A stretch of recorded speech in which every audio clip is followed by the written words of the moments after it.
Mayor, we're live. Thank you very much. Good evening. I would like to call to order this City Council meeting of May the 4th, 2021. Clerk, will you please call the roll for tonight's meeting?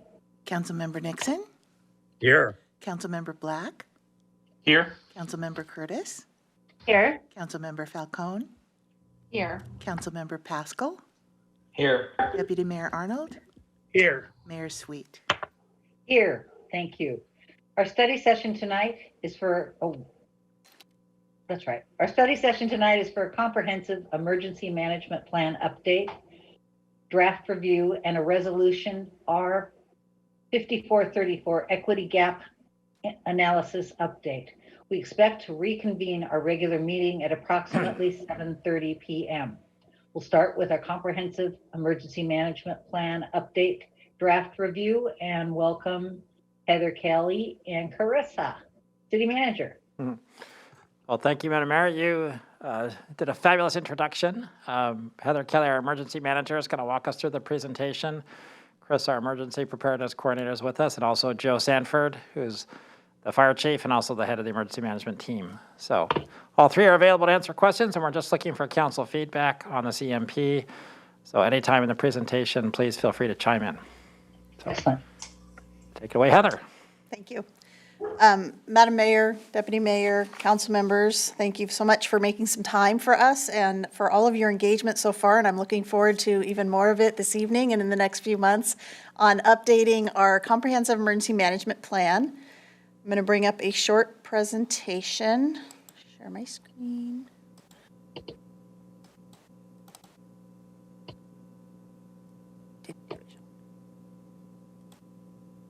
Okay, so we're just going to roll through some high-level information for you here about the plan, and then it's really more about getting some input and feedback and information from you on this. So the purpose of tonight's very short presentation is just to present you with some details about the plan that we have, what we do with it, why we have it, what's going on with it, give you a little bit of insight about reviewing the document and how you can help us make this become the best document and plan that we have available. And then also in gaining your support on the plan to move this forward to Washington State to gain their review and acceptance so that we can continue to maintain eligible for grants and be in compliance with state law. Starting first, though, with the emergency management philosophy, just a quick reminder for all of us, we really take here at Kirkland an all hazards approach. We just never know what is going to happen next or where things are going to go. So what we look at is being flexible and adaptable to meet the needs of our community. That means that we prioritize our high probability, high impact scenarios, things like earthquakes, cyber attacks, infrastructure failure. It doesn't mean we don't plan for everything. It just means we have to start somewhere, and we really want to start with those situations that can cause the greatest impact to the broader community. Overall, our goal is to apply whatever capability we have to the incident that occurs. And so this is why we plan and we prepare, and most importantly, we engage in opportunities for things that we don't necessarily expect or think are a high priority in Kirkland, but we can leverage from. A good example of that is our wildland teams with our firefighters. We deploy them to other areas to help out, to learn, to gain experience, and to bring that information back to the city. Although it may not be our top priority or highest probability an impact scenario, it still has information that we can gather and apply to other scenarios. So we're constantly looking at how do we leverage the broader ability to be able to meet the needs of those high impact scenarios as our starting point, with the ultimate goal of we would be planned and ready for anything and everything, but we can't even create those kind of scenarios. When we talk about the CEMP, as we refer to the Comprehensive Emergency Management Plan, it is supported by many items. There are core requirements the CEMP meets, but there are even more supporting documents that create what we really are focused on, and that's called capability. These are just some of the documents that the planning team, Carissa and I, are working on and building towards what we call that suite of emergency management. Even when we complete all of these to some form or another, we know we will still have some gaps and we'll still have capability to build In emergency management, our philosophy is we are never 100% ready. We are never fully there because we just don't know what the next thing is. So we continue to build, we continue to work towards that goal, knowing that it is an ongoing effort. So some of the changes that in 2019 the state made regarding CEMP requirements that have driven us to kind of do an overhaul of this whole document from the 2015 version. The probably most widely known and impactful one is the inclusion of limited English proficiency content into the Comprehensive Emergency Management Plan. There were 2 legislative actions that created that, and basically in a very short nutshell, it means we need to plan for translation of emergency information into identified languages. There's a whole formula that goes into identifying those languages and what consists of emergency information. For Kirkland, we are required to translate emergency information into Spanish and Chinese per those guidelines. We strive and endeavor to do it in multiple languages, and we have a lot of pre-translated information in actually up to 32 different languages. But we will need to make sure in our CEMP we specifically address those core required components. The other change that was pushed into the new CEMP requirements is an enhancement of our whole community concept. This is something that FEMA, the Federal Emergency Management Agency, has been pushing for about 6-7 years now. And what it really relates to is making sure that we're addressing including the needs of all diverse population in our community. Particularly, the state is looking at population protection, resource management, and critical infrastructure. And how do we as a city make sure that our very diverse community, we are planning for their access to and communication for and support of all of these different aspects of community needs. And then the last major change that the CEMP requirements did was they adjusted their review criteria. They're really looking at, is the document adequate, feasible, acceptable, complete, and compliant? And what that kind of comes down to is the concept that our plan is focused on realistic information. Previously, a lot of CEMPs had really great ideas and really good information, but it wasn't applicable. It wasn't something that could be implemented and actions could be taken based on it. So now part of the review process is really looking at, can we actually do what we say we're going to do? Do we have the ability to implement action? And that's where all of those support documents come in. Each time we keep building more and more capability, we are adding to our ability to implement and to do the actions that we know need to happen in order to work through our community in a disaster. So some components of the CEMP, just to kind of give a quick highlight again. The CEMP is made up of what we call a base plan. This is the foundation. This is the guts of it, if you will, the nuts and bolts and the expectations we have of all city staff, all departments, all community members. It's really that laying that foundation of what is it that we need everyone to be engaged and able to do. Then it breaks down into emergency support functions, or ESFs, which are topic-specific roles and responsibilities. This is where the CEMP identify who is going to be on deck, who is going to be responsible for things like sheltering, who's responsible for transportation, who's responsible for recovery, who's responsible for communication, and a variety of other aspects there. And then the appendices and annexes are additional information. So some of this is incident-specific topics. When we talk about earthquakes, we address the unique aspects of an earthquake incident versus others. Or it may be graphics and maps and visuals that help people understand the concepts and the information that resides in the CEMP. What we tried to do for the council, knowing you are all very busy and have a lot on your plate, and reading a 200-page document will either put you to sleep or frustrate you, we tried to identify and highlight some of the areas specifically that the council is called to action or has a role or responsibility. The other side of that is not just to kind of focus your attention, but also in our planning team, we didn't have a staff member from council engaged with us for the last year working towards this. So we really want to give you a voice and you the opportunity to tell us what it is that council is expected to do. What are your roles and responsibilities? Where do you fit into this big process? This graphic shows some areas that we know you've been called out, but we also welcome you to look beyond just these items and give us that holistic approach. So to do that, we're going to ask for your input on the review process. You can review part, all, whatever interests you on the CEMP. We welcome all of that input, suggestions, your voice. We have two ways of getting that information back. You can use the tracking log that was attached to the packet for you, or you can simply send me an email. That's fine too, whatever works best for you. We do ask that we get your input by May 25th. This is kind of key for us to be able to maintain that timeline we have to get the document to the State Emergency Management Division by July 1, because it takes them 2 to 3 months to do their review. They provide us feedback if there's any adjustments or changes we need to make, and then our goal is to come back to you later this fall with a resolution for adoption of what we believe to be our final version of the CEMP for the next few years until our next update and our next round of adjustments. So that's the goal, is to be able to get your input and meet that requirement to get this to the state so that we stay in good compliance and eligible for grant funds. We want to do that with your participation and support, so I'll open it up for any questions or comments that you have that we can take down and work towards. Council. Councilmember Curtis. Yeah, it's like 2 weeks and I forget how to unmute and all of that. Thank you, Heather.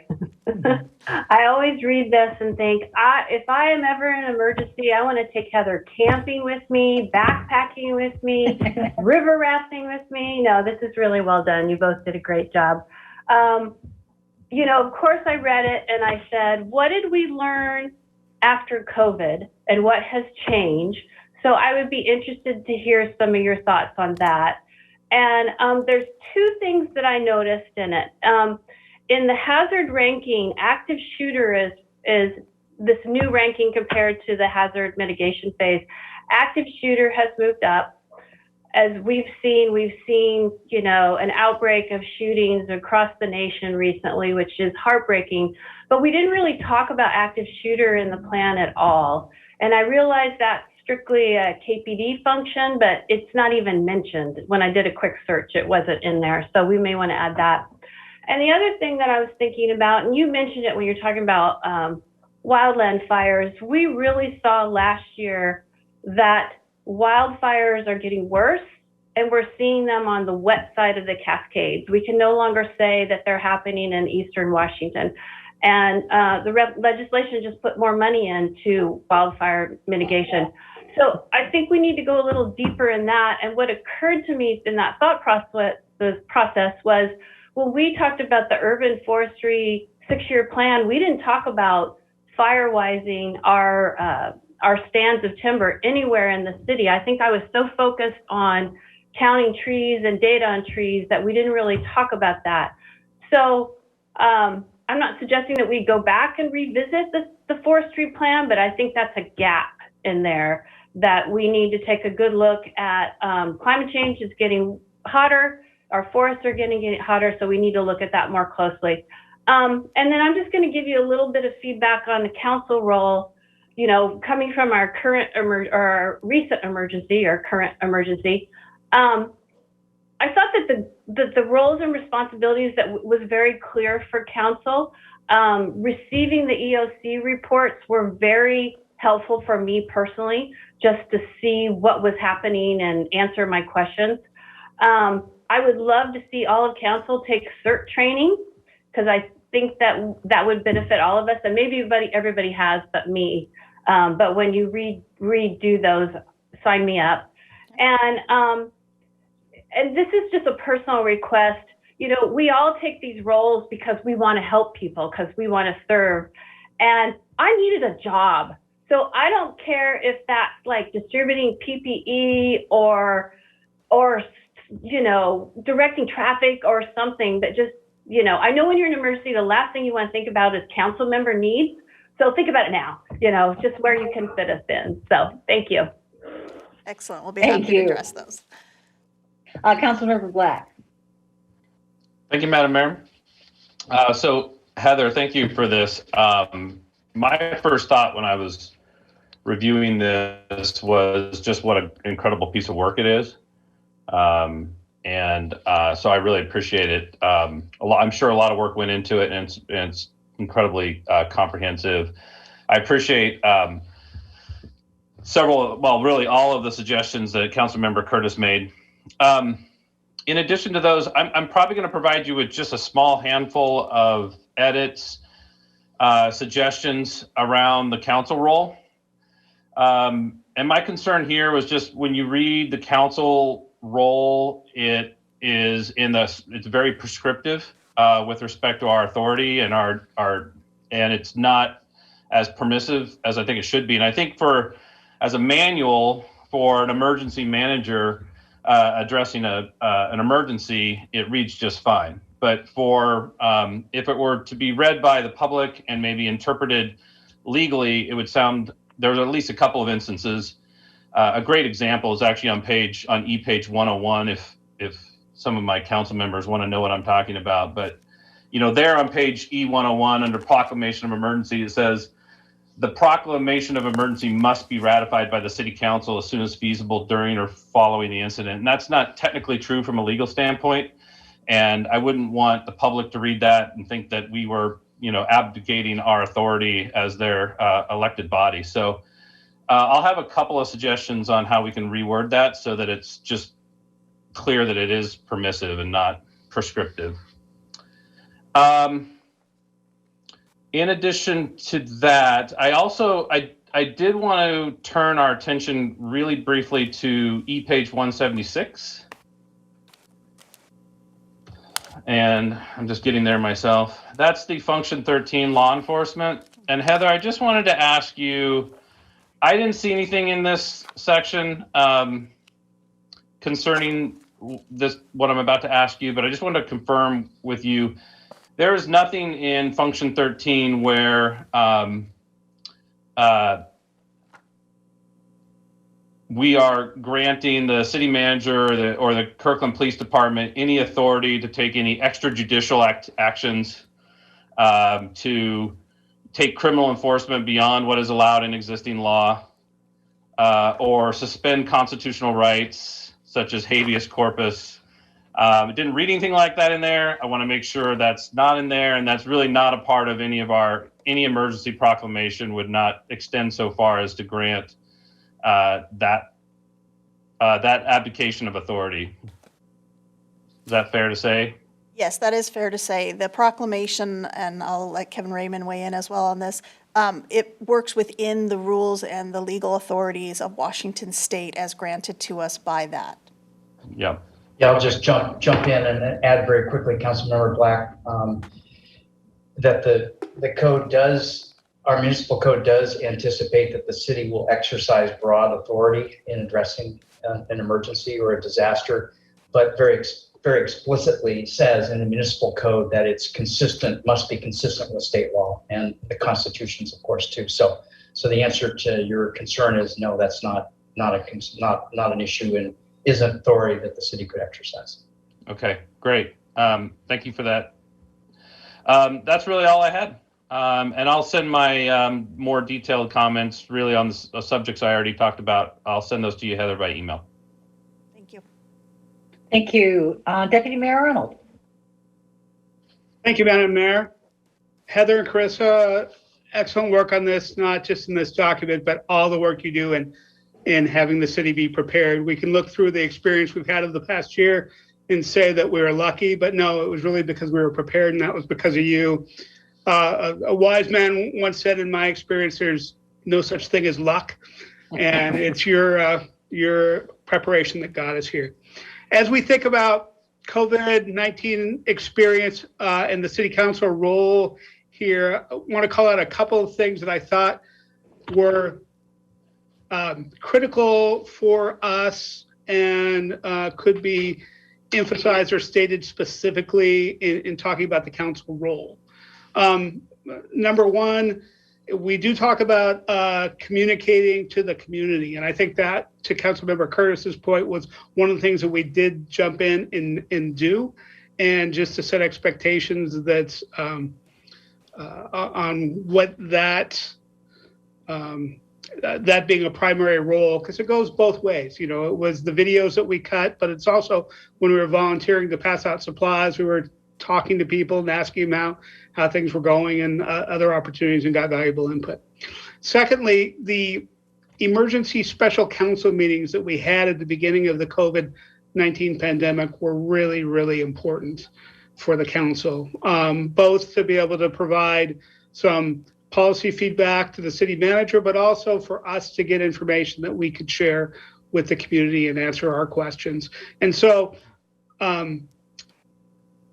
in the very least, I think we should set expectations in the council role that the council should be ready for emergency special meetings as needed with a declaration of emergency or a proclamation of emergency. So I think that should be listed. And I would also second the CERT training. As somebody that went through it, it was super helpful as background to understand the process, why things were set up, all the structure you have around the EOC, and why that standard's been picked, how it works. Was really great to understand that through CERT training. So if there's any way in there that we can make that highly recommended for council members, I think that would be helpful. Thank you. Thank you. Any further discussion? Well, I just want to add my comment. I can't echo enough Deputy Mayor Arnold's sentiment. I am so proud of the work that we have done for the last 15 months. And you two and Joe, you've been just as steady as possible. And we are so much better for it. I think we learned a lot through this process. I agree with Kelly. If you could put a little note in there about things to occupy your council, besides making banana bread and that kind of stuff, that'd be really helpful. Because you can use this, and I think it's actually helpful for the community to have us out there. Also, I'm going to request that you send that tracker to us separately, so I don't have to pull it out of this document, if that's okay. And just again, thank you for the work, and I'm going to reflect back to the city manager and to the city council, because I think all in all throughout this emergency, we have been steady, and far steadier than any city that I know of out there. And I've talked to a lot of people over the course of the last 15 months. So thank you for this. And is that all you need from us today? That is all I need. Thank you for the kind words, the support, the input. We're looking forward to making this document the best it can be. Thank you. Thanks, Heather. Carissa. Okay, that takes us to item B, Resolution R5434, the Equity Gap Analysis Update. City Manager. Okay, thank you, Madam Mayor. Just make sure we get the technology transition. Oh, great, I see. So leading this presentation is going to be our Deputy City Manager of External Affairs, Jim Lopez, and our consultant, Shannon Kelly-Ray of Shannon Kelly-Ray Consulting. What we want to do tonight is provide an update to the community and the council on the equity assessment that was part of referendum 5434, and specifically with an emphasis on anyone who may be considering filing for office for either a city council seat or a Houghton Community Council seat, just to check in and update about that gap analysis, since it won't be complete until probably sometime in the fall. And we want to make sure everyone had the latest information before filing week, which comes up in 2 weeks. So the presentation will be kicked off by Jim Lopez, and then we turn over to Shannon towards the end of the presentation. Excellent. Thank you very much, City Manager. Good evening, Mayor Sweet and Deputy Mayor Arnold and council members. I trust that you can see my PowerPoint. Mm-hmm. Great. It is really my privilege tonight to share this presentation with Shannon Kelly-Ray, who's the founder and president of Shannon Kelly-Ray Consulting, who is doing the work of our equity and gap analysis. I call it our equity strategic plan, and I'm very grateful to her for that. So tonight, it's an accelerated update. We're going to be coming back in front of the council later in the year with a kind of comprehensive report on this work. But tonight, in order to provide timely information for qualified residents considering filing either for the Kirkland City Council or the Houghton Community Council, we are presenting some of the early observations and findings from Ms. Kelly Ray, so folks can listen, learn, and synthesize the information as part of their decision-making process. The presentation is really organized around 4 key sections: brief background on the history of our city and the Houghton Community Council. Then I'll turn the presentation over to Shannon for kind of an overview of the organizational equity assessment. We'll then talk about some preliminary observations. I have some as well. Shannon and I we have this wonderful overlap in our work. I'll be presenting some of the early 5434 policy and programmatic updates on May 18th. And then Shannon will take you through next actions of the plan. So the background, and there are 17 slides tonight. So this was really fun to do because it's a little bit like a precursor to our Civic Accelerator program that we're working on for the fall. The history of our city. It's a city manager form of government. And in the city manager form of government, council members can be elected at large or from districts. For the record, that's a council manager form of government. I'm sorry, council manager, that's right. Council manager form of government, thank you. The council is responsible for the budgetary, legislative, and policy-making powers. The council selects advisory boards and commissions. The mayor serves a ceremonial function, and for purposes of military law, the city manager is responsible for the administration of government. And the city manager provides policy advice, directs daily operations, personnel functions, and prepares the budget. And the council really is not allowed to interfere with the administration of government. That bullet reads a little pejorative, but generally speaking, it's the city manager who directs the employees of the government. So briefly, the history of the Houghton Community Council is it's technically a community municipal corporation, and this is formed as a function of state law, Chapter 35, Section 14. The HCC was founded in 1968 when the city of Kirkland merged with the town of Houghton, and it was merged. This consolidation was allowed pursuant to something called the Community Council Law. So that was a state law that allowed for the vote to be approved by both jurisdictions, what was then the city of Kirkland and the town of Houghton. And it is governed by an elected body of representatives, and the election happens within the boundaries of the historical town of Houghton. There aren't many of these municipal corporations. I think there's 2 left in the state. Now, the HCC does have authority. It has advisory authority and approval and disapproval authority. I'm going to talk a little bit about the approval, disapproval authority first. The Houghton Community Council has a disapproval authority over land use and zoning, and this is really the theme of their authority. Zoning ordinances, conditional use permits, special exceptions, variances, subdivisions, subdivision plats, planned unity development. So the theme here clearly is around land use and zoning. And when you put all that together, importantly, you come to the conclusion that the HCC does hold a portion of the city's legislative power. And as such, the city does devote staffing to support the HCC. Roughly, and I really had to push our wonderful planning director on this, Adam Weinstein, probably runs between 83,000 and 153,000. It's very hard to nail down an exact number. It might be a little more. And the HCC does have significant advisory capacity. And Shannon is going to talk a little bit more about this in her insights.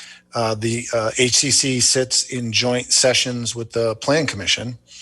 It advises on the city's master plans, citywide land use and zoning policies, shoreline management issues, tree protections, and affordable housing, to name a few. So it does have a role, both a formal role in approval and disapproval, and a formal role in advising the city. So with that, I will turn this over to Shannon, and I'll continue to operate the slides. Shannon, organizational equity assessments up next, and over to you. Slide. So the purpose of an organizational equity assessment or needs assessment is to identify those gaps between the current state within an organization and the desired future state. So as any organization builds their strategic plan or objectives and key results, you have to figure out what exactly it is that you're trying to solve for. So part of that strategic planning process is to allow for leaders and all of their stakeholders to work together to clearly identify what those challenges or opportunities are, assign resources to those opportunities once they're known, and then really to structure an implementation plan that would allow for you to operationalize those key strategies or key result or key objectives in order to get to those results. So to try and close the gap between what leaders within an organization intend and what your stakeholders, whether they're members of the community, employees, businesses, or other folks that are part of that stakeholder community, what it is that you would like for them to receive in terms of your decision making. And so that is the purpose of the gap analysis or needs assessment. Slide. So we've spent a little bit of time getting us to the place that we are today. We break this down, the work into essentially 6 different elements. Slide. So we began the process, and this for the city of Kirkland really is a journey. I want to make sure that it's clear that people don't come away with the assumption that because of 5434, that is where this work has begun. This work started several years ago with doing foundational training among all of the staff for the city of Kirkland, along with its directors team and leaders. And we continue that today. There's training scheduled to capture all of those council members, directors, and other leaders who didn't go through training in the last 2 years. So foundational training so that we could have a common language to be able to have emotionally and intellectually honest conversations about diversity, equity, inclusion, and belonging across both the municipality as a government and in the communities where we all serve. And we also want to have a good understanding of concept and best practices. Then this year, we sat down in the second part of that element in phase 2. We're at the start of phase 2 to really scope the project, to identify who it is that we need to talk to look at the business verticals and departments across the city, to look at who those people are that are leaders and key decision makers for the city, and figure out how do we make sure that we're engaging everybody that we need to, so that when we look at where we are today and assess what it is that we're trying to solve for, we can figure out who the stakeholders are between those different levers of influence and then move outward. So when we looked at the city manager's office or parks or fire and rescue, police, planning, we looked at all of those different agencies or departments within the city and wanted to know who those internal and external stakeholders were that we needed to talk to. And again, to identify those levers of influence. Slide.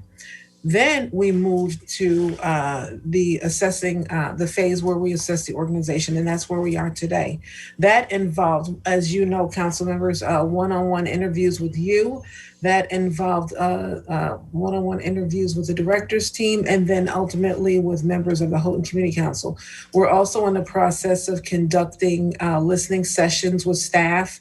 We're doing listening sessions and focus groups with the community. There are surveys that are being done among leaders, among all staff. And then we're going to be doing one with surveys of community members and other stakeholders, because we want to, number one, be able to figure out, again, what it is that we're trying to solve for. But most importantly, in order to articulate what the output goals are, the key results that we're driving in terms of assignment of resources and assignment of time, what are those actionable strategies that we'd engage in? It's important for us to talk to the people who would be the recipients of all of this decision making and make sure that under the idea of build nothing for them without them, and that's both staff and community, we want to make sure that we get both qualitative and quantitative data. So as the council and leaders consider what our path forward should look like, I want to make sure that we take into account lived experience, perception, and insight from all of your key stakeholders. Slide. And then we do an analysis of all of that data. So again, qualitative, quantitative data helps us identify what it is that we're trying to solve for. And then that gap analysis will be presented as a summary report for consideration of the council and the director's team, along with all of our stakeholders. Slide, and that would happen during phase 4. During phase 5, and this is the period that I call the most fun phase, because once we have that information and those insights, we can go about the business of creating that plan. And that is the diversity, equity, inclusion, belonging plan that would exist within every business vertical. So every department will have their own DEIB plan. And then all of those plans together will form under the umbrella of the City of Kirkland's Diversity, Equity, Inclusion, and Belonging Plan. That plan will be informed by, again, both qualitative and quantitative data. That plan will be a participatory process between city staff, city leaders, the council, the Houghton Community Council, and then all of our stakeholders across the community. And then the community offers insight and advice. Employees offer insight and advice in an advisory capacity. And it's made clear during or throughout the process that the council and the director's team, along with the city manager's office, is not required to adopt in whole or in part those recommendations. But I've never seen, and in all of my 2 decades of doing this work across the country, I've never seen advice and counsel offered where people say, this is what we really need so that we might thrive. This is what we really need so that we can do well and feel like we really belong in this community and that we have voice. I've never seen leaders walk away from that advice and counsel. And then creating that plan again in a participatory way. And then, of course, at phase 6, there is the implementation of the plan. So that is how we operationalize and make sure that there's an assignment of responsibility to the city level, to the department level, and even to the team level of who's responsible for carrying out, reporting back, and assessing for both impact and effectiveness, those strategies that we're engaging across both city government and across the community. Knowing that the city's government, there's a lane with which you operate. So there's places in the community where you have influence in terms of decision making, but then there's some parts of the community where you can hope to inspire, motivate, collaborate, and partner, but you cannot direct always what is going to be happening in people's homes and communities and restaurants or in businesses. Included in this process is 100 hours of community engagement. And so a lot of that is happening. So we are doing everything that we can to demonstrate good faith effort and good intention so that when people look at this process, we will be able to identify many different points of contact where people can say, I was heard here, I partnered here, I was invited to listening sessions, I was invited to focus groups, I was invited to do interviews, I was invited to do a survey. So there are lots of different ways in which we are conducting outreach and engagement so we can meet people where they are. Slide. And then that takes us to slide. Some of our preliminary observations. And so, Jim, let you begin. Well, I think we were going to start with the Houghton Community Council. Mm-hmm. Shannon. So, generally speaking, I think the reason for the accelerated presentation is so that Shannon can give an overview of both her work reaching out directly to the community council, the direct interviews, and then perhaps, Shannon, your observations about how that council fits into the planning and decision-making structure of the city, both formally and informally, and how that might play into your ultimate conclusions in your equity gap analysis report. Thank you, Jim. So let me go over some of those findings.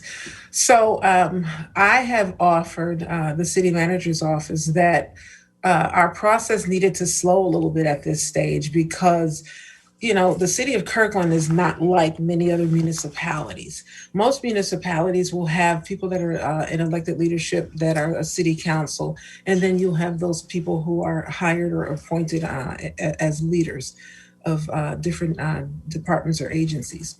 The Houghton Community Council was discovered to be one such council that has effectively, it's known, but it's kind of flown under the radar.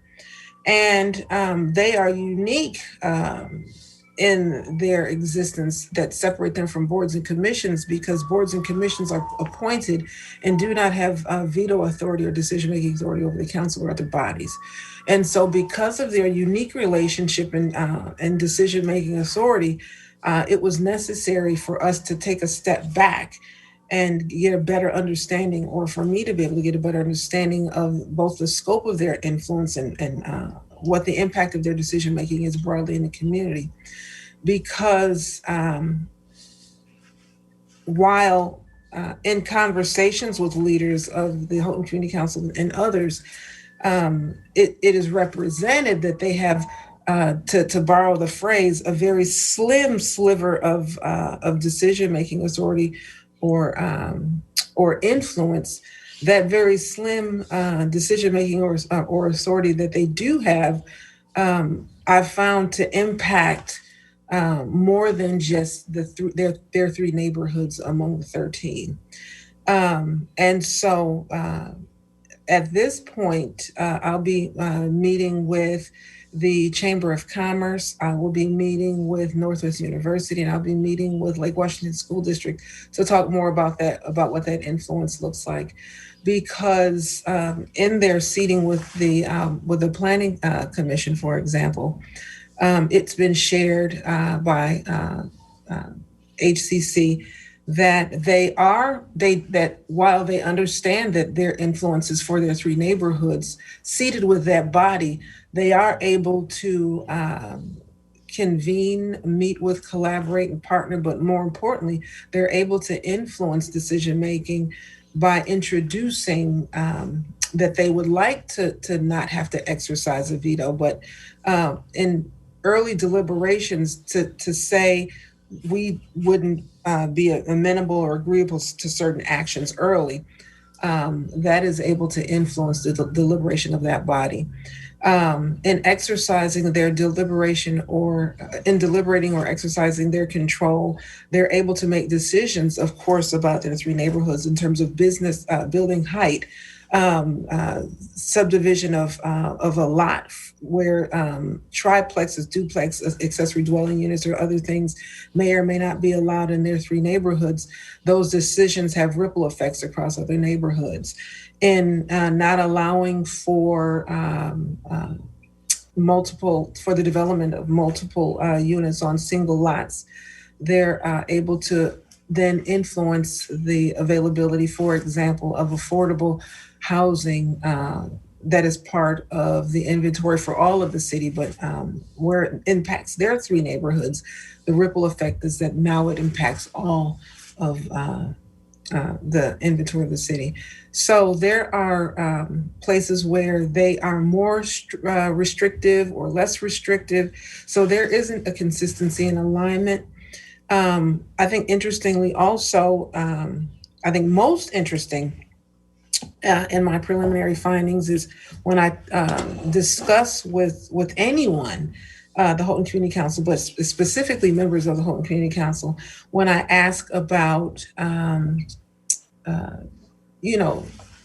why they would exist and, their influence in terms of equity and fairness across all 13 neighborhoods,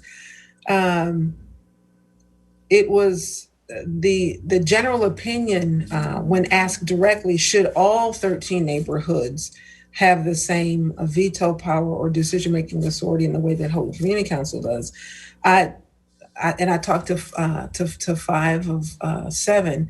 No one was of the opinion that other neighborhoods should have the same right to self-determination in their communities, because the general feeling is that nothing would get done if everyone had that same right to decision-making or self-determination.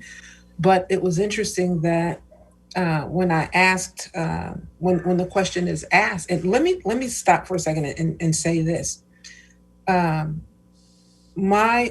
this is my interpretation based on conversation.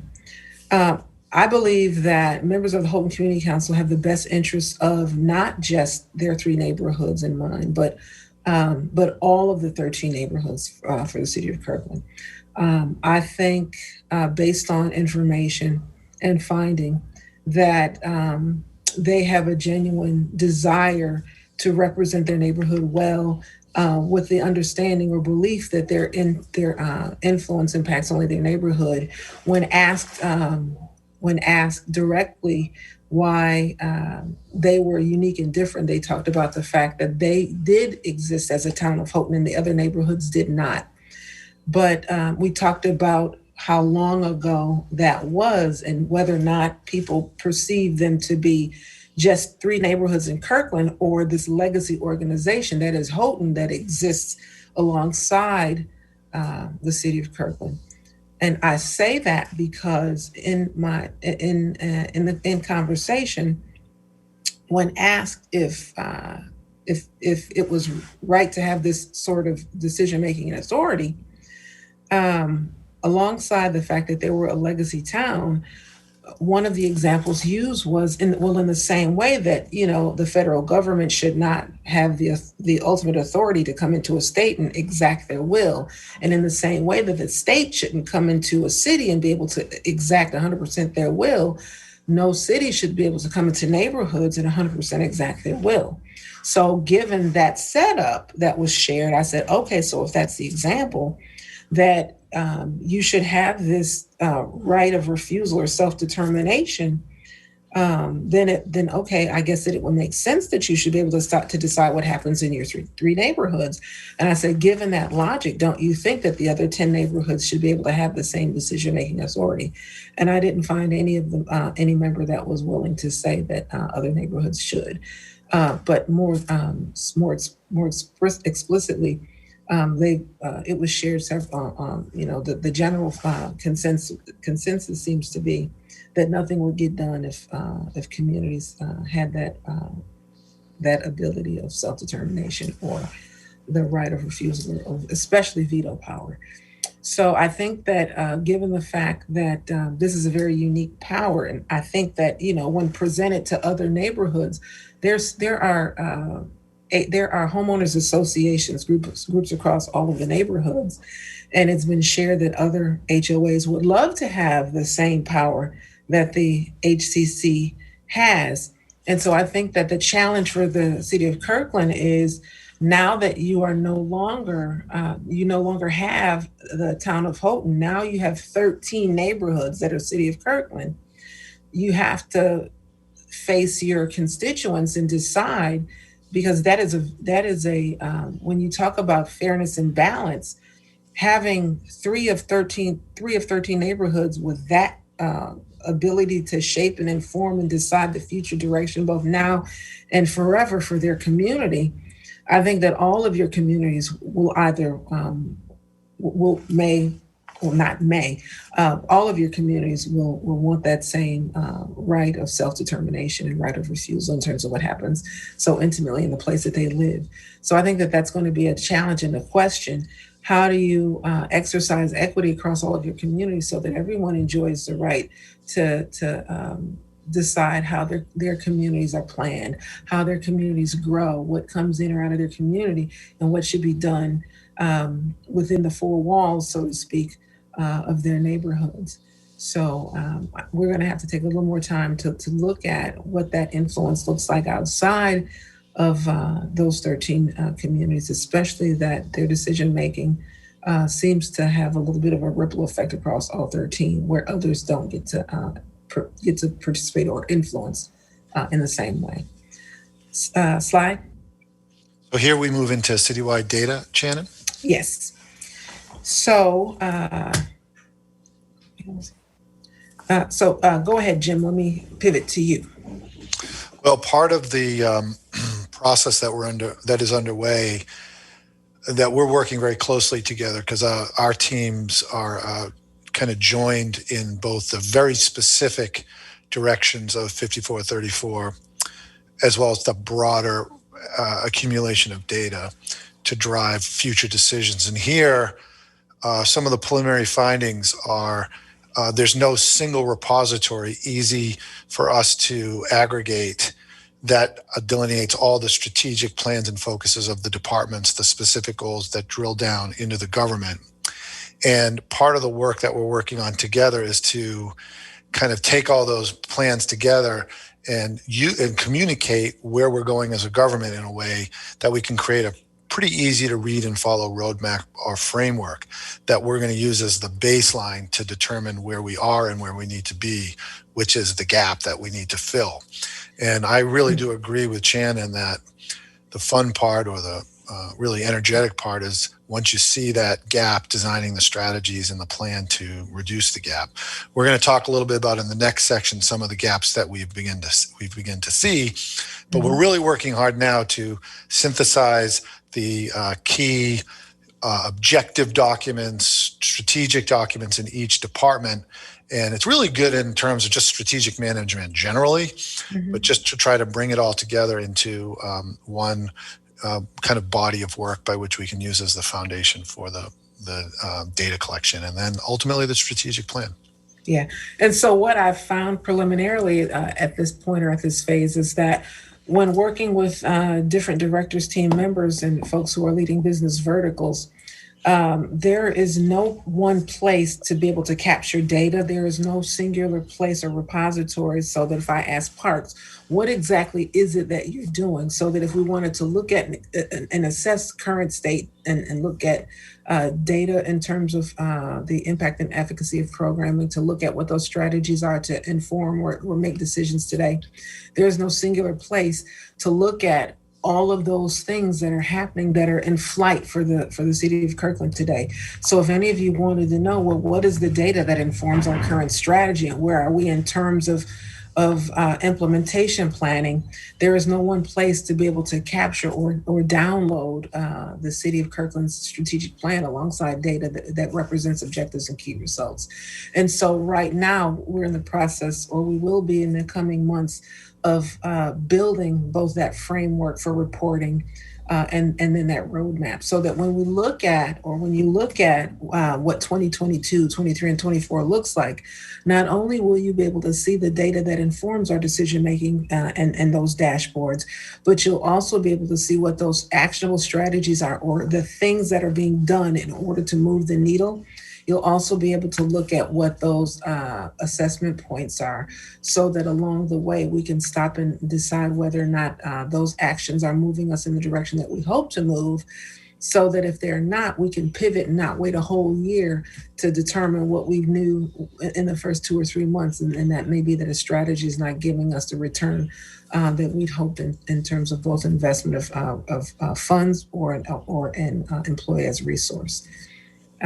So that's what we're doing right now. Slide. We also have built a community diversity advisory group, the CDAG. What is the CDAG? The Community Diversity Advisory Group is a group of community stakeholders, representative of many different voices or communities across the city of Kirkland, to include people that are African American, people who are LGBTQIA+, people who are of East Indian descent, people who are Indigenous Native. But what often happens in an organization is people will say, let's call on those marginalized folks who have disparate outcome or are disparately impacted by decision making because of long-term patterns and practices of discrimination and bias. Let's bring those voices to the table and let's let them share with us, or let's hear from them those things that we should be doing, that they need in these communities, so that we can all thrive together. And those folks often come to the table and offer their own time, they offer their own talent, and they offer themselves. But what often happens in organizations is there is no fruit to that effort. Nothing is born of the seeds that are planted.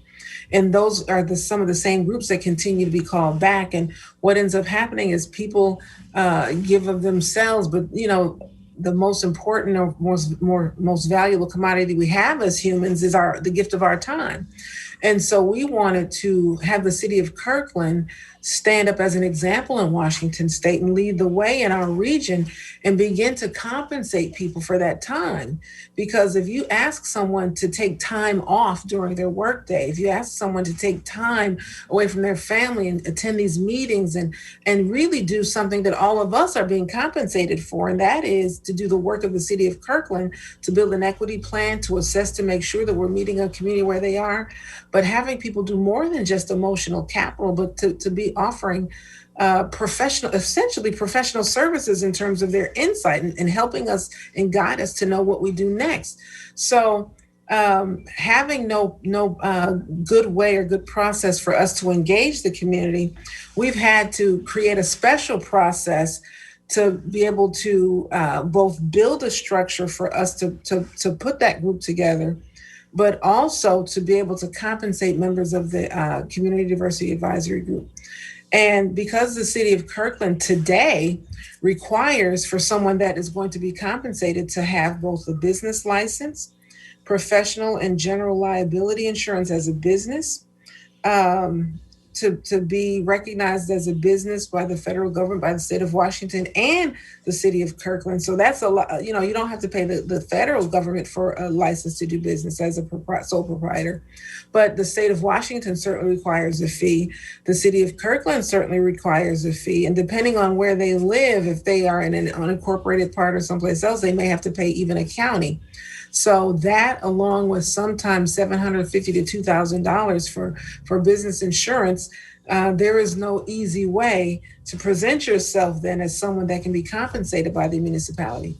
So what we've done is we've set up a special process through my consulting firm to act as their fiscal sponsor so that they'll be able to be advisors under the umbrella of my consulting firm. Now we're able to do that. But the potential for future challenges for the city means that if you want to have people sit and engage and tell you what it is that they need and compensate them through a stipend, people who have lower incomes, people especially from underrepresented communities will be disparately impacted. People that are lower income, that don't have the discretionary income to exist as a business. You won't be able to capture the participation of the people who are most impacted or most marginalized in your community and have them participate if you have all of these obstacles to that participation. So some policies are going to be needed to allow for stipends to compensate participants in any of these special advisory groups so that those burdens that we've talked about don't become a challenge or an obstacle. The point should be that we should be able to give someone a stipend for the gift of their time when they're showing up to attend all of these meetings and to offer advice and counsel. But we cannot make it, we cannot create a circumstance so that it's financially untenable for them to participate, or especially when the payout is not going to be commensurate with or even equal to what they'd have to pay in order to exist, to do business with the city in this way. So that's going to be something that you'll have to talk about. Sly? Well, that's really kind of where we are in the presentation. I thought, Shannon, we might just offer some additional points of insight briefly for the council before we turn it over to questions. I would like to say, just very briefly on the Community Diversity Advisory Group, part of the idea for the advisory group was born out of an incredibly powerful focus group during the beginnings of our civic engagement, the Black-centered civic engagement. The kind of feedback we were getting and the direction we were getting of make sure you have the authentic conversation, make sure you connect with people who you are legislating about. And the guidance we got was so powerful that it became immediately apparent to us that we needed to have an ongoing group advising the work. And we figured it out mostly for focus groups. We paid all the first round of groups. They were all paid. We used the Puget Sound Regional Council framework to do that.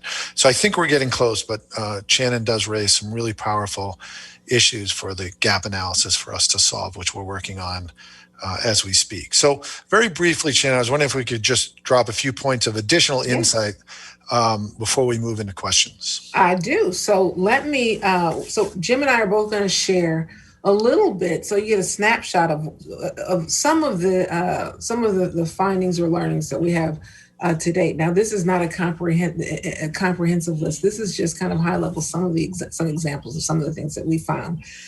Jim, I'll have you start and talk about procurement.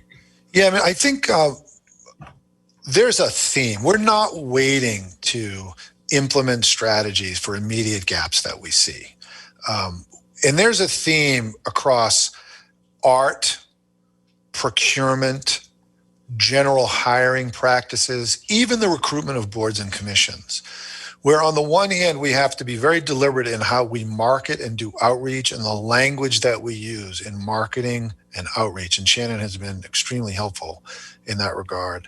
And then the specific components about what friction or barriers are in the city that exist to have a more diverse body. And in art, it's the preference for art that has historical collections. We found criteria that says, we should prioritize art if it has reference to art that we previously have commissioned. Well, that's sometimes draws barriers to new art and diverse art. For procurement, we found contractual requirements where preferences for businesses that have done historical business with the city, which again is not as open to other businesses coming in. We found onerous complexity or too much or liability requirements, insurance requirements, similar to what Shannon just referenced. So there's this kind of self-inflicted stuff that we could look at in our own criteria and procurement of any kind of service to the city. In hiring, our human resources director, Ann Huang, has done some amazing work bringing all of these issues to the forefront. And I think it's because of her energy. She's reminding us on the tension between internal postings and external postings, for example. Internal postings reward internal, and they have wonderful policies behind them, but external postings also provide more opportunity for folks to come into the city. So we've been working on that. And then, of course, boards and commissions, I really appreciate Shannon helping with the language and the recruitment of it. I think we're hoping that we're getting even a more diverse body of applicants for our boards and commissions. Again, the same kind of thread of recruit with language and marketing and new ways to communicate to people, and then reduce barriers to entry via the substantive criteria of the city. Just a few examples of the work we're doing. Shannon, back to you. Thank you. And so I'm going to talk a little bit about, for example, some of the things that we've learned in talking about parks. I've had several conversations with leaders and staff that talked about use of green space, use of parks, use of ball fields, and possible barriers. Oftentimes, the city will offer through the Parks and Recreation program different classes or different opportunities for both youth and families to engage. And what happens oftentimes is that you may have a situation where classes fill up fast, and you know that certain classes will fill fast or fill quickly. And if you are a member of the community who may need financial assistance, if you're a member of the community who is not wired or doesn't have a work shift or a duty station that allows for you to plug in and be able to sign up in the middle of the day or when a class publishes, or that you have to wait until the end of the week or a certain time of the month in order to have funds from your paycheck in order, because many people still live paycheck to paycheck and don't have disposable income to sign up for classes for their kids, or they're not wired. What ends up happening is those people are often left in the margins or left out of a lot of opportunities, for example, swim lessons and things for their kids, because they don't have the time or the money at the time that something publishes. And so, one of the things that we've discussed early stage is that what may be necessary is to create a system so that when someone signs up for those classes or those opportunities that fill fast, and this because of data, that you'd have to create a system where it may be a lottery, for example, so that when someone signs up for a class that generally fills in 10 minutes, they can sign up and go in a queue, and then maybe 80% or 70% go to people out of the lottery, but then maybe 20 or 30% of those are reserved for people who may be low income, maybe in shelters, maybe in transitional housing, or maybe youth who or families that require translation services, help, or other assistance in order to access both the information and the opportunity. Or you could allocate a certain amount, maybe 10% or 15% or even 20% for people who may be low income, who may qualify for TANF or other services, either through the state or federal government, but you know that they need assistance. That maybe you allocate a certain amount of those programs for those families. We know that every year kids and adults alike have some, are either injured or lose their lives because of not being able to swim. And some of those communities that are most impacted are low income or communities of color. And if those happen to be some of those communities that are never able to get into those kinds of classes, you want to make sure that you can democratize that process so that all people have an opportunity to access that as those opportunities as a resource. So that's just, one example. But I think that also, I want to share that at high level, no matter who I talk to, whether it's police, whether it is fire and rescue, whether it is people that are on roads crews or anywhere, there was one theme that comes out in every group that I talk to, and it comes out even in the more than 140 surveys that we've gotten from city staff, and that is that there is not uniformly enjoyed a culture of psychological safety, that people feel like they can express themselves without fear of punishment or retribution. There seems to be also a very strong culture that people appreciate the city council, people appreciate the director's team, and they feel like both bodies have the best interests of employees at heart. But there seems to be a general frustration that there are not clear directives, where there is a line in the sand where the city will deliver an edict and say, police, this is what we expect you to do when you go out into the field.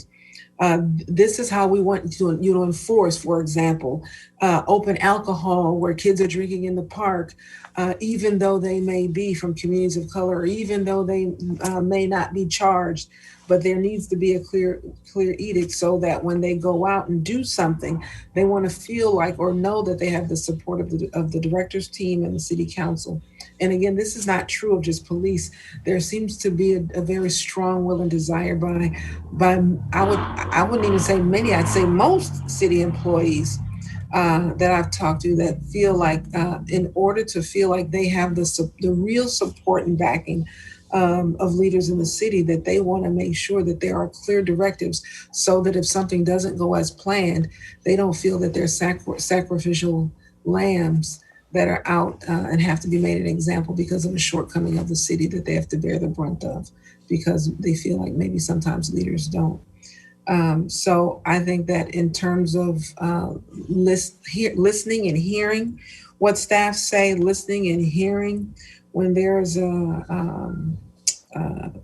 dissatisfaction or frustration, I think that it's fair to say at this point that a lot of that frustration is born of people feeling like they've hit a wall, that they can no longer express their lived experience or truth in a way that is safe, so that if that happens, we'll never know what it is that we're trying to solve, or if people feel like they have to hold back. So I think that anything that the city's leaders can do to help promote that culture of psychological safety, that people can express opportunities for growth or share lived experiences that may not be pleasant, but represent growth opportunities for both them as individuals, their teams, or the city. We have to be willing to listen, but also there's a strong desire to make sure that there are very clear boundaries, very clear guidelines, and very clear directives, so that people know what it is that they're doing and how it fits into the bigger picture of the growth plan forward, and what role they play as individuals or teams in that roadmap forward for the city. Thank you. So I'm going to move to next actions, Janet. Yep. So where we are today, right now, we're preparing to do a citywide equity survey. And that is something that will go out on the SurveyMonkey platform. Again, it's behind a paywall, so people will be able to answer a survey across any part of the community anonymously. But they'll be able to share their demographics, so you'll know exactly who's participating in terms of race and zip code and language and ethnicity and different ways that people identify. Because what I want to do is be able to present those survey findings to you in the same way that we will city employees, so that you know people of color participated, women participated, maybe transgendered people participated, or you want to know that men and women both participate, people that speak more than English have been able to participate. We want to make sure that we have a good representation of a cross section of the community. And I want to be able to reflect that in the demographics of the people that complete the survey. But most important, I want them to be able to share their lived experience, their insight, and what they think is going well in the city and areas for us to grow. They'll be able to share that in the survey.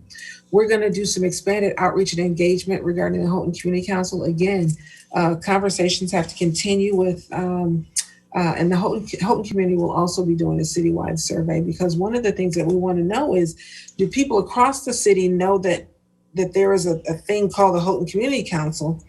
And we want to know, we want to be able to ascertain more of what it is that they believe that group is and what it is that they do and things like that, especially that it seems that some of their influence is outside of their 3 neighborhoods. And again, talking to higher education, K-12 and the business community, we want to know a little bit more about both positive and negative impacts in decision-making regarding those 3 bodies by the Houghton Community Council's decision-making. The one-on-one equity needs assessment interviews have been completed with Houghton Community Council members. There are 7 members of the body, only 5 were willing to participate, and they enthusiastically participated. And I was very grateful and appreciative of those that did. We've done a lot of outreach to get the other 2 members to participate. I don't want it held against them that they didn't participate, because their perception was that it was kind of a last minute ask. We've spent a lot of time over the last month and a half, or at least month, but more than probably almost now, I think a month and a half, in terms of outreach and engagement to offer any time or any day to be able to meet with them.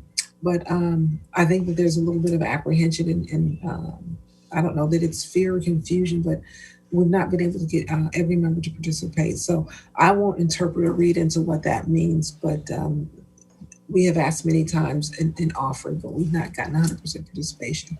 Where we've gotten 100% participation from the director's team, from the Kirkland City Council, but not complete with HCC. We're going to continue community forums, focus groups, and listening sessions. I'll be scheduling at least 1 or 2 sessions with Chief Sanford and the Kirkland Fire Department. We've done 3 sessions. Thank you so much, Chief Harris. We've done 3 in-person sessions with members of the Kirkland PD, and they enthusiastically participated. And we will continue to move forward to be able to collect, gather, and review department level policies, processes, and procedures for review in terms of equity and opportunity and impact. So that's where we are, continuing to build all of the body of research that will inform the gap analysis and needs assessment, so that you will have something in front of you. So when we're trying to figure out what it is we're trying to solve for, we'll have a pretty comprehensive representation of what that is from both a community perspective, employee perspective, and leadership perspective. Thank you. So that concludes our presentation. Madam Mayor, I return the floor to you. Thank you, Jim, and thank you, Shannon. Wow, that's a lot of information. You've been working hard. Let's see. I don't see any hands immediately up. I'm just very impressed with the level of work that you've done so far. You know, I think the one thing that concerns me a little is that sense of safety that you alluded to. And clearly, it's going to be something we're going to want to work on culturally for the city. And now I see a hand. Deputy Mayor Arnold. Thank you, Madam Mayor. Shannon, when we asked for a citywide comprehensive assessment in our 5434, I really appreciate the top to bottom look of structures and processes. And when you start with your preparing your very first update to us and you have a section on elected officials, I could understand you thinking to yourself, you have a bad feeling about this, but I really do appreciate you putting that out there for consideration. As we look at issues like paying community members for their input and removing barriers to participation, I think this is going to be important, both as the Community Diversity Advisory Group potentially involves into something like an ongoing equity cabinet, or we continue to seek to broaden the voices on our boards and commissions. As you prepare strategies and recommendations, I know we're going to be looking to be creative about what we could do within the city. Can we also, if there are barriers to that, you mentioned procurement as well. If there are barriers to that beyond what we can control, can you also provide information on what those barriers are, so we might be considering things for our legislative agenda? Yeah, that is certainly something that we'll be talking about. So we'll be talking to finance, and we'll be talking to Mr. Raymond with the attorney's office about what some of those possible options are. Because if it means that we can recommend changes for the state legislature that might be considered that would positively impact all of the communities across Washington, we would love to have Kirkland be able to shine the light and establish the standard for openness, equity, and fairness that might impact everybody across the state. And I hope this is a conversation that many of our colleagues are having elsewhere, as we identify barriers that would jump onto that as well. Yes. Thank you. Thank you. Councilmember Falcone. Thank you, Madam Mayor.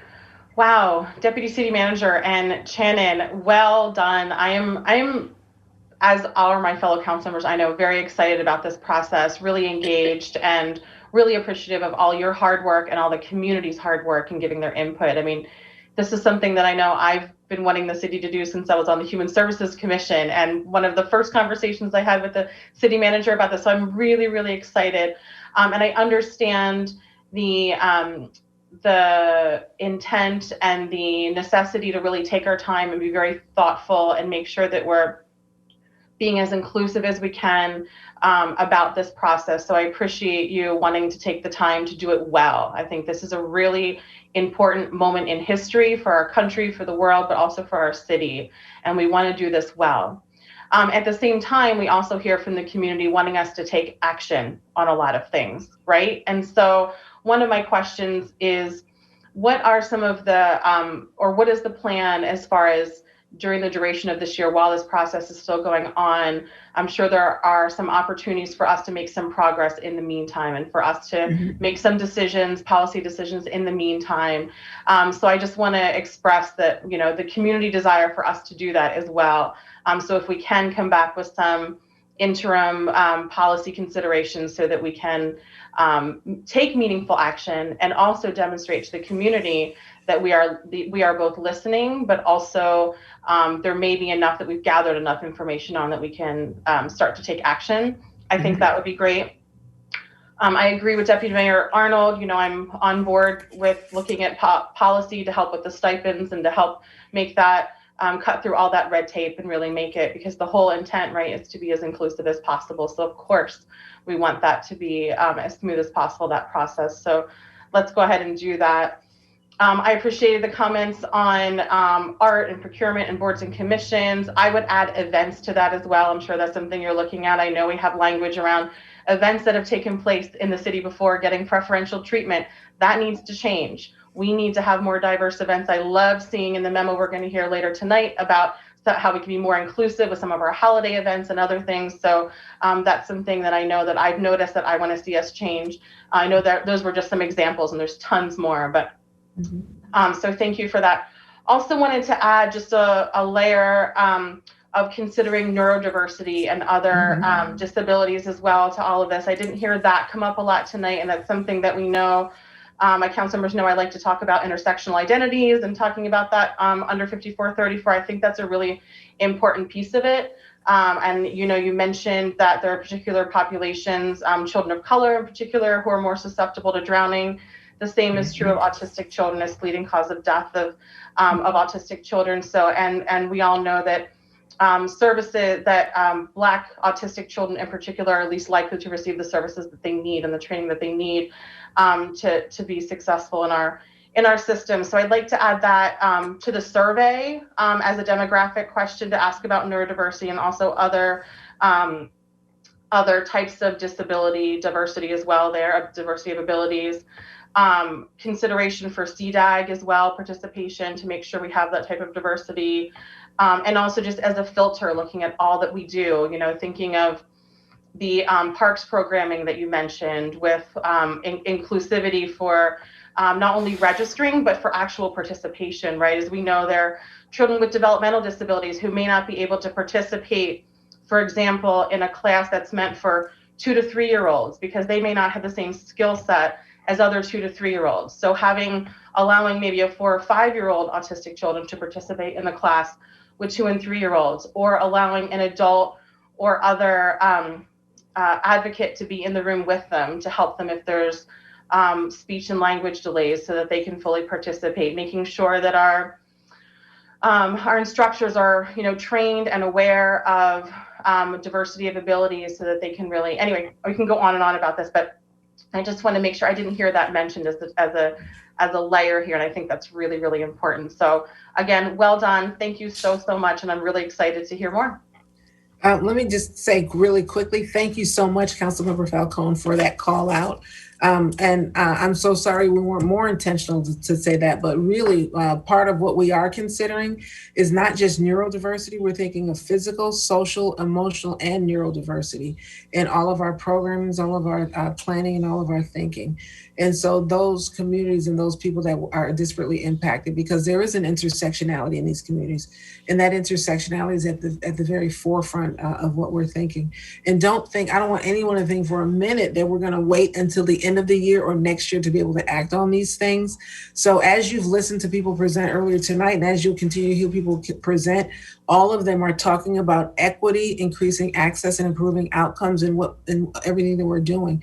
So even as we are doing our fact finding and learning, there is no way that Jim and I, that the city manager's office and I will sit on our hands when we learn that there is something that can be fixed. It's an opportunity now. We're going to absolutely work to do that so that when we report out and we talk about what those objectives and key results are as part of the roadmap, what we're going to hope to say is we are so proud to be at this stage. While we are in the beginning in terms of presentation, we're certainly not at the beginning stages of implementation. So we won't have communities wait a day longer than they have to for us to do what's right, because Dr. King always says now is always the right time to do what's right. So we'll be doing that. So just know that. Thank you, Shannon. Councilmember Pascal. Thank you, Madam Mayor. Oh, yeah, I echo the comments from my fellow council members. Lots to think about. There's a lot going on in my head right now that I'm trying to questions and comments and things. But so let me just focus on a couple things that I'd love to hear a little bit more, or at least to kind of give you something to think about next time we hear, because there's going to be many next times, it sounds like.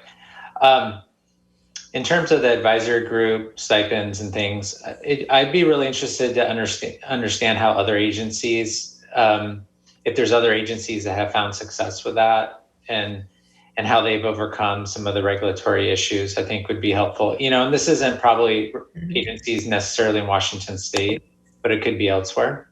Mm-hmm. And then, as we think about that, what kind of criteria are we going to have to be thinking about? Because we do have a lot of different groups and advisory boards and others, ad hoc groups and other things that form. And so where do we draw the line? Yep. I mean, what criteria do we use? Because I don't know, in my head, I'm thinking like, how do we make it sustainable given all the different groups that we have at times providing input? So I just want to kind of make sure we're being very thoughtful about that, and love to see how we think through that. I know that's more work that you're doing. And then also along that line is, if we have examples of other agencies or other jurisdictions that have done this, I'd love to hear more about if it's achieved some of their desired outcomes. Has it really worked?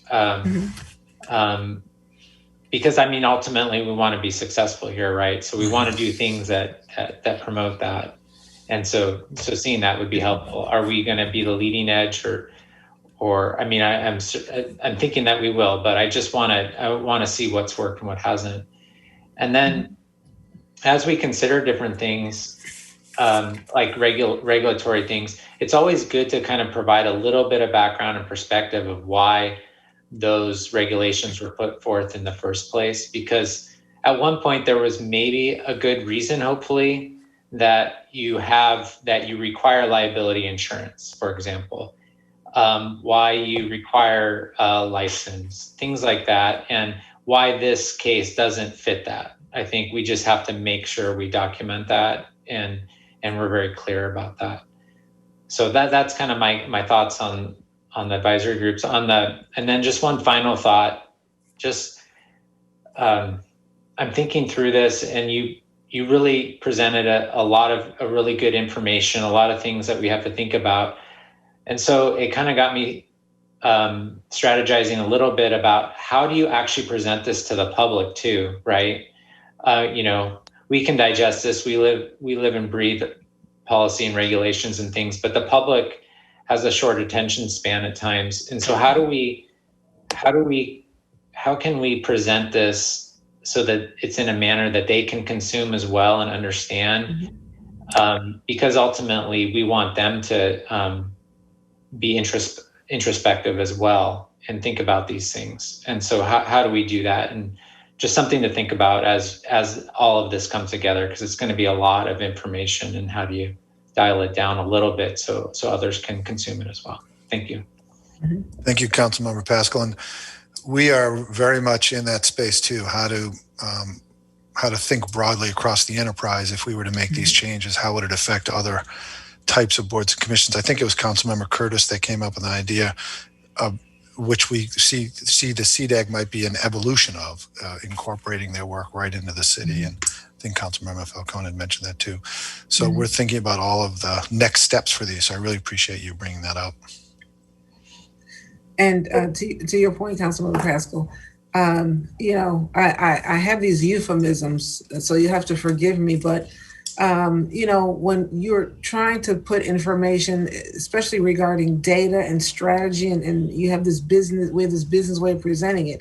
I was always, taught to, sometimes you have to, when you explain it to the public, to the masses, you have to put it to where the goats can get it. And so I want to make sure that we present this information and the data and our plans in such a way that the average person is able to look at what it is that we're doing, understand how to participate, and is able to act on their desire to participate or weigh in. And when we look at the rules with regard to why we compensate or not compensate, and what's impacted that, municipalities have always had some way to communicate, whether it's by phone or email, or people walking into the town hall, and they give their opinion. People have always come before the council, or come before leaders, or come before city employees, and they've given their opinion, and they've done it freely for several hundred years in this country. They've given it freely. And at this point, because we know that it's a business imperative and those opinions matter, we want to make sure that people are able to be compensated for doing what they've always done for hundreds of years, and that's giving their opinion. And so we want to make sure people know that we value it, and we want to assign a value to that.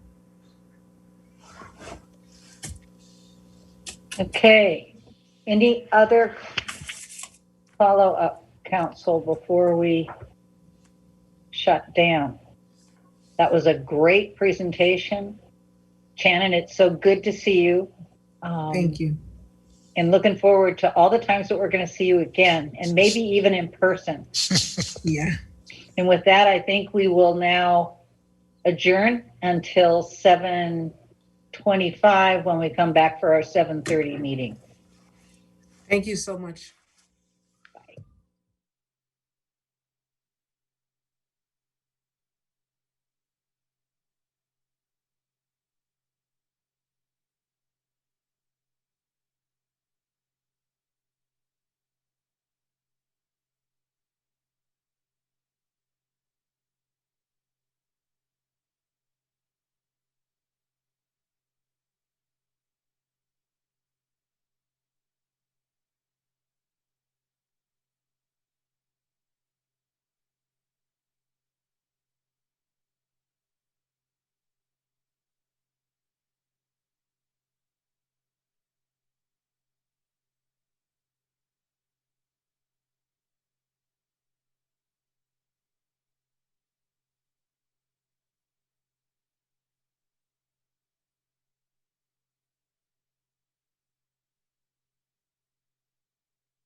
You're live, Mayor. Thank you and welcome back. We are back in session following a study session for a comprehensive emergency management plan update, draft review, and a resolution R5434 equity gap analysis update. We are now moving into our honors and proclamations. We have 3 proclamations this evening. First one is for the National Correction Officer Appreciation Week proclamation. City Manager. Okay, thank you, Madam Mayor. So we'll be declaring May 2nd through 8th as National Corrections Officer Week in Kirkland. So National Corrections Officer Week is a week-long celebration of the professionalism, dedication, and courage exhibited by correction officers.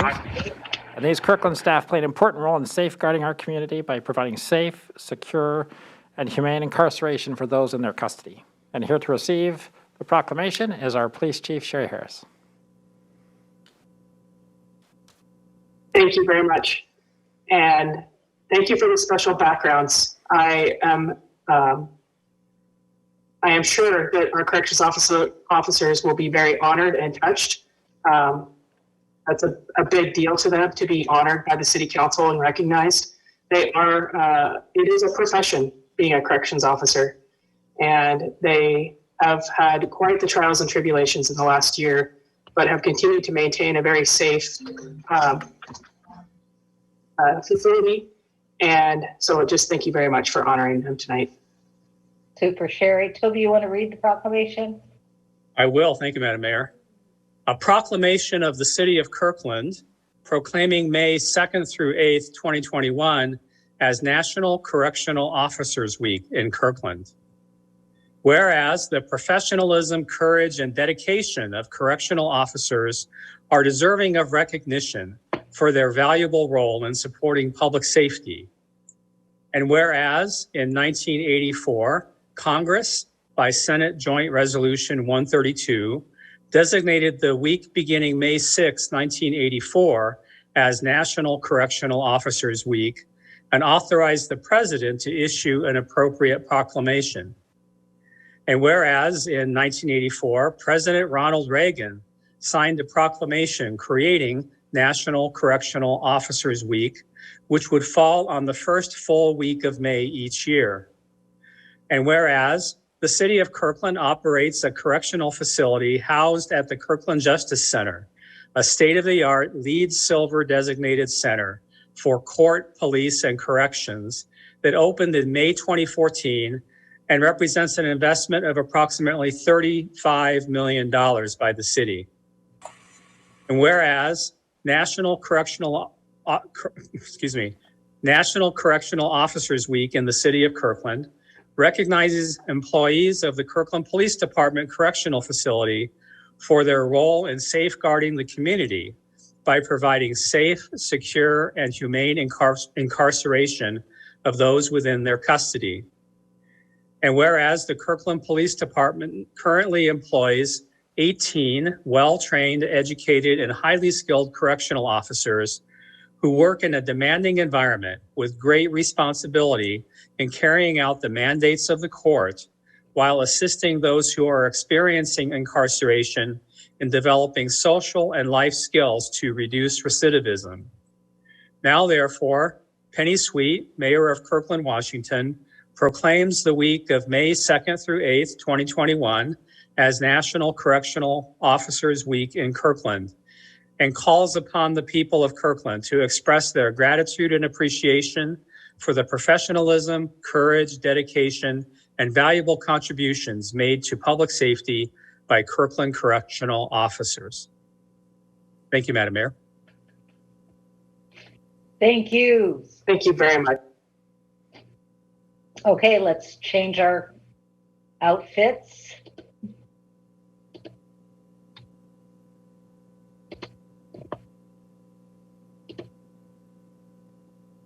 Okay, this takes us to our second proclamation this evening, which is the National Asian American and Pacific Islander Heritage Month proclamation, which is going to be presented this evening by Councilmember Black. City Manager. Okay, thank you, Madam Mayor. As you mentioned, we'll be declaring May as National Asian American and Pacific Islander Heritage Month in Kirkland. And as we all know, Asian Americans and Pacific Islanders have a rich heritage that is thousands of years old and have both shaped the history of the United States and also had their lives and culture dramatically influenced by moments in the United States history.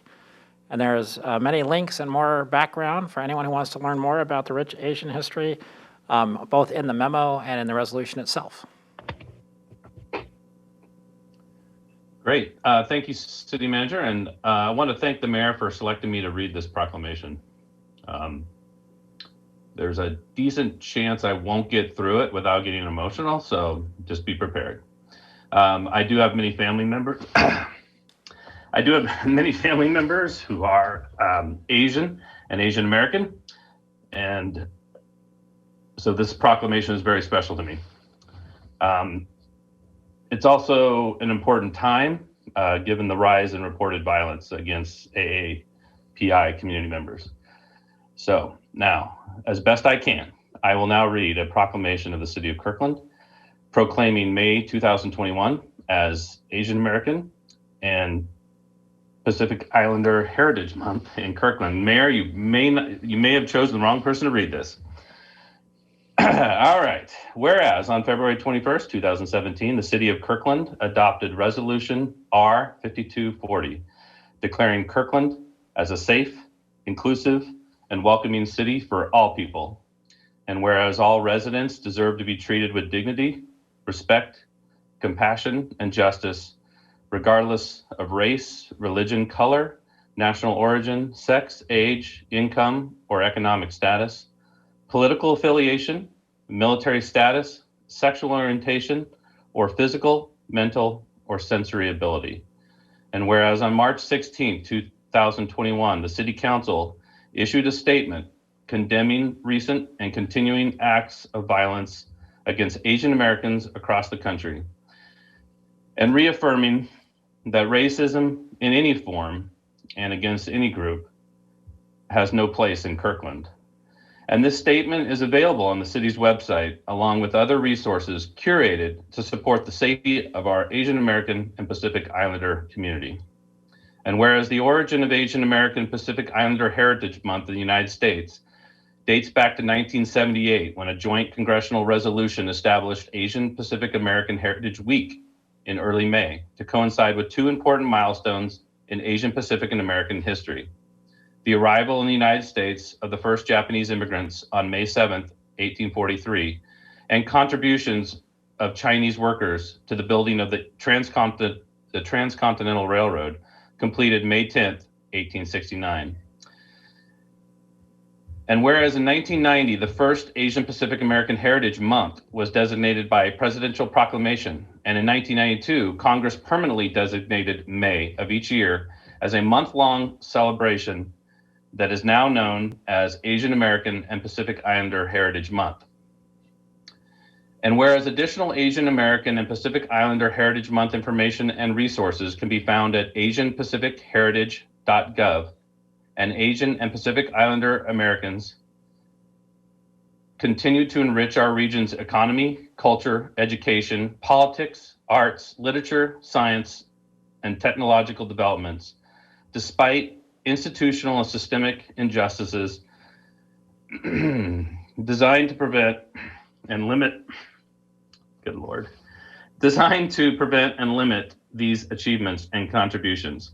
Now, therefore, Penny Sweet, who probably should have read this proclamation instead of me, Mayor of Kirkland, Washington, proclaims May 2021 as Asian American and Pacific Islander Heritage Month, and calls upon all people of Kirkland, Washington to learn more about those of Asian American, Native Hawaiian, and Pacific Islander heritage, and to celebrate this month with appropriate programs and activities.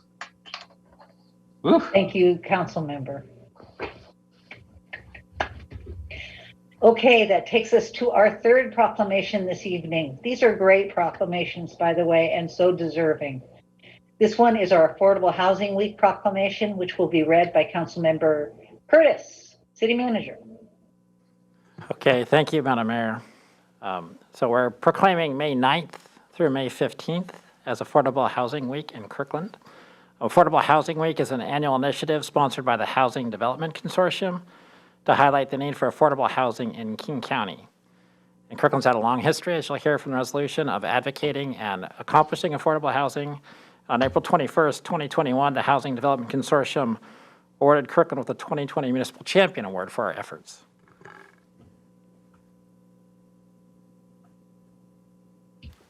Thanks. Thank you, Madam Mayor. And thank you, Councilmember Black, for showing your humanity tonight. I think that all of these proclamations are not just empty gestures for all of us, they mean something.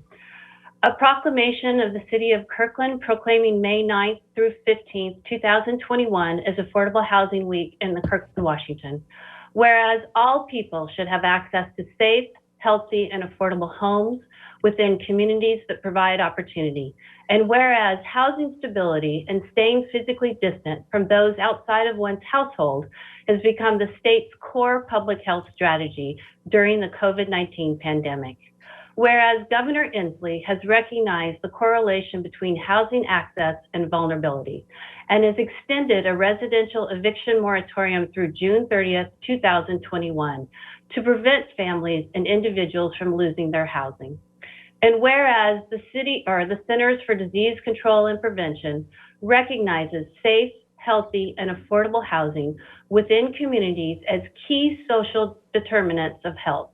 And whereas the King County community has responded to the historic challenges presented by the pandemic by delivering direct supports to families and individuals in precarious housing situations.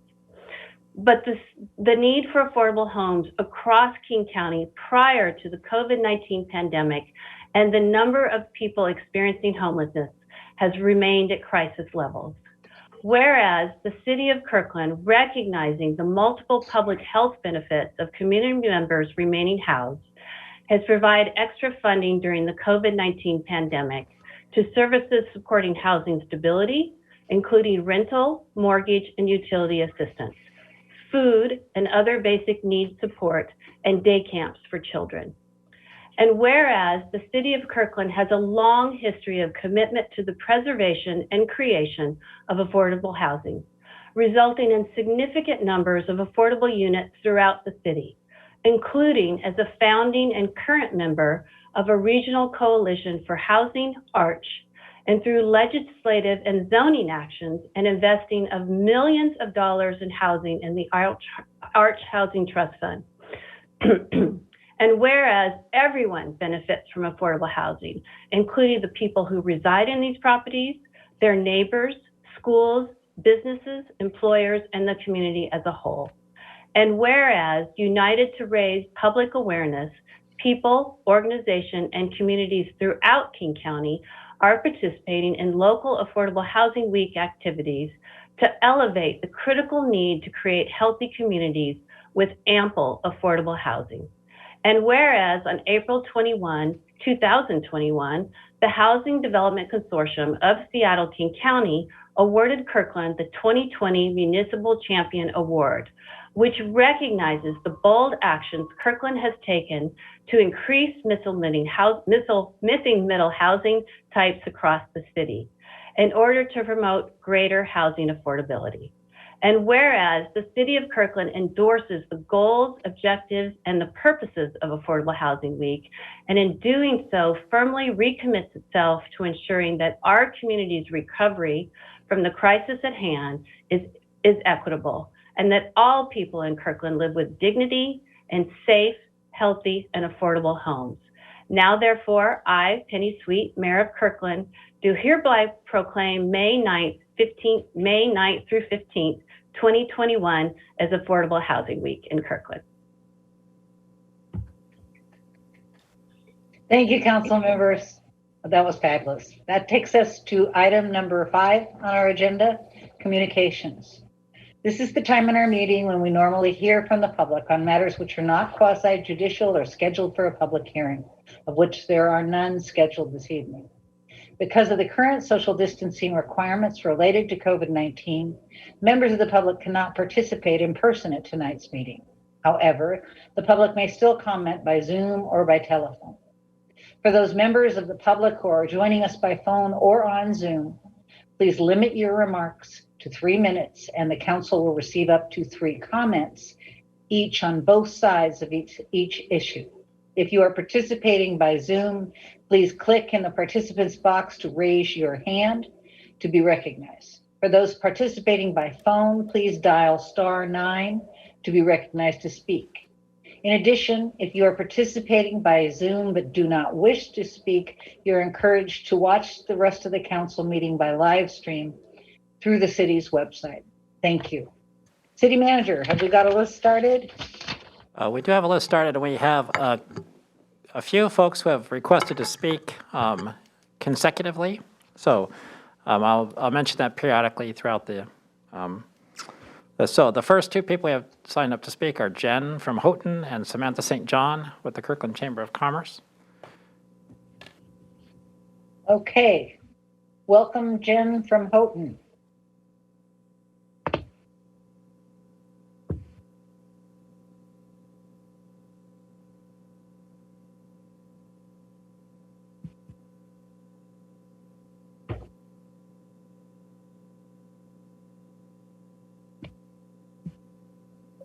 Hello, can you hear me? We can't hear you, Jen. Can you remind us your last name, please? Zentz, Z-E-N-T-Z. Great, thank you. Go ahead. So I am calling regarding the smell at the Houghton transfer station and the garbage trucks that we were talking about last meeting. I invited you all to a barbecue, but I can't throw that barbecue yet because they have shifted when they're going to put those trucks out there. And so I first want to say thank you for your support in stopping the trucks from being left here over the weekend for this summer. However, as much as I am truly grateful for the calls that you made and the requests that you made to change the direction of King County regarding this, despite all of our collective efforts, King County has decided to postpone the decision until after the election. This decision, I find distasteful at best, pandering for votes, or at worst, pure trickery. The reason for diminished smell is the MOU that demanded King County adapt the transfer station to be better neighbors. However, when the garbage trucks return after the election, doesn't it seem the smell will still just be there as well? It will return just like it was, like it did before the MOU existed in the first place. This should not be a fight that we have to spend years fighting. This battle has gone on since the 1960s. It is stealing our time with our families so that the county can save a few measly dollars per family a month. This is a neighborhood and the transfer station is smack in the middle of it. The promise that they made to be good neighbors is not being fulfilled. I did report a smell to the number that was provided last Friday, last Friday I reported a smell, and I have to tell you that as much as I report these smells, I don't believe that they care about us as neighbors. I don't believe they care about us as citizens. I don't believe they care about us as a community. And I believe that you guys can help us. There is no reason that we should have garbage trucks in our neighborhood for the weekend this year or next year or the following year. Please support us in making sure this does not happen, because it smells bad and it brings bugs. And I promise you, if you get this off their agenda, I will throw you a barbecue and it will be good. I mean, I'll roast a pig. I don't even care. I will do whatever, not whatever, I have limits. But what I'm saying is please, please, please make this stop. Thank you so much for all that you're doing to help us. Thank you, Jen.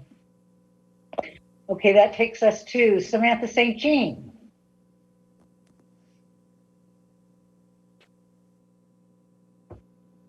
St. John, sorry.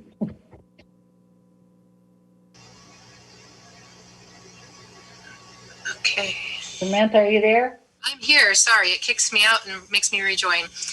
Hi there, Samantha St. John, CEO of the Kirkland Chamber of Commerce. Thank you for listening to me this evening. I am dialing in to talk to you about the decision that was made on Friday to cancel all special events in Kirkland, any fairs, anything under the King County reopening guidelines, aside from just a few events. This includes Kirkland Oktoberfest, Kirkland Uncorked, Kirkland Summerfest, the Kirkland Classic Car Show. These are events that were canceled last year and are now being canceled again this year, and I would ask you to please reconsider this decision. There are many businesses that are really counting on people returning to Kirkland, especially for the summertime. We have a lot of restaurants that are just struggling to make ends meet, and they're really relying on this extra business. I completely understand things like the parade, the 4th of July parade. I understand how that crowd can be unmanageable, but things like Summerfest can actually be done safely. There are rules in place, there are guidelines, there are distancing methods, and there's a lot of people that are being vaccinated. So I would ask you to please reconsider and to consider the impact that this will have on our economy downtown with this decision to just cancel everything that's already been under a lot of stress to plan some of these things, and a lot of things that have been taken into account to keep the public safe. Thank you. Thank you, Samantha. Okay, and that takes us to Brad Weed. After Brad, the next two speakers are Faith DeBolt and Kirk Hovenkotter. Can you all hear me okay? Yes, we can. Maybe you'll even see me. Hello, I'm Brad Weed of 320 7th Avenue West. I'm coming to you tonight as both a concerned citizen and a representative of Kirkland Greenways. We promote safe streets for all, as you know. So thank you for this opportunity. Tonight's agenda includes 3 separate topics that are interrelated. These topics are Park Lane, the Lake Street Scramble, and the Lake Washington Promenade. 3 cornerstone attractors of people enjoying Kirkland on foot. There are also defining elements in Adam Weinstein and Deputy Mayor Jay Arnold's 2019 proposal to the Puget Sound Regional Council and King County for downtown Kirkland's Regional Growth Center designation. Their proposal includes a downtown urban center map that shows a park walk promenade stretching from Park Lane east to the CKC. We envision that park walk promenade also extending from the Lake Street Scramble south to the edge of the downtown urban center designated border at Marsh Park, just steps away from the Beach House Bar and Grill, Ivers, and Caroline Point. This promenade would provide a safe space to walk and roll along increasingly busy Lake Washington Boulevard. It also connects retail and restaurants stretching from Caroline Point all the way to downtown Kirkland. The packet in front of you outlines goals and policies for the Lake Street Scramble on page 646. Number 1, provide the infrastructure and public facilities to support economic activity and growth. Number 2, contribute to the quality of life in Kirkland through provision of public capital facilities and utilities. Number 3, encourage public amenities and facilities which serve as catalysts for beneficial development. We believe a Lake Washington Promenade would also satisfy these goals, but it requires further study to understand just how. Given the contentious nature of alterations to public facilities, we believe the promenade experiment must extend for 1 month or more and must also allow for the alteration of design configurations over time. For example, should the delineators be on the inside or outside of the bike lane? How much room is required for garbage collection and mail delivery? What about short-term drop-off curbs for home deliveries? These questions and more require flexibility of configurations, coupled with mechanisms for soliciting input from Lake Washington Boulevard residents, waste management, postal carriers, delivery services, and of course, the thousands of people strolling and rolling their way to shop and eat at local businesses. Please vote to keep all options open for how to proceed with properly and flexibly experimenting with a safe, vibrant, and effective Lake Washington Promenade as part of Kirkland's downtown urban center. Thanks for your time. Thank you. Okay, and next up is Faith DeBolt.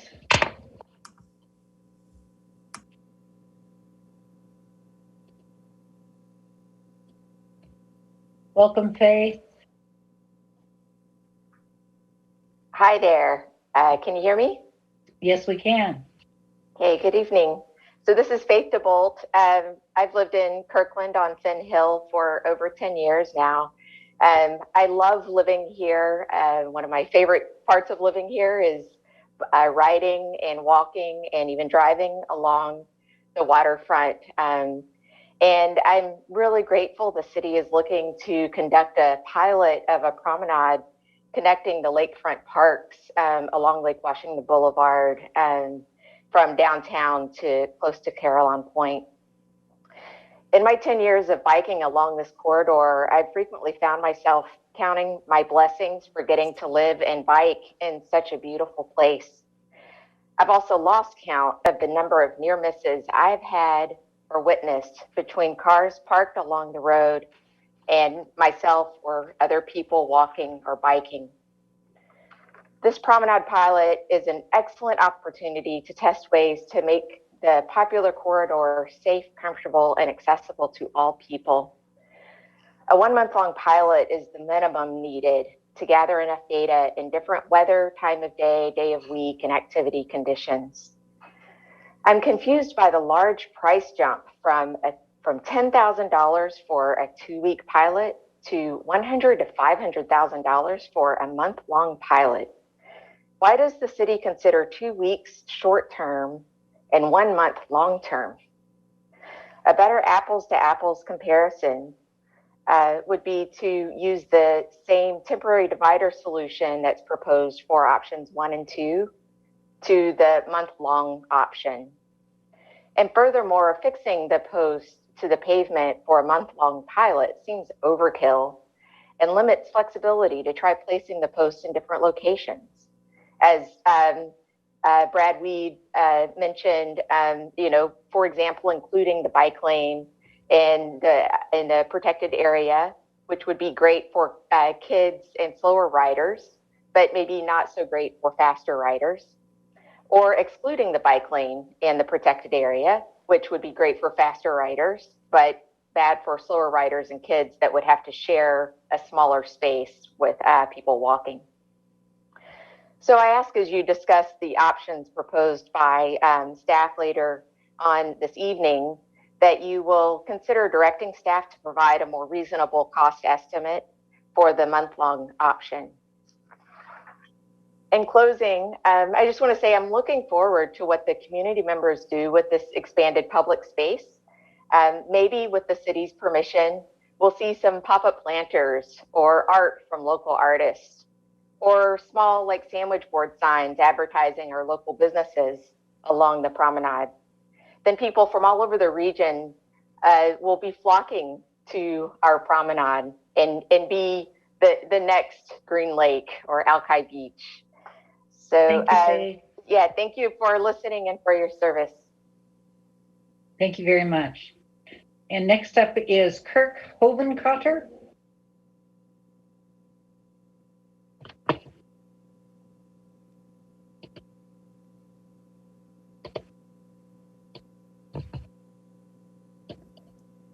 Hi, Mr. Hovenkotter.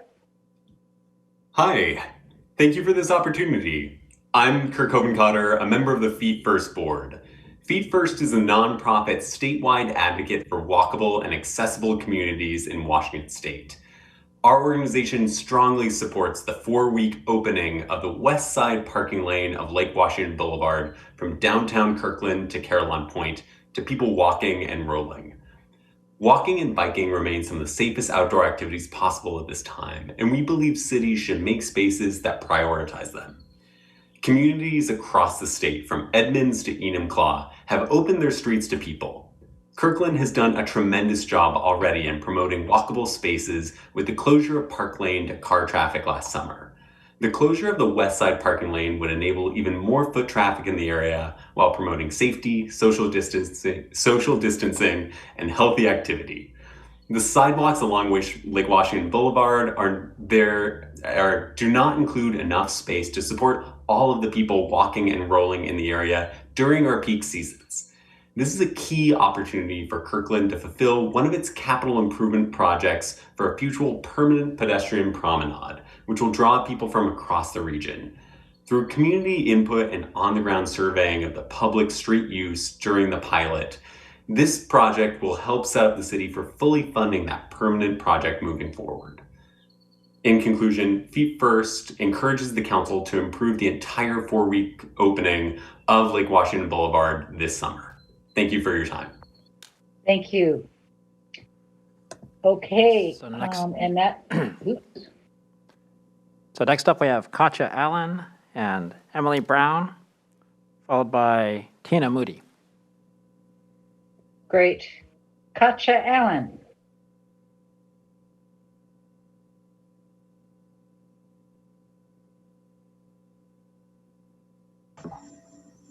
Welcome, Katja. Okay, hi, thank you.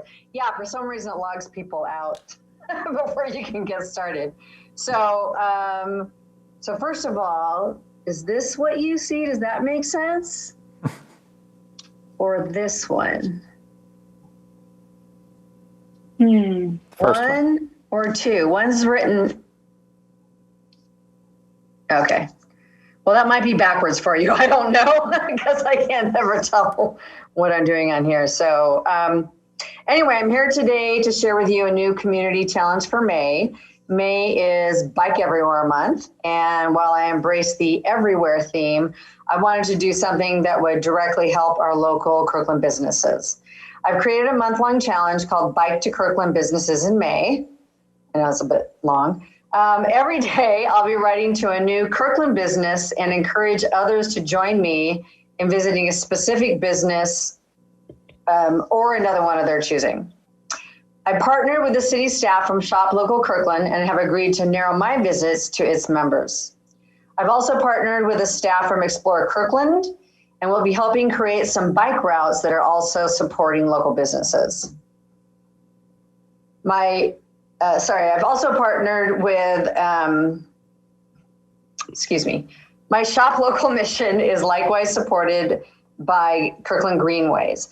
They have procured hundreds of high quality, made in the US canvas shopping bags featuring the Shop Local Kirkland logo and will be encouraging people to fill them up. I've been told the bags arrive tomorrow and they'll start distributing those this month.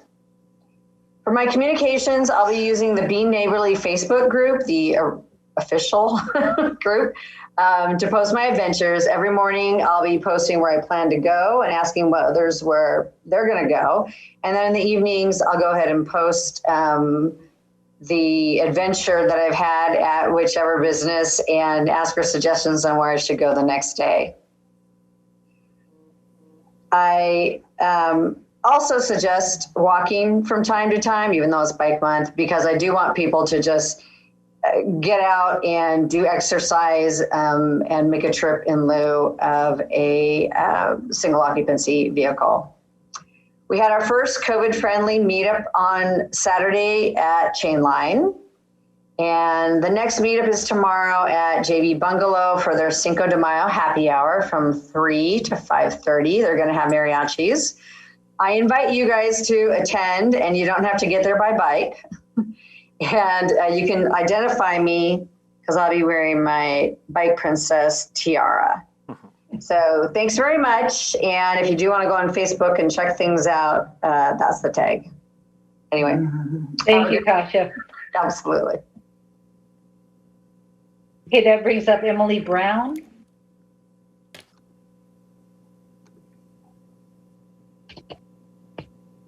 Welcome, Emily.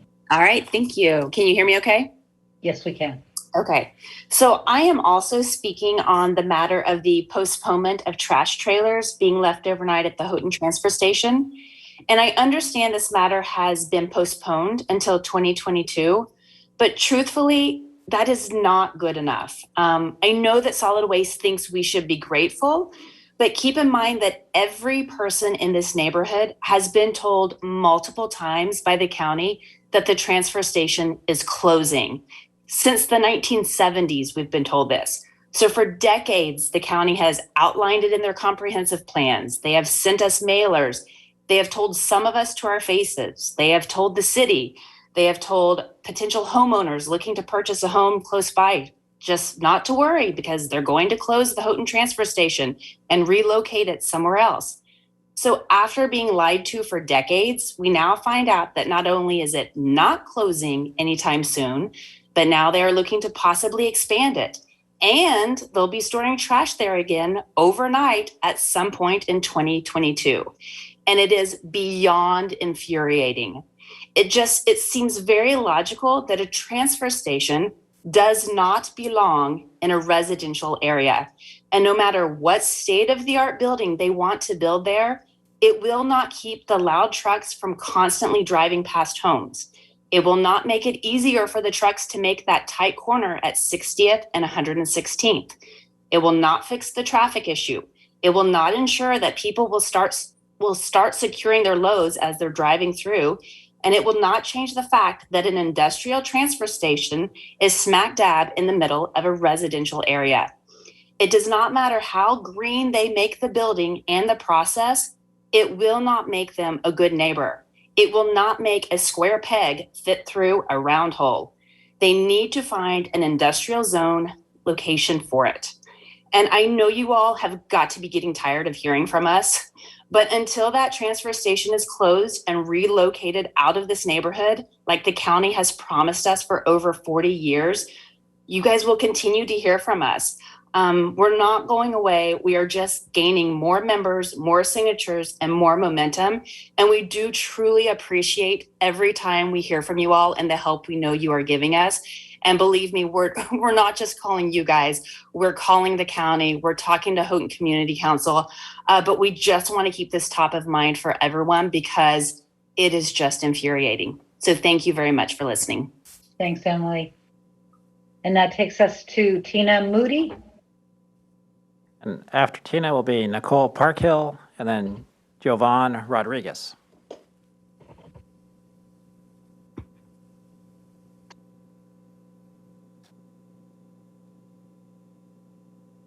Tina, are you with us?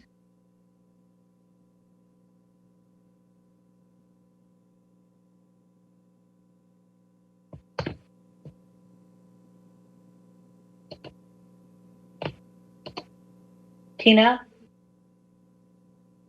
you are still muted. Now I can't see you.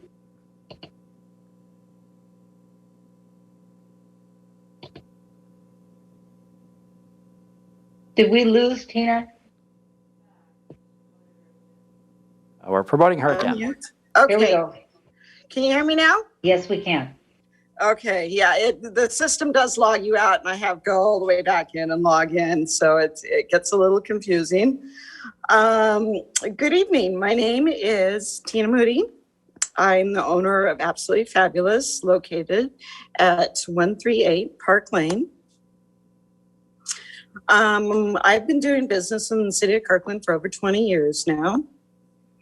Each year, the push for more days and weekend closures on Park Lane come from community organizations that do not seem to understand or take into consideration the financial impact daytime and weekend closures have on businesses.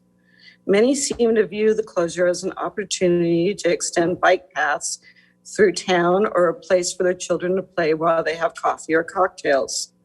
After reading all the survey comments included in the council packet, I have come to the conclusion that there is a group of people who don't care if there are any retail or professional services on Park Lane. As a longtime business owner whose financial future is uncertain, I find the survey results very disheartening. The respondents who believe daytime and weekend closures are good for businesses do not have the full picture. While widely unpopular to say, Kirkland is still auto-dependent. This area does not have the density of European cities. Local shoppers and diners alone do not sustain the business mix of downtown. Others seem only to be concerned with the success of restaurants without considering the relationship restaurants have with other businesses. Given this, I sincerely appreciate the survey respondents that deferred to the businesses located on Park Lane to make the final decision regarding closures. As a retailer, the three major considerations to look for when opening a business are location, availability of parking, and visibility. Reduce the quality of any of these factors and you don't survive.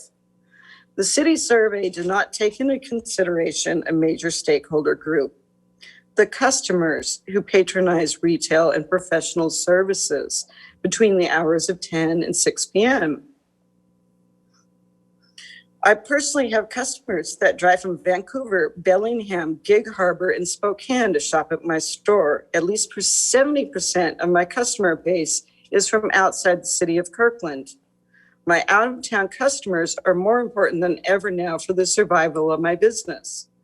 Customers that drive into town are often using wayfinding apps requiring parking and clear visibility of the shops they are looking to patronize. Our businesses are part of what makes Kirkland a destination. There are over 20 businesses on Park Lane that have their life savings invested in their businesses and are worried about the ability to survive the summer if the closure goes into effect. We hope for a balanced decision. Tina, I have to interrupt you. I'm afraid your time is up. That's fine. That was my closing. Thank you for your time. I appreciate it. Thank you. So now that would bring up Nicole Parkhill. Hi there, can you hear me? We can. Welcome, Nicole. Thank you, Penny. Good evening, Mayor and City Council. I'm Nicole Parkhill. I'm representing myself. I am a business owner on Park Lane, Seven Dragons Acupuncture, and the other 10 businesses that are also located within Kirkland Healing Arts. Given the choices, we can support option 1, the closing of Park Lane from early May to October, only during evenings, beginning at 6 p.m. Kirkland Healing Arts is located on the second floor of the building on the south side of Park Lane. We are individually licensed by the City of Kirkland and see clients or patients by appointment only. Due to the steep rent, evenings and weekend appointments are required in addition to normal business hours. We have been on Park Lane since 1996. Each of the businesses supports a local family, and our businesses are adversely impacted by all street closures. We generally take our last appointments around 6 to 7 p.m. So evening closures, while still impactful, have the least effect on our ability to do business. Regular daytime closures have a dramatically negative impact on our businesses. The flow of traffic down the street is our number one concern. Amplified music is a second, and loss of parking is a third. Our businesses do curbside pickup. We have many handicapped customers. We get a lot of deliveries, and we have to haul laundry and supplies to and from our facility, all of which require close vehicle access. Amplified music and sometimes competing musicians is disruptive to a healing and serene environment. We do utilize white noise, however, sometimes that's insufficient. While it is best for our businesses to have the street open all the time, we also want the entire community on Park Lane to thrive. If it's in the best interest of the restaurants to close the street after 6 p.m. in the summer, we are willing to compromise on this front. However, we strongly voice our need to have the street remain open during the day, 7 days a week. I would also like to comment briefly on other comments that it would encourage biking and other situations, biking and pedestrians down Park Lane. The traffic flow down Park Lane is so slow that there is no danger to bicycles or pedestrians. They use the street regularly. I love to see it. Health and fitness are number one. The street is not a main thoroughfare to anywhere. So it isn't closing one block of Park Lane is not going to create a bicycle promenade. It's mostly pedestrian. And I would even go so far to say that if you're closing it to cars, it should also be closed to bicycles. Like it's either safe for cars to drive at 3 miles an hour and bicycles, or it's not. Nicole, I have to cut you off. Okay. Your time is up. Thank you so much. Remember, there's 11 of us up there. Got it. Thank you.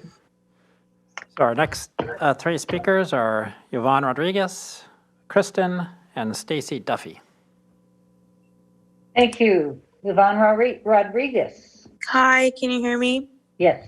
Hi, good evening, everyone. My name's Giovanna Rodriguez. I am the former owner of Casa Ricardo's on Lake Street.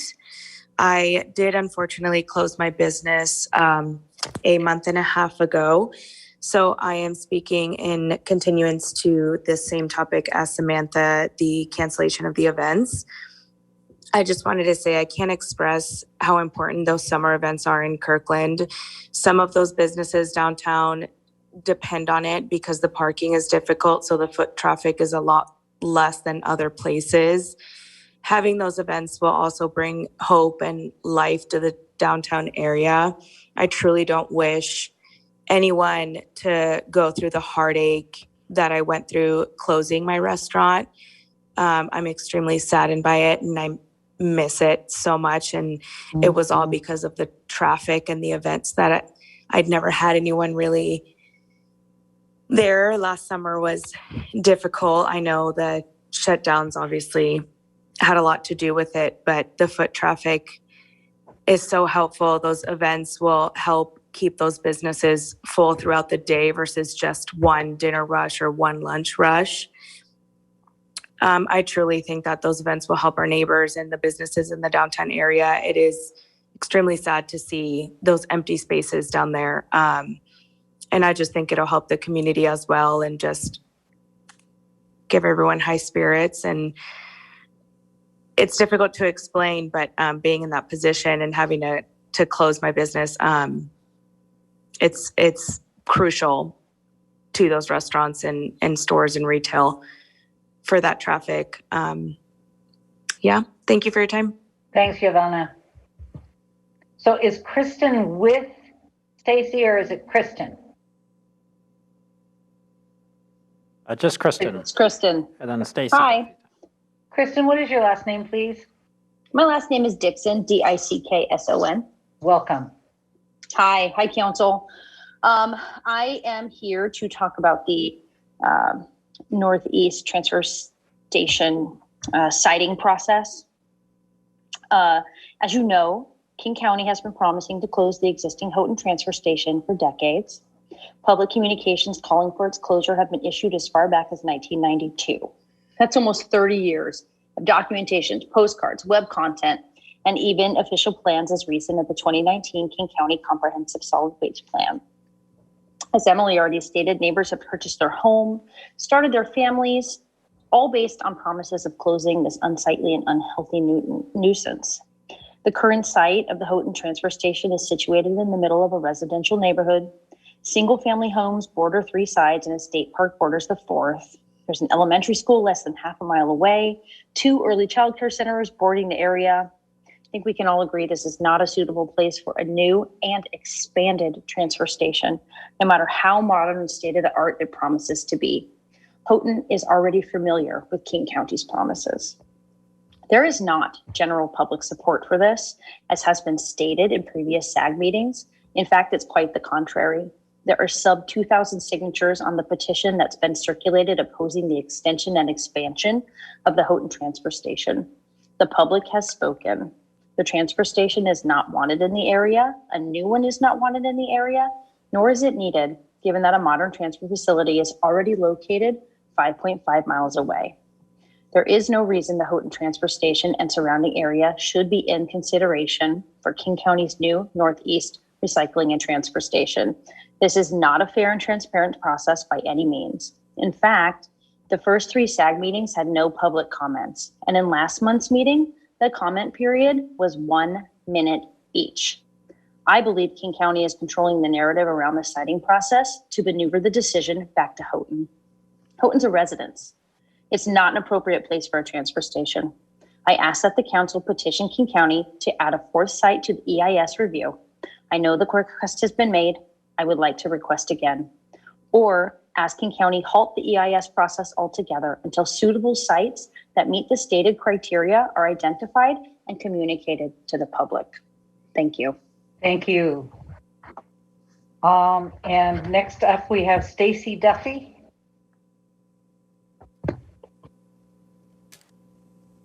Hi, my name is Stacy Duffy, and I'm here tonight to discuss King County Solid Waste's postponement of their decision to leave the full trailers of trash at the Houghton Transfer Station over the weekends. Stacy, before you proceed, City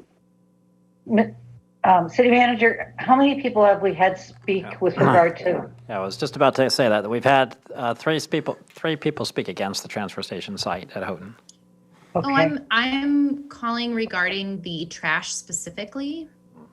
Is it okay for me to speak, or I can send emails if that's You can better? certainly send emails, but if your comments are not directed at the Northeast Transfer Station siting process, you can proceed.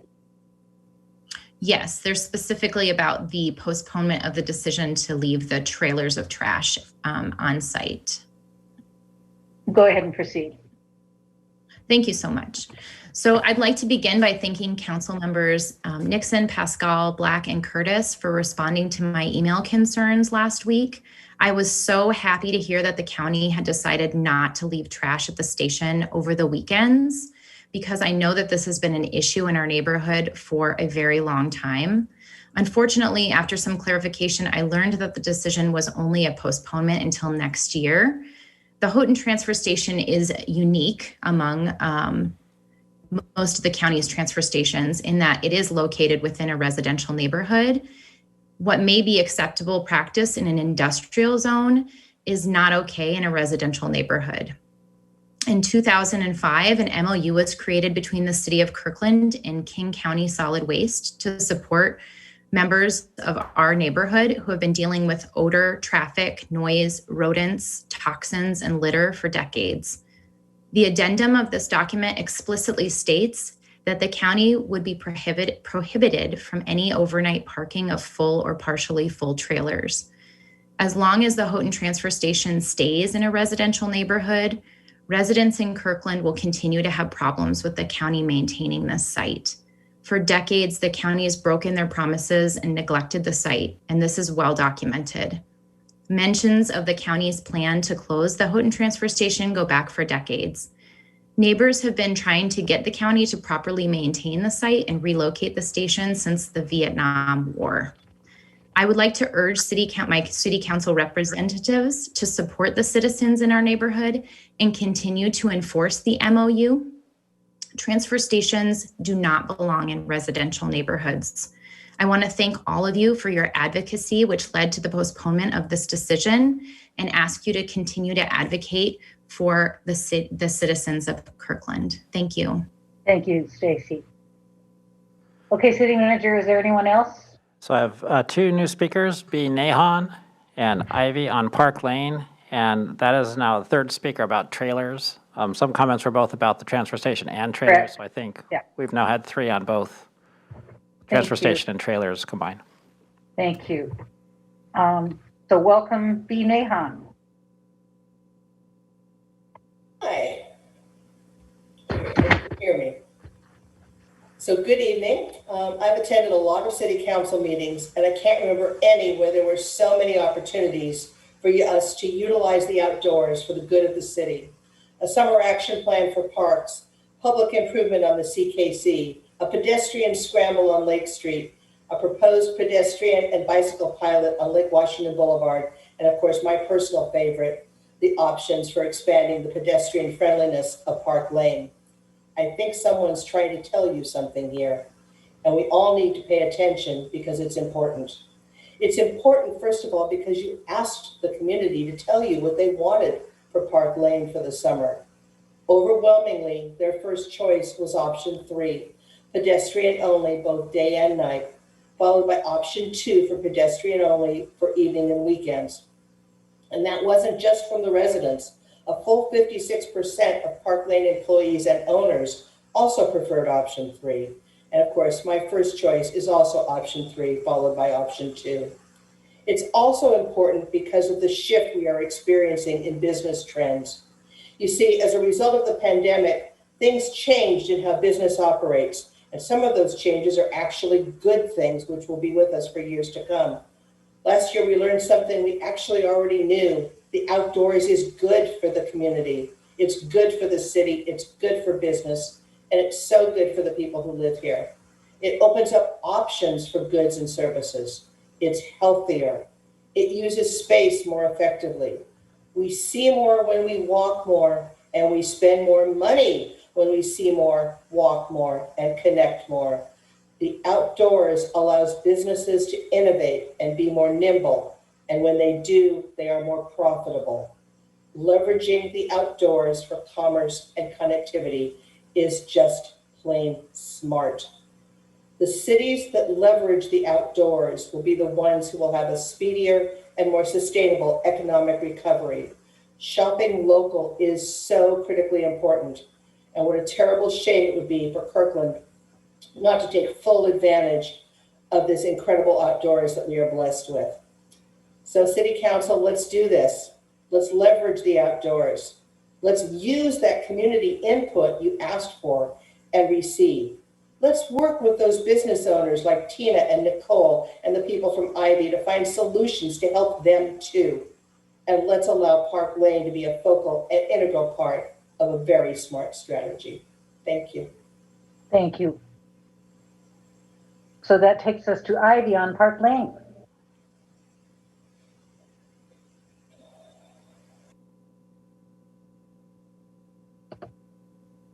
Ivy, you want to mute your or unmute yourself? Hello, Mayor. Can you hear me? Hi there. Hi there. This is Taylor, Tina's son. We own Ivy with myself, my mother, and my twin Garrett, and we have 4 other employees. I'm calling from, actually, we're on a job in Florida, so it may be a little bit muddled, but we didn't have anything prepared. It was a little bit last minute. We're busy. But essentially what we're hearing is that people who aren't in our position are telling us what's best for our business. However, we've been here for 8 years. We've paid over $1.2 million in sales tax. We hear from customers every day, and I can tell you, unprovoked, 98% of customers always complain about the parking. And if you're hearing that every day, day in and day out, and the relationships we have with businesses, 3 of whom have left, the Paint and Sip, Birdcage, Estina, with the exception of Birdcage, those other businesses were here for upwards of 7 years. They all said the same thing. Why did you leave? They said parking. It was a nightmare. It's a nightmare to get deliveries, anything, and we need to invest in the infrastructure. A place we were actually considering opening a second location or moving our current location is University Village.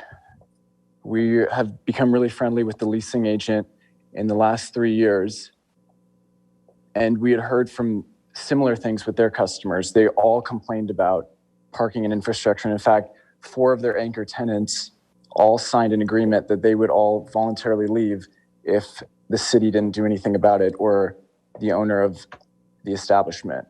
Well, 5 years later, now we see 3 new garages, over 5,000 parking spots. And once again, as we know, University Village is thriving, and I think a pinnacle of what outdoor mixed-use space can be that incorporates restaurants. Excuse me. And then it was interesting, we were speaking with the leasing agent, and they did actually close, again, a pilot during COVID. They did close a portion of the street, which I beg your pardon, I'm not sure exactly what street that is, but they closed a portion. It was by the Tesla, the Joey's, the Eureka. And when we were talking about, because Mercer closed and we were thinking about going in there, but we wanted parking, those were actually the only vacancies U Village has right now is those spots where they're closed. And they were actually saying that that's a big deterrent to businesses. Furthermore, we've heard we're open for all options. I think everything's a great compromise between the community and this, but we've tried many of these pilots, and I can give you sales figures that show that these are just not good for business. They inhibit business.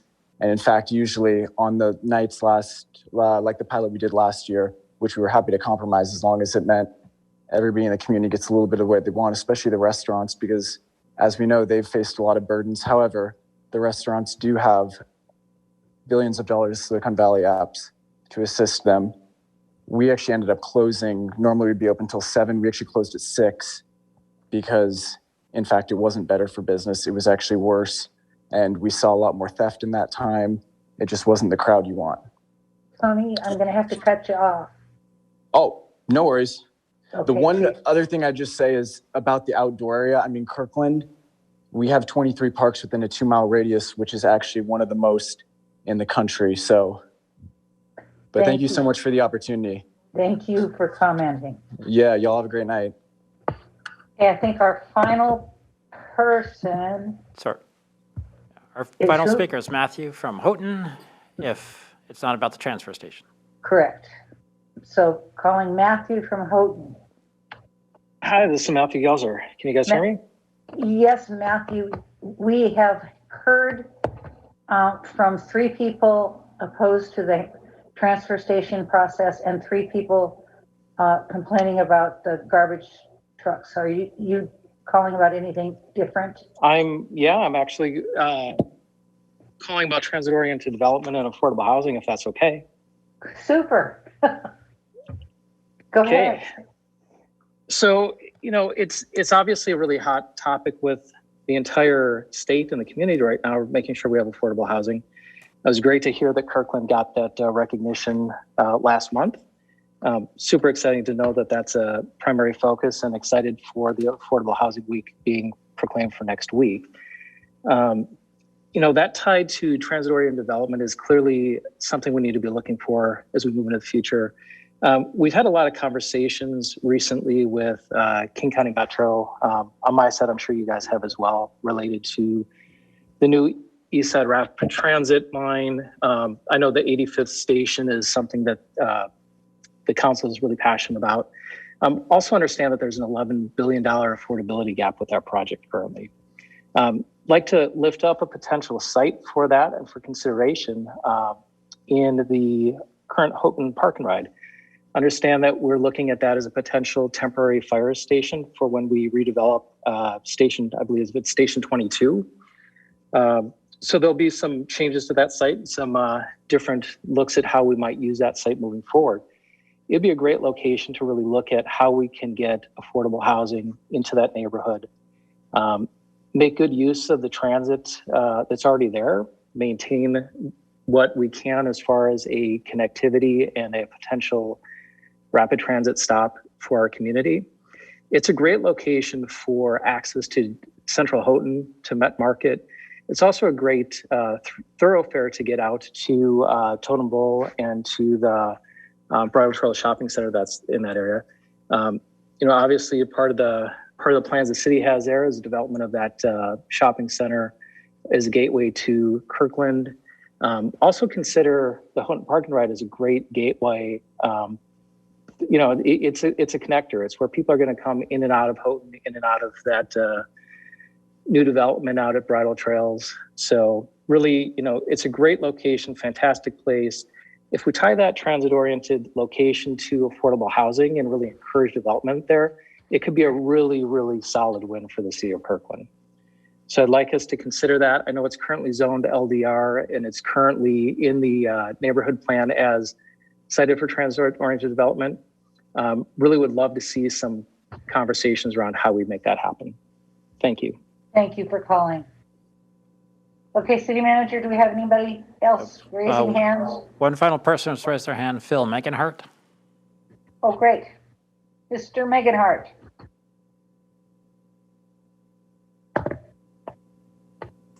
Are you with us? Yes, I am. Hello, Mayor Sweet. How are you? Good. I just wanted to weigh in tonight on the administration's decision to put a moratorium on special events in the parks this summer, 2021.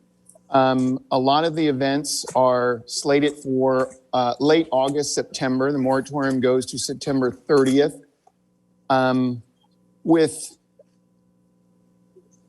the idea of starting the economy again and getting life back to normal, the events that are planned and the event organizers, I can speak for myself, have been working very hard with the governor's office to create guidelines and create safe spaces. I understand the resources that it takes and the demand on the parks on any popular, warm, sunny Sunday or weekend in Kirkland, especially Marina Park. But I would like for the city council and the administration to reconsider reevaluating the moratorium mid-July to see where we are and where the health department would recommend moving forward. I think such a long moratorium, I don't think it's healthy for the, I want to say healthy because I want to basically say the enthusiasm. I mean, we really have to have some sort of hope and some sort of looking forward to getting back together again. And the community events that Kirkland have are very, very special. They're unique. They're nowhere else on the planet. And to not have them another year would just be a sad thing. Not only sad economically, economic impact is so positive for the events, but just be able to, on the tourism side, and be able to tell our story in Kirkland that we are a community and we are being safe and we can hold events. And that's really all I would like to say. Thank you very much for listening to me tonight. Thanks for calling in tonight, Phil. Okay, is that our final speaker, City Manager? Actually, I have two additional speakers, Madam Mayor, Elaine Montgomery and Dave Thompson. Thank you. Elaine, you want to proceed?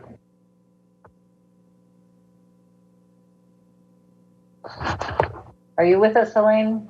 Yes, I'm with you. Thanks for recognizing me. Hi, my name is Elaine Montgomery. I've lived with my husband on West of Market Street for 40 years, and we've raised 3 kids. We are a huge outside family and love to walk the neighborhood. And my concern I wanted to bring up tonight is favorite treasured walkway between Waverly Beach Park and downtown Kirkland. It runs along the waterfront, just behind the houses on the waterfront. There's 2 gates you go through, an old red gate at Waverly Beach Park, and then again, midway to downtown, an old gray gate. Recently, the property owner at 315 Lake Avenue West has brought a suit against the city to permanently close this gate that our neighborhood's been walking for 80 some years.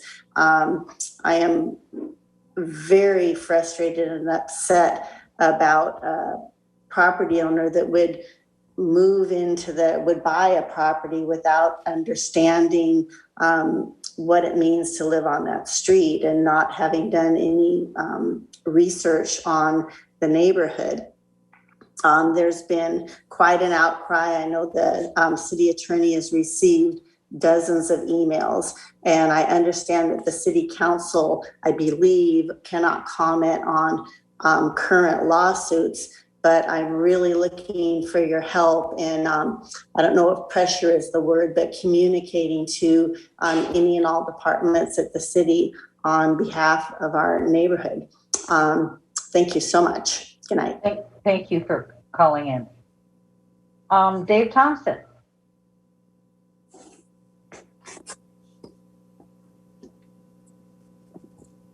Are you with us, Dave?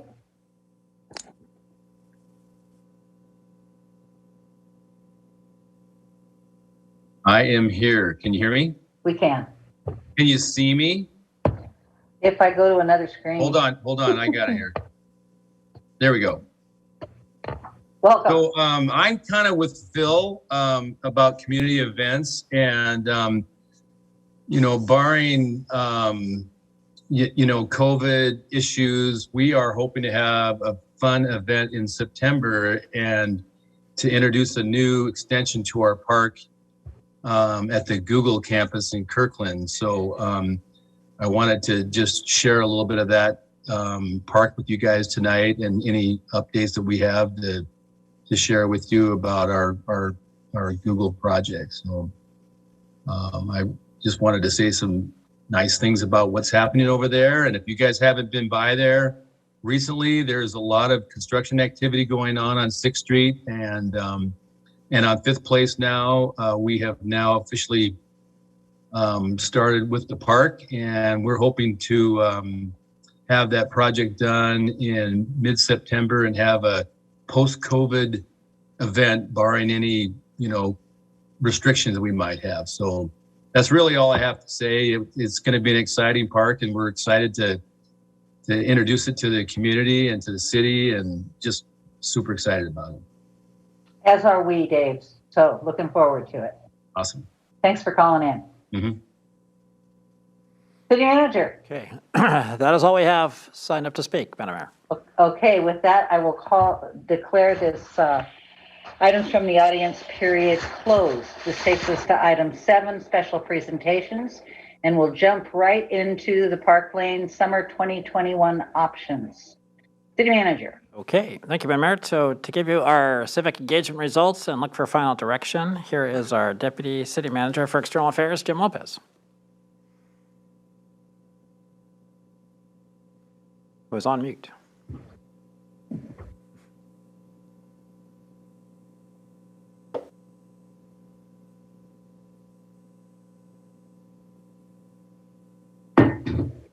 Jim, you're still muted.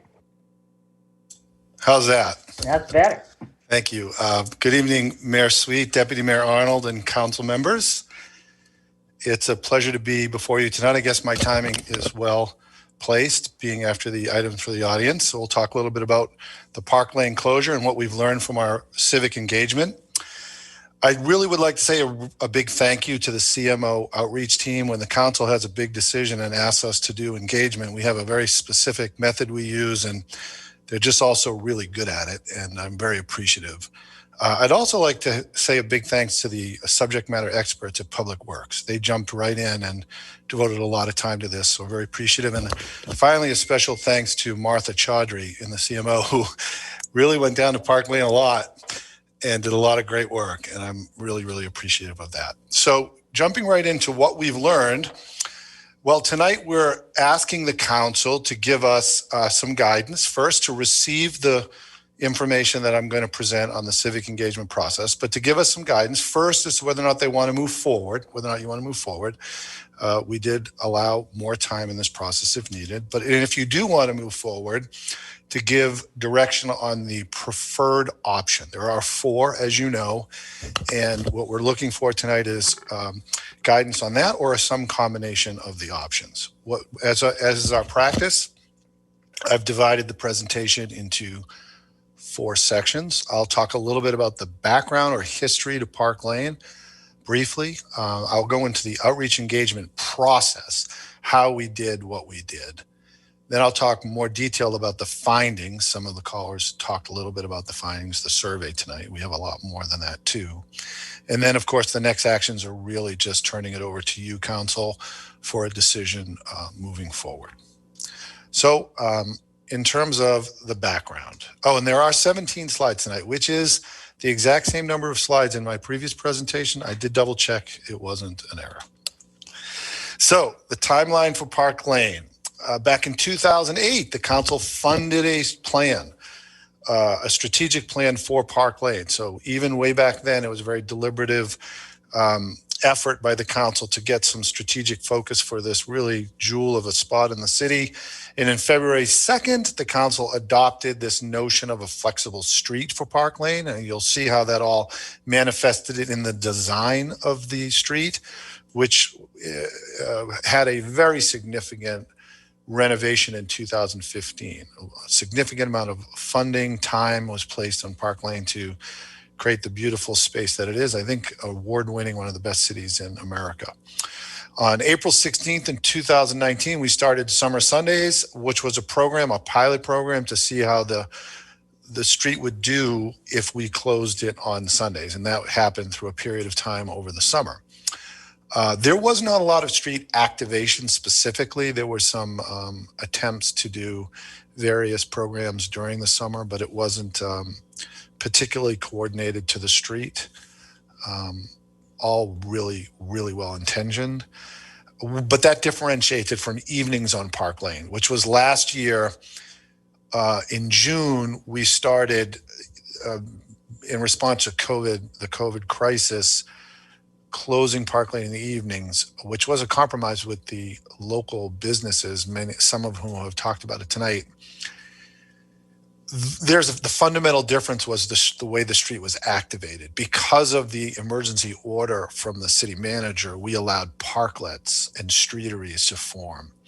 And what happened on the evenings for Park Lane is several of the restaurants moved into the parking spaces on the west side of the street.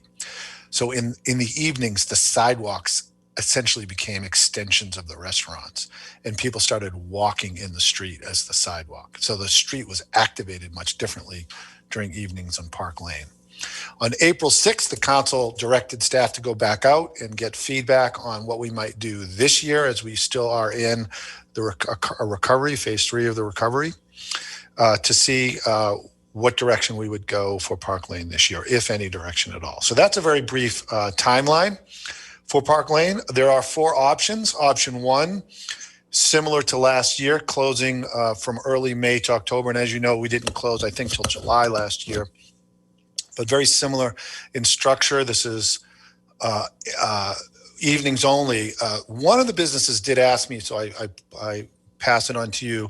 We need to be very deliberative. If the council does want to choose option 1, does the council also want to include those permitted events that might not happen over the summer? And if so, staff will move quickly to publish those dates so the businesses would know, if you choose option 1, the permitted dates that might not have those events are included or not included. I want to make sure to ask that. Option 2 is very similar to option 1, but it's weekends as well. We add weekends to the evenings. Option 3 would be all day and evening every day from May to October, which is consistent through all. And option 4 is the no action option. So those are the 4 options we took into the civic engagement process, and we look for direction on any of those or a combination thereof. So let's talk a little bit about outreach and engagement and what we did. We moved quickly in our model, our TREC model, to stand a website up. It was very close to April 6th when we went in the field. The website was pretty comprehensive. It had an online survey that prompted several questions. I have to say, this was the second most popular survey we've done. It didn't hit the top because it ran out of time, but I think the respondents per day was probably the biggest. We also had a very important community meeting on April 19th. We invited all members of the community to show up. A couple of council members did come to that meeting. Very appreciative of that. We heard opinions on both sides of the issue. We've been taking public comment through the website, through the Our Kirkland portal, and we've accumulated all of that in this report. We moved really diligently into social media with a notice of engagement. And I use those terms deliberatively. We noticed people that this decision was on the horizon. We used Facebook and Instagram and Twitter and Nextdoor. And this was our broader bring everybody into the conversation strategy.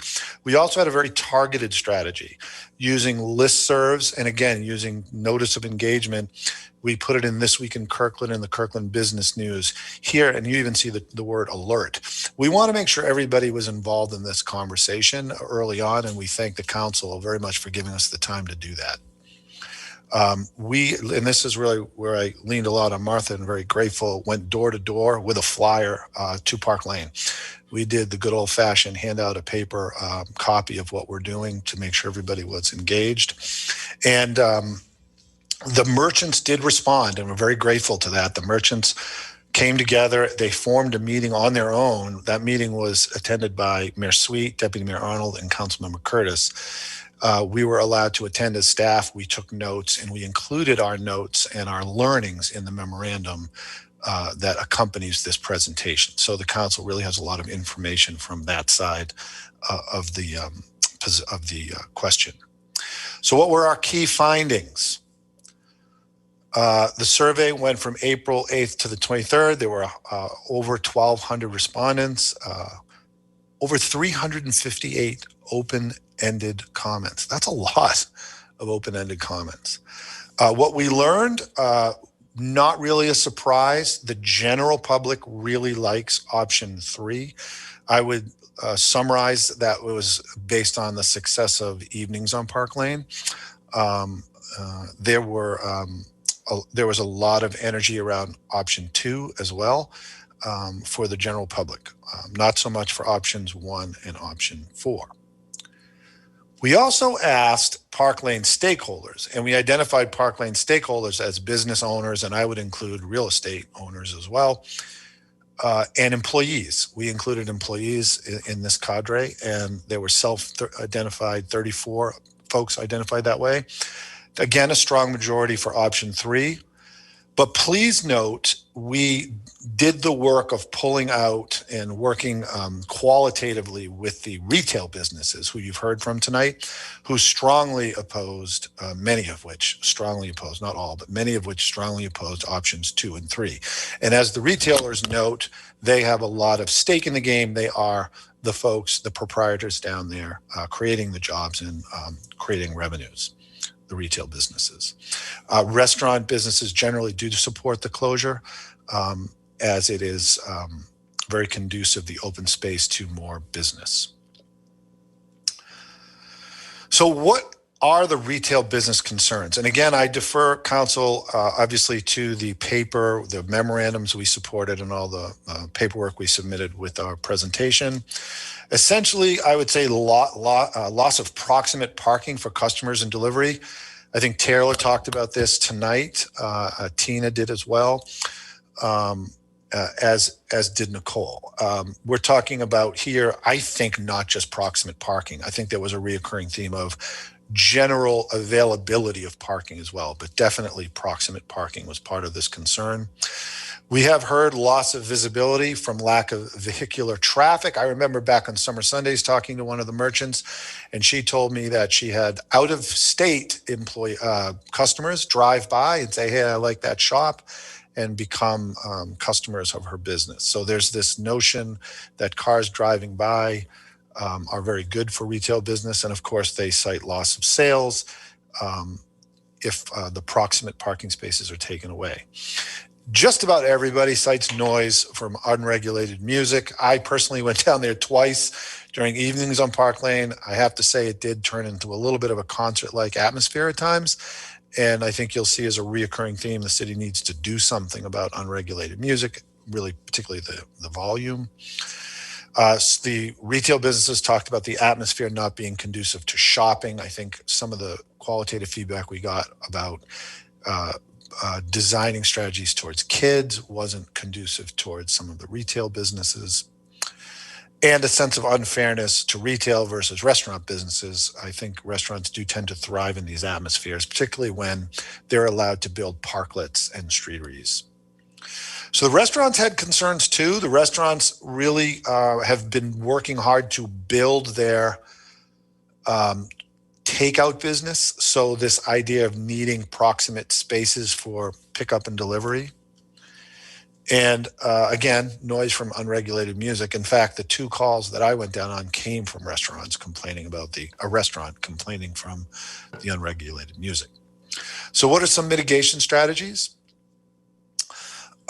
Clear wayfinding for alternative nearby parking. Whatever the council decides tonight, assuming it's one of the action items, we're going to be kicking in gear an aggressive, hey, you can park at City Hall campaign.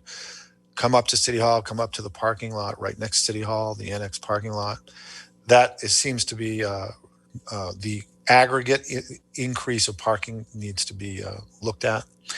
Ample pickup and delivery parking stalls nearby. So we are looking very strategically with our public works experts on how to do that.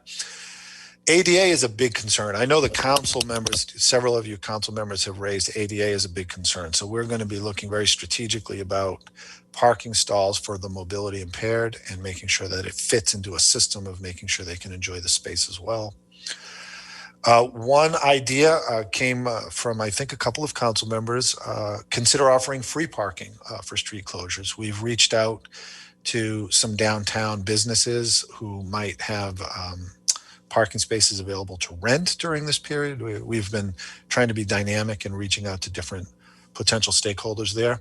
We also heard a lot about pedestrian safety. And here, the conversations went to predictability. Like if we're going to bring families down to Park Lane, we need to know when there's no cars there in order to make sure that it's the safest place for families to go. And seniors, I think, would be included in that conversation as well. We would very likely study pedestrian traffic and crossing behavior as this ongoing process works, updating traffic and parking studies as we go and learn more from these experiences.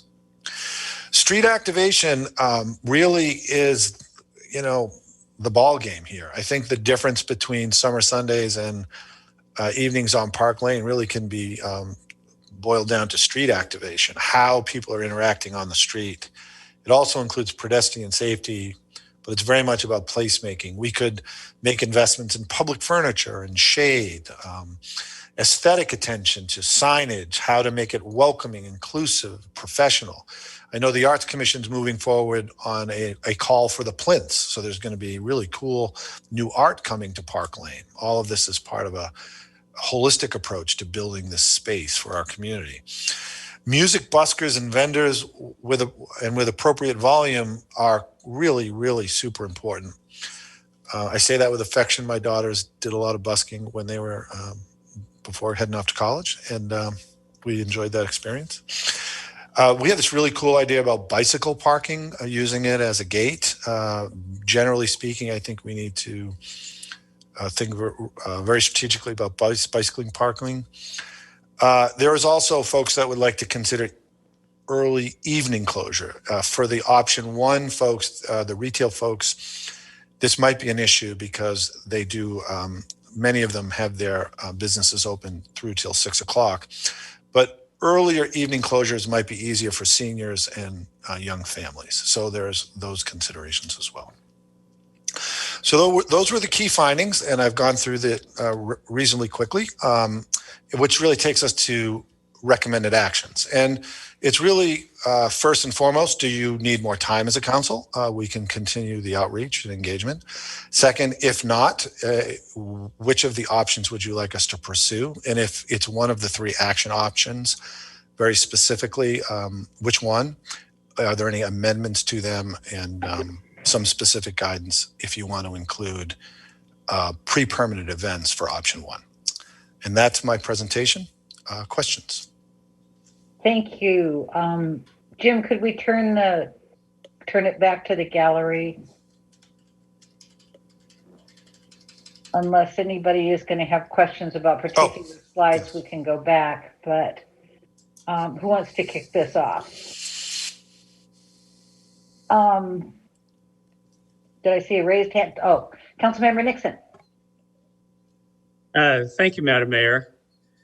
So I'll just go ahead and present my prepared remarks. I don't really have questions, but I have observations. First, I acknowledge that many people have expressed their opinion that Park Lane should be closed to vehicles entirely or all day for several months. But I would observe that the vast majority who hold those opinions do not have their family fortunes and their blood, sweat, and tears invested in operating a business on Park Lane. I continue to be deeply concerned about the impacts on those who have made those investments, who have placed great faith in the support of the city of Kirkland.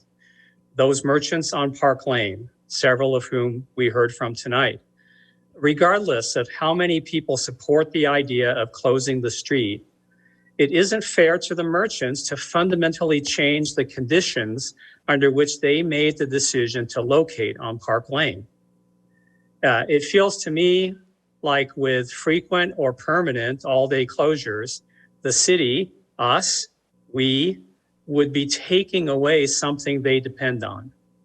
They leased their space on Park Lane knowing that it was open to vehicles, knowing that deliveries could be made to their front doors, knowing that their customers could park right in front, and knowing that police would be able to cruise by on Park Lane overnight to help protect their security. They believe losing those business conditions will cause them significant losses. Some of them can document such losses from previous closures.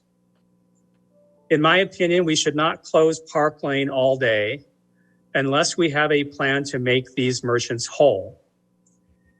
Maybe we could use economic development grants to make up for lost business revenue that is well documented.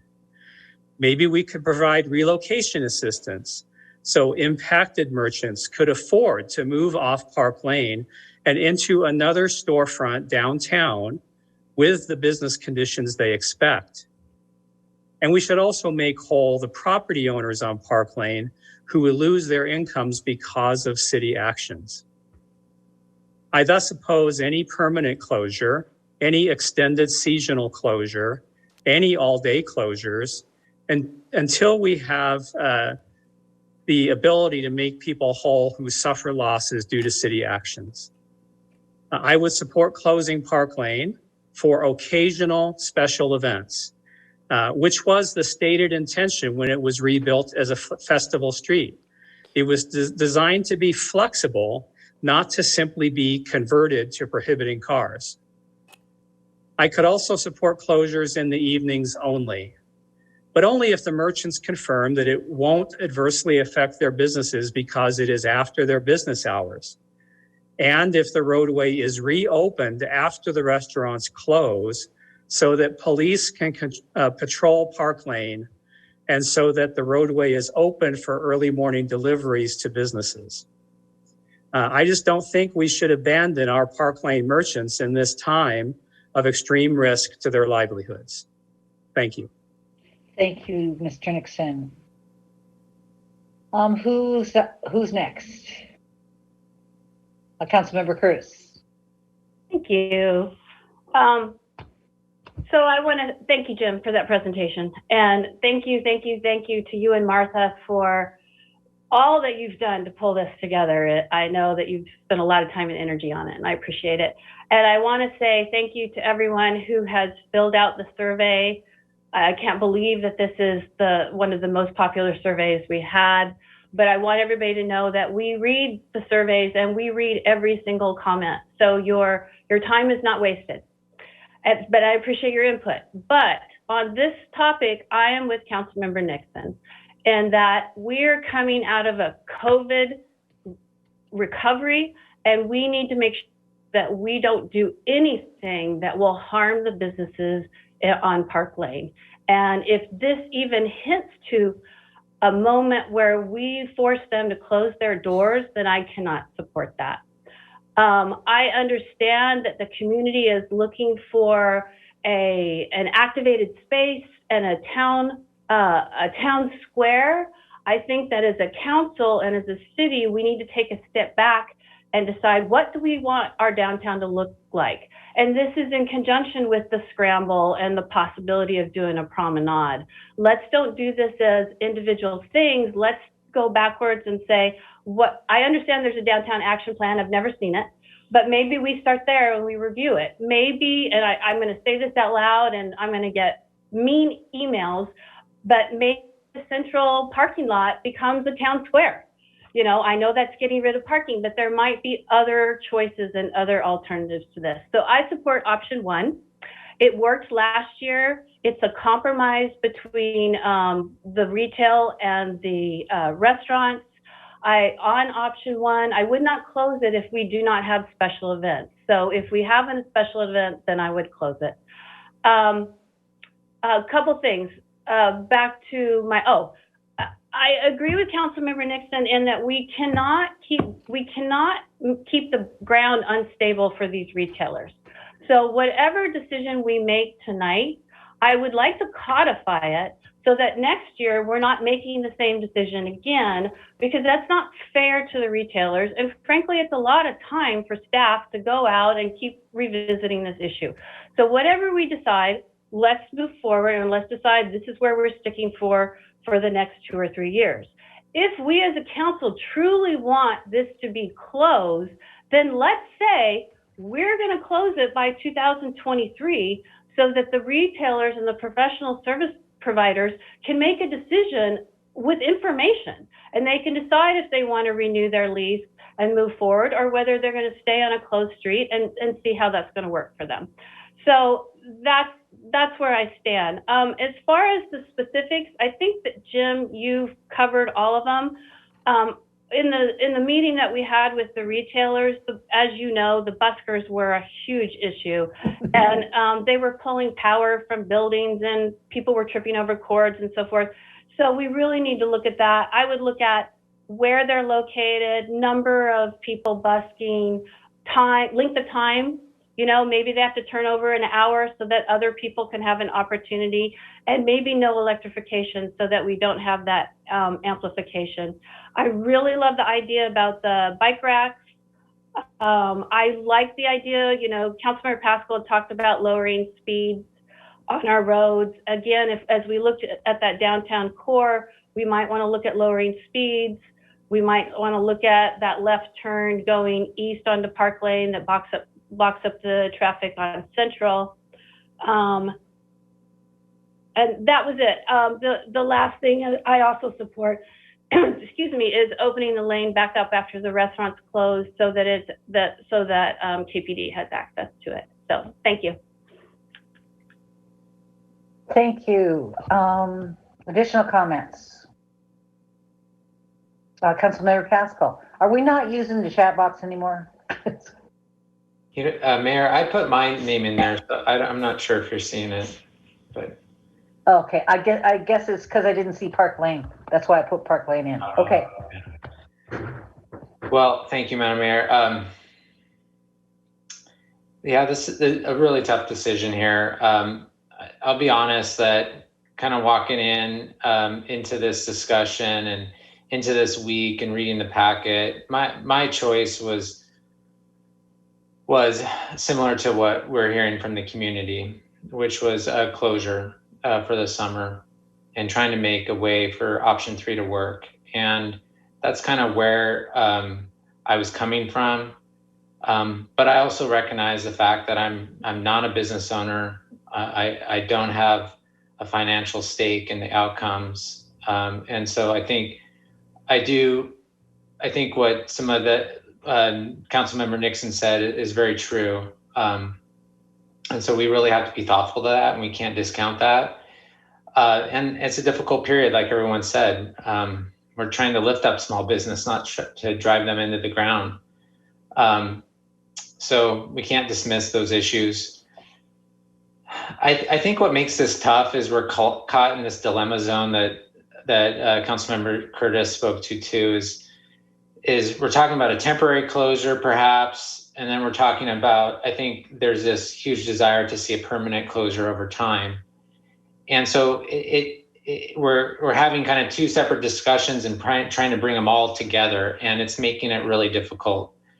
And, you know, if we're talking about temporary closures, that just breeds continued uncertainty.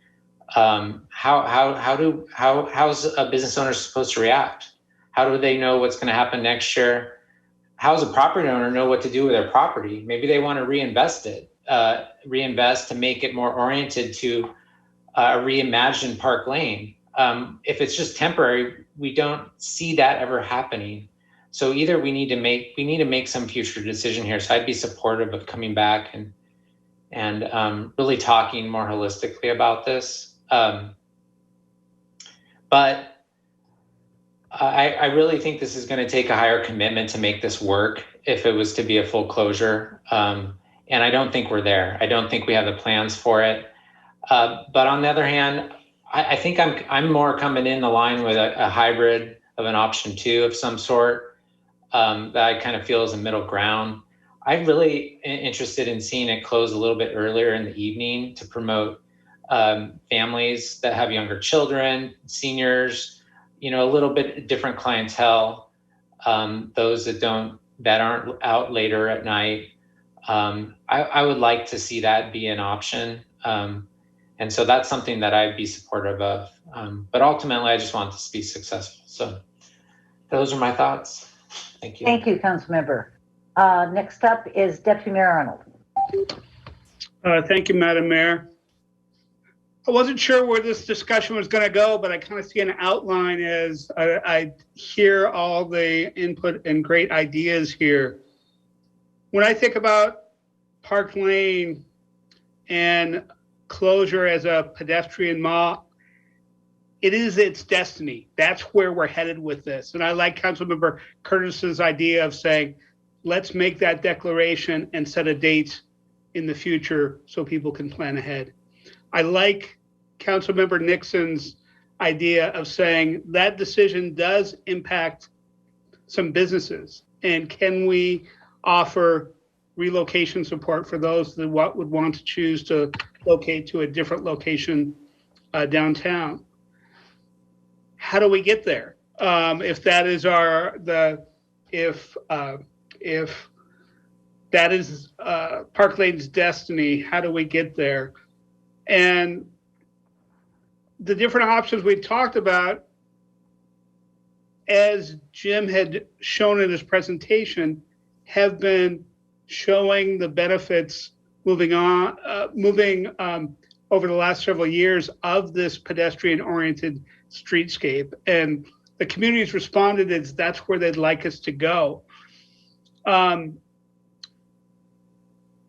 So how do we get there? So I think the question is something around option, and I lean more towards option 2 as the step we take this year, but would be open to elements of, or towards option 1 if this was something that most of the council went. But I do think we need to make progress towards that, set that intention, and do all of the things that we're addressing the feedback that we can.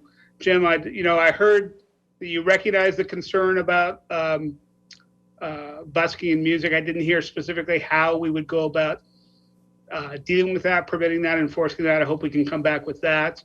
My colleagues have talked about the feedback we've heard about nighttime patrol after closure, and whether that is opening it up to have a patrol car go through or even do a foot patrol. I'd like to see what the plans are to deal with safety after hours during a closure. And then definitely want to see what we can do about proximate parking for short-term takeout, for supporting the retail, and for ADA. And I think those are things moving forward. But you combine all that, and I think we do have our path to get to an activated pathway that's centered downtown and hopefully continues to connect to Kirkland Urban and gets to our overall vision of Kirkland Urban helping support our waterfront businesses and vice versa. Thank you. Thank you. Councilmember Falcone. Thank you, Madam Mayor. Wow, I agree with pretty much everything that's been said by my fellow council members, which is what makes this so hard, right? We all care about our businesses and the success of our businesses, particularly as they're being hit so hard during this pandemic.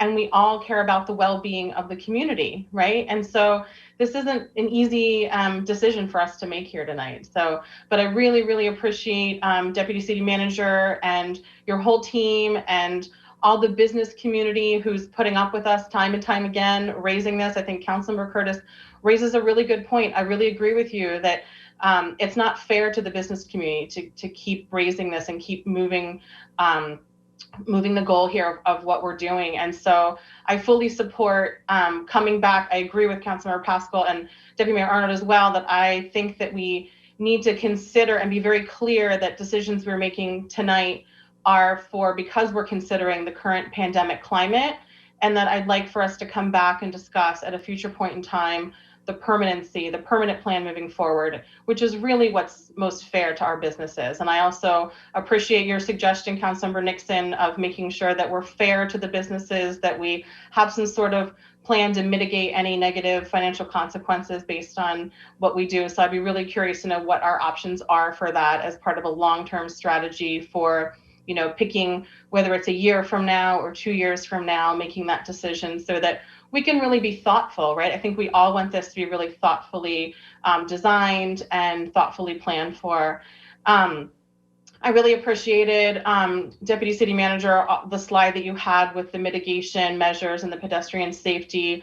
Yes to all of that. I think all of that's so important. I think it's really important for us to listen to both the community and the businesses there, and how we can continue to support them be successful. I know that it's been mentioned that closing down the Park Lane to vehicles is more beneficial to restaurants than it is to our retail businesses. But let us remember that in one of our recent packets, we saw that retail businesses overall in the city of Kirkland, the sales tax revenue did not decrease year over year during the pandemic, but restaurants revenue year over year did decrease significantly. So we all know that our restaurants are getting hit the hardest during this pandemic. I care about all of our businesses and making sure we can do our best to support all of them. But I do think we need to consider that. And I also think that the status quo is not neutral. And I think that applies to a lot of situations. And in this situation, if we maintain the status quo, is there an opportunity cost that we're missing here, where we could have supported other businesses if we just continue doing what we're doing? So I think we need to consider that as well. All of that to say that I also support option 2. I think it's really important to have consistency and to have more folks down there. I agree with the comments that have been made from the public that a 6 p.m. transition here is really tough for families, particularly families of young children, and also to seniors. And so I think it would be great to either have a combination of the weekend option and or an earlier closure time of 4 or 5 p.m. Thank you. Thank you. Councilmember Black. Thank you, Madam Mayor. I don't want to take up too much time because it's getting late. But I really appreciate all the comments from all of my colleagues, really thoughtful discussion. And I agree with so much of what's been said here. I think at the end of the difficult decision, but at the end, I came into this feeling that option 1 was the right compromise. And that's still where I'm at. And for all the reasons that have been discussed, but also a very difficult decision for all the reasons that have been discussed. Long term, I really like some of the ideas that Councilmember Curtis and Councilmember Nixon proposed to do something well, and Deputy Mayor Arnold as well, with the sort of long-term vision. If we're going to have a long-term vision, then let's be visionary, but let's plan for it, and let's do it in a comprehensive way, and let's take the work that's been done before us and dust it off and take a close look at it and see what makes sense for the whole community. But let's not pick winners and losers, and let's not upset some some rational economic expectations of business owners and their workers in downtown Kirkland. So ultimately, I'm going to throw my weight behind option 1 and see where the rest of the discussion goes. Thank you. Okay, as you all know, I've been a business owner in downtown Kirkland for 40 years, a retail business owner. And I've been listening to this discussion since I was on the Downtown Action Team in 2008.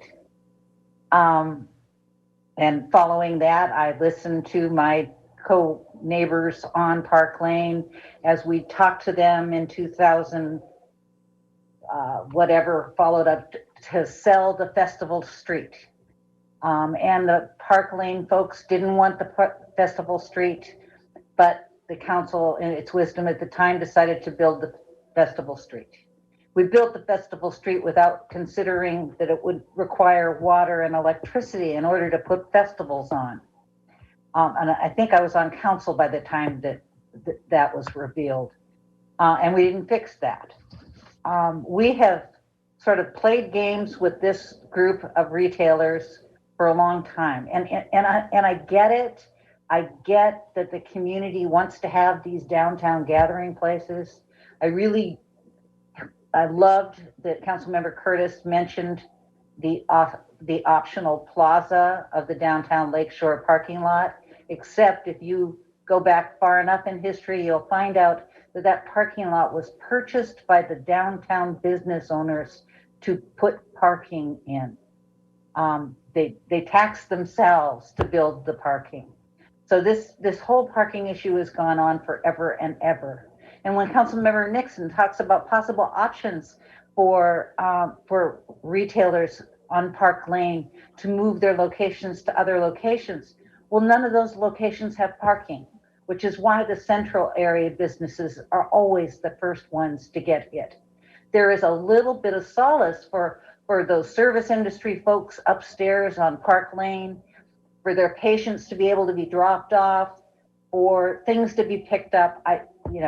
Anyway, as you all know, I'm going to land very firmly on option one, and I'm going to stay here for a while. And I think we really have to take some time before we start another planning process for what we're going to do with Park Lane. Perhaps, as Councilmember Curtis suggests, we put a target on it. I don't happen to agree with with Deputy Mayor Arnold when closure seems to be the true future of this particular corridor. I see this corridor potentially as being a very European kind of corridor where you can intermix. And if you'll recall the flexible street design, that's exactly what we showed people, were pictures of European streets where there were cars parked along and people walking, and I mean, that's how we sold it to them. So no more of this. I do want to close it a little bit earlier if we can. If not, I think the evening closure will work for me. I do believe that, and I don't know if any one of you has been down there after about 10 o'clock when the restaurants are there. It becomes a party. It is a serious party zone, and so I really believe firmly that we should reopen it, slide the whatever back before they close the restaurants at night or at restaurant closure. And that is all from me. Any further discussion? Do I have a motion? Councilmember Curtis. Madam Mayor, I'd like to make a motion that council selects option one to close Park Lane in the evenings at 6 o'clock on selected weekends when there is a special event permitted. In addition, I move that we make this decision for the next 2 years, or with the intent to do a deeper dive on long-term plans. Can I get a second? Second. It's been moved by Councilmember Curtis, seconded by Councilmember Black for evening closures starting at 6 o'clock with a potential 2 year window, including what Council Curtis just specified. Any discussion? Councilmember Nixon. Madam Mayor, I'd like to propose an amendment to add a provision that the street be reopened when the last restaurant closes. I'll second that as well. Thank you. It's been moved by Councilmember Nixon and seconded by Councilmember Black to take the original, or to amend the original motion to include a closure at restaurant closure. Opening. Reopening at restaurant closure. Any discussion? All those in favor, please signify by saying aye. Aye. Aye. Opposed? Motion carries unanimously. Question is on the motion. Is there any further discussion on the motion? Councilmember Falcone. I think Councilmember Pascal was slightly before me. Councilmember Pascal. Okay. I'd like to make a motion to close Park Lane at an earlier hour at 5 p.m. That's an amendment? I'm sorry, make an amendment to have an earlier closure at 5 p.m. Second. So moved by Councilmember Pascal, seconded by Councilmember Falcone to change the closure date or time on Park Lane evenings from 6 until 5. Discussion? Councilmember or Deputy Mayor Arnold? A question for staff. As we have done this previous 6 p.m. closure, what has been the process at 6 p.m. for clearing cars that have been there, and has that been an issue? Because I'm a little concerned about moving up to 5 p.m. creating a larger issue. It's really, Deputy Mayor Arnold, it was really based on signage. We really didn't have a lot of enforcement around the signage. We put a lot of signage noting that the vehicles needed to leave by 6 and relying on the volunteers, principally at the restaurants, to close the street. So not a lot of enforcement. I think people got it more and more as the summer went on, but really just signage. And there were stragglers. We did have stragglers. Councilmember Curtis? Deputy Mayor asked my question. Thank you. Thank you. Any further discussion? Question is on the amendment to change the opening time from 6 o'clock to 5 o'clock. All those in favor, please signify by saying aye. Aye. Opposed? No. I didn't actually, is that a 2 to 5 and 2? 2 to 5. Right. The amendment does not carry. The question is on the original motion. As I think we all understand. Madam Mayor? Yeah, Councilmember Black. Sorry, I don't know if it's a point of order. To be fair, I don't know that my nay vote got counted. So I think it's 4-3. Oh, I'm 4-3. Would you like a roll call? Yes. Yeah, please, we should do a Kathy. roll call. Good call. Councilmember Nixon? No. Councilmember Black? No. Councilmember Curtis? No. Councilmember Falcone? Yes. Councilmember Pascal? Yes. Deputy Mayor Arnold? No. Mayor Sweet? No. So it was a 5-2. So now we are back to the. We're back. I didn't realize which direction it went. Apparently, that's why you do a roll call. Yeah. So we are back to the original motion moved by Councilmember Curtis, seconded by Councilmember Black, to do the 6 o'clock closure, including. I can't remember everything that was included. Kathy, do you have everything you need for that? Madam Mayor, I think it included, Councilmember Curtis's motion included those special events that were permitted but might not take place. Correct. Do I have that right? With the closure at the end. No, we did that amendment. Never mind. Oh, this is going to be a long night. Okay. All those in favor, please signify by saying aye. Aye. Aye. Aye. Opposed? No. Kathy, will you do roll call on that one too? I was not clear on that. Well, Councilmember Nixon? Yes. Councilmember Black? Yes. Councilmember Curtis? Yes. Councilmember Falcone? Yes. Councilmember Pascal? No. Deputy Mayor Arnold? No. Mayor Sweet? Yes. Motion carries. Thank you very much. I think you have what you need, Jim. Excellent. That takes us to item B, the COVID-19 update. City Manager. Okay. Thank you, Madam Mayor. Very short COVID-19 update because we're going to talk a lot about the summer action plan later on, but I did want to address very quickly the special events. There were some comments today. So the recommendation of the staff after discussing this with the leadership team and the emergency management department was to not have large-scale special events for June, July, and August. And as you heard from the testimony, it is possible for those events to comply with the governor's regulations. But our recommendation was based on the fact that these would be not small events like a run or something that was less than 500 people. This would be the events that could potentially draw in the thousands of people. And with the variants that are happening and the fact that a lot of the people who might attend would be children, younger ages, people who can't get vaccinations, as well as the 20-somethings that are often choosing not to get vaccinations. We felt that this could have a real possibility of being a set of super spreader events, and that we are really looking to create a safe and happy reopening for all of Kirkland with lots of interesting ideas about how to do that. And we felt that these large events, although they could technically be proposed to be compliant, would be very difficult to keep compliant. So based on that, our recommendation was to not have those events for June, July, and August. As you saw in the memo that you received, we are saying that September could be revisited.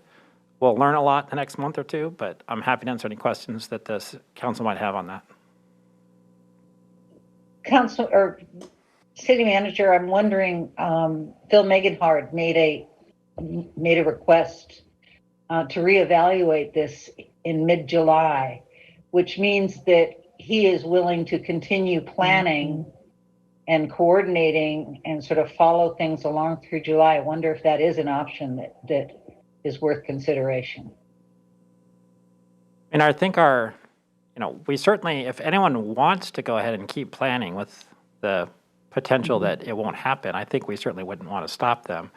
I think our intent, though, is to make it really clear, because the planning is so intensive and costly to the private event planner, that we wanted to give clarity early on. So we did communicate with them that that's the decision of the city for June, July, and August. We do think it makes sense to reassess and see whether September and October and November make sense for large-scale events.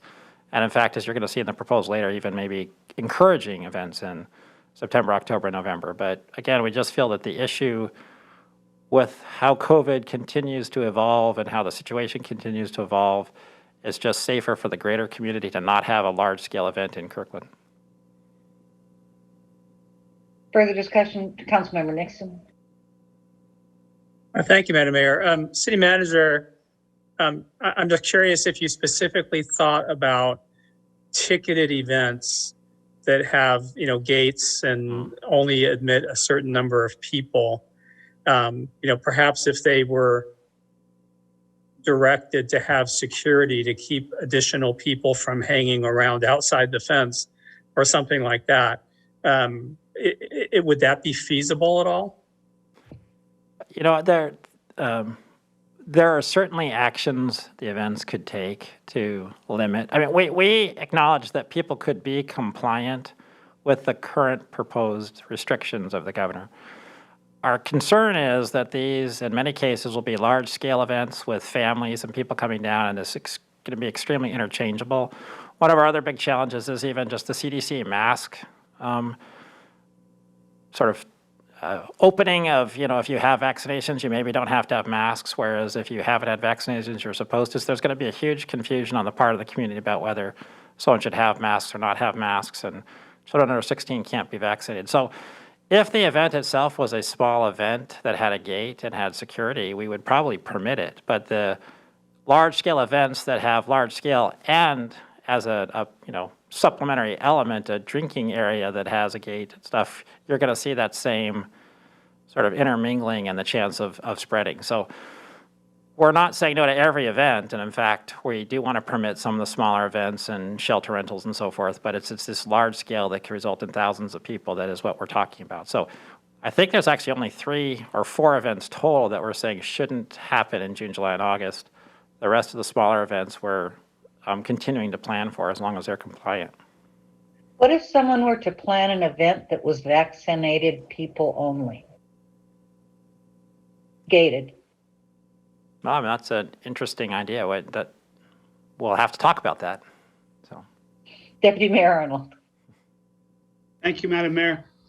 City Manager, I really appreciate how we are being cautious on the events. But what about the flip side?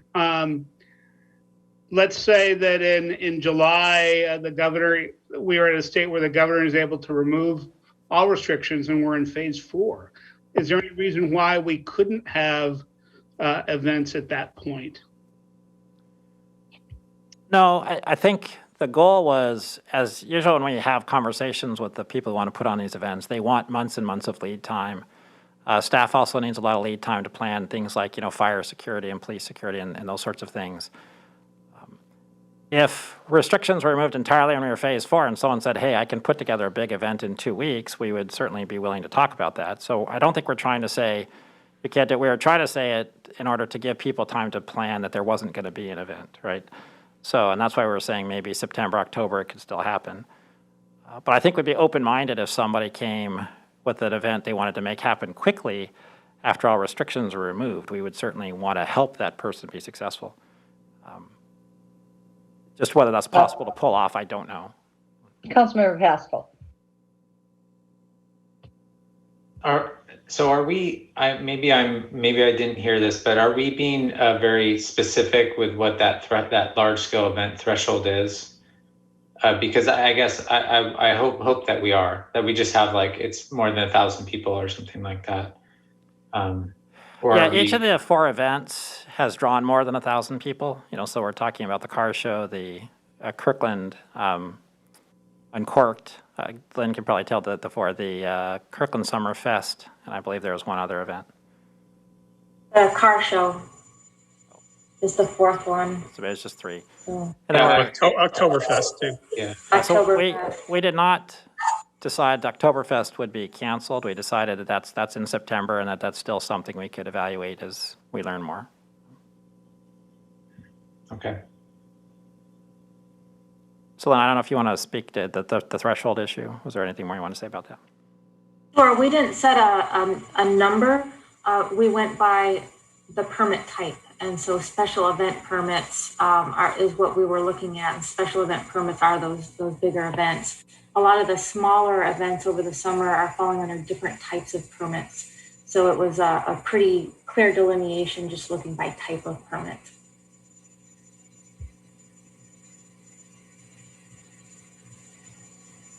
And we'll come back in the following presentation, talk a little bit more about this in the Summer Action Plan Phase 1 discussion. But I wanted to address it under COVID because that's the reason for the decision, was where we are with COVID today. But certainly we can continue to think creatively. Okay. So perhaps we'll finish this discussion during the action plan discussion. And do you have a R5434 update? So the only thing I want to say about 5434, you heard the study session discussion today. We are going to have another study session on May 18th, where the whole focus of the study session will be 5434 implementation. So I just wanted to echo what you heard in the study session, which is we're not waiting for the equity assessment to be complete before we take really significant action. And that's what you're going to hear on the 18th is the actions that are occurring, as well as dashboards and so forth. So that's all I have on 5434, Madam Mayor. Super. So Council, you want to proceed with the consent calendar and then we will take a break? So before I ask for a motion, I'd like to ask Deputy Mayor Arnold for an audit of the accounts. Thank you, Madam Mayor. We had payroll in the amount of $4,318,522.87 and bills in the amount of $3,339,103.88. Okay, can I get a motion to approve the consent calendar? Moved. Was that Pascal? Councilmember Pascal? Yes, ma'am. Okay, and seconded by Councilmember Curtis. Any discussion? It's been moved by Councilmember Pascal, seconded by Councilmember Curtis to accept the consent calendar. All those in favor, please. Is there an ordinance on that? There is. There is. So, Clerk, will you please call the roll? Councilmember Nixon? Yes. Councilmember Black? Yes. Councilmember Curtis? Yes. Councilmember Falcone? Yes. Councilmember Pascal? Yes. Deputy Mayor Arnold? Yes. Mayor Sweet? Yes, carries unanimously. So we are going to take a 15-minute break and be back at 9:55 to start our business agenda. Okay, see you then.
We're live, Mayor. Thank you. We are back from a short break and beginning our item number 9, our business agenda. City Manager, you had some suggestions for how we might not be here until tomorrow morning. Several suggestions, Madam Mayor. One on business A, the state legislative update. There's no action required by the council, and we could postpone that to the 18th. It's a session wrap-up presentation. So if the legislative work group agrees, we could just go ahead. I think we could, and just bring back, because everybody's read the packet. So if we just come back on the 18th with a brief presentation. The other 2 suggestions were that the council could skip the presentations on the SRM Phase 3 and the fire impact fee update if you prefer, but I do think the other topics probably still do need the presentations.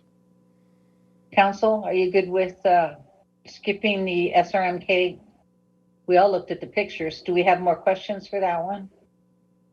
Okay, so do we have to do anything on the Yeah, SRM? so you still need action, but so I would suggest go through the agenda in order, but just not have the presentations for those items. Okay, sounds good. So let's start with the summer action plan. City Manager. All right. So I'm going to turn this over to our Parks Director, Lynn Zwagstra, who's going to be joined by several of her staff, which she'll introduce. Welcome, Lynn. Thank you. Good evening, City Council, Madam Mayor and Deputy Mayor. Thank you for the opportunity to speak to you this evening about how Parks and Community Services can play a major role in helping the community recover from COVID. Tonight we have 11 slides for you, which should take about 10 minutes. First, I will tell you a bit about our overarching goals, and then I'll turn it over to Sarah Schellenbarger, our new Recreation Manager, and John Lloyd, our Deputy Director. Next slide. The Parks and Recreation profession has its foundation in 3 pillars: health and wellness, equity, and conservation. Helping lead a community effort like COVID recovery is what we do. Tonight, we'd like to show you a little bit about how we can create a safe and enjoyable summer, lead efforts to improve physical, emotional, and social health, and drive economic activity through parks and recreation services. We have a goal of building community, specifically as it aligns with our values of diversity, equity, inclusion, and belonging. So now I'm going to turn it over to Sarah, who's going to tell you a little bit more about our summer action plan and building community. Thanks, Lynn.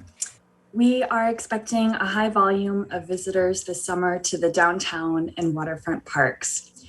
To help spread visitors throughout the park system, we are proposing pop-up sprinkler parks, pop-up dog parks, and food truck rallies, which would all rotate amongst inland parks throughout the summer months. Pop-up sprinkler park would feature sprinklers and water play toys to offer a place for families and young people to cool off and play in water. The pop-up dog parks would include temporary fencing and dog play amenities. We would invite local food trucks to these pop-up parks and would host food truck rallies to draw visitors to inland parks. These pop-up activities would require staffing support, and we anticipate enhanced staffing needs to provide adequate customer service and cleanliness at the busy waterfront and downtown parks this summer. We are proposing additional beach lifeguards at swimming beaches, Houghton Beach, Waverly Beach, and Juanita Beach. We're also proposing converting the seasonal harbor master position into a seasonal park ranger position to provide additional support at Marina Park. And we're proposing additional seasonal laborers to support waterfront and downtown parks with restroom cleanliness, litter pickup, and enhanced garbage and recycling services. We also know that we are competing with other seasonal employers, and so our proposal includes a temporary $3 an hour special market premium wage increase for our seasonal non-benefited workers who we rely on each summer to provide essential services when our parks and facilities are busiest. We are expecting the parks to be so busy this summer because we know that people are hungry for opportunities to improve their physical, emotional, and social well-being after over a year of the COVID-19 pandemic. We want to meet that need. We have wonderful amenities in our park system, and we have creative staff who excel at providing high quality programming to meet people where they are, have them get out and active and socializing. So to supplement our traditional summer programming, we are planning additional and enhanced activities to include recreational sports tournaments, such as cornhole, grass volleyball, and pickleball, fitness programs such as yoga in the park, a continuation of our popular scavenger hunts and virtual programs that allow people to participate independently or remotely, an expansion of movies in the park, which we piloted earlier this year, and food access improvements at the Juanita Friday Market, which John will share about in a couple of slides. All of the proposed and planned activities that we are sharing about as part of the summer action plan tonight would take place outdoors with social distancing and would be designed to follow all state COVID safety guidelines. Once it is safe to gather in larger groups as a community, we would like to begin offering community building events. Our department has hosted events like these in the past, and we have the staff expertise in-house to be able to pull these off. The goal for these events would be to bring community members and neighbors together. The events would each be themed, but each would also be a celebration and a reflection of Kirkland to remind us that we are stronger together and to foster a sense of belonging. These events could include a fall harvest festival, a winter polar bear plunge, a taste of Kirkland, featuring foods and crafts from international communities living in Kirkland. We would also love to partner with community members to host a Dia de los Muertos event and other events that are culturally relevant to the community. We acknowledge, and I want to highlight the need and our intention to listen, to build trust, and to build relationships with community members and organizations in order to partner to host culturally specific events. We also know there are a lot of dog lovers in our community, and we would love to offer a dog-themed event. We'd also love to expand our Holiday Lights event last year and perhaps partner with the Kirkland Downtown Association and other community organizations to expand Winterfest to include other culturally significant winter holidays. Sarah, can I ask you to stop for just a second? Mm-hmm. Councilmember Curtis, did you have a comment on something earlier? I'm sorry, I missed that. You want to wait until we're done? Okay, go ahead, Sarah. Okay. These events would also help the community with COVID recovery efforts by bringing people together to enjoy the social and emotional benefits of being with one another, and by generating economic activity. So with all of these community events, we would seek to partner with local businesses to sell food or to set up vendor booths, and we anticipate that these events would help drive visitors to Kirkland. We would also plan and host these community building events with our values of diversity, equity, inclusion, and belonging at the core of our work, from event promotion to vendor solicitation and programming. We would be strategic in who we are inviting to attend and who we are inviting to participate, making sure that we're representing Kirkland's diversity and that we're bringing equity and inclusion to all elements of these events. Next up, John will share about an opportunity to improve access to healthy local food through the Juanita Friday Market. Thank you, Sarah. To enhance access to the Juanita Friday Market, we're proposing support for a couple of different food access programs. As outlined in your memo, we're looking to accept payments from the Supplemental Nutrition Assistance Program, the WIC Farmers Market Nutrition Program, and the Senior Farmers Market Nutrition Programs. By supporting these programs, participants would be able to use their benefit dollars at the market, thus expanding their access to healthy fruits and vegetables. This would require additional administrative support to manage these services, including the necessary reporting on the back end. In addition to just accepting these payment options, many markets offer SNAP matching programs to help stretch the benefits even further. This could be whatever match you support, if any. For example, some markets do a one-to-one match, or something like spend $5, receive an additional $3 up to a certain amount. This would not only benefit the individuals using the supplemental nutrition programs, but also the farmers, as it would increase their customer base and attract more people to attend the market. Next slide. So, I know it's got a lot of stuff there. As Sarah previously stated, 2020 highlighted the need to provide high levels of service, specifically at our waterfront parks and at the marina. Staffing is the biggest resource needed to address the demand on these parks. We are proposing enhanced service levels, which include additional lifeguards, seasonal parks maintenance staff, and harbor masters and park rangers. These costs outlined on this slide would provide one additional lifeguard at each of our 3 swimming beaches during normal hours, 2 additional seasonal maintenance staff that would rotate between our waterfront parks 7 days a week, and 1 additional harbor master stationed at the marina 7 days a week as well. These costs do include the $3 an hour special market wage increase that Sarah mentioned earlier. So that is calculated into that. And then the staff costs shown for the pop-up sprinkler parks and dog parks are also using the higher rate as well. The additional programs and events line includes the Friday Market food access programs I just mentioned, the community building and COVID recovery programs that Sarah discussed earlier. If there are specific components that you are not interested in, we can remove them from the proposal. As Sarah mentioned, many of the events highlighted have been previously provided by our staff in the past. However, our current staffing levels, we do not have at our current staffing levels, we do not have the capacity to continue or to provide those events moving forward. To support these additional programs and events, what we are proposing is to increase our 0.5 FTE program coordinator to a 1.0 FTE program coordinator through the end of 2022. This would provide us the additional administrative oversight and capacity to plan, coordinate, and execute these different programs discussed tonight. If there are further questions on any of the items in this, we can certainly break them down a little bit further. But, next slide.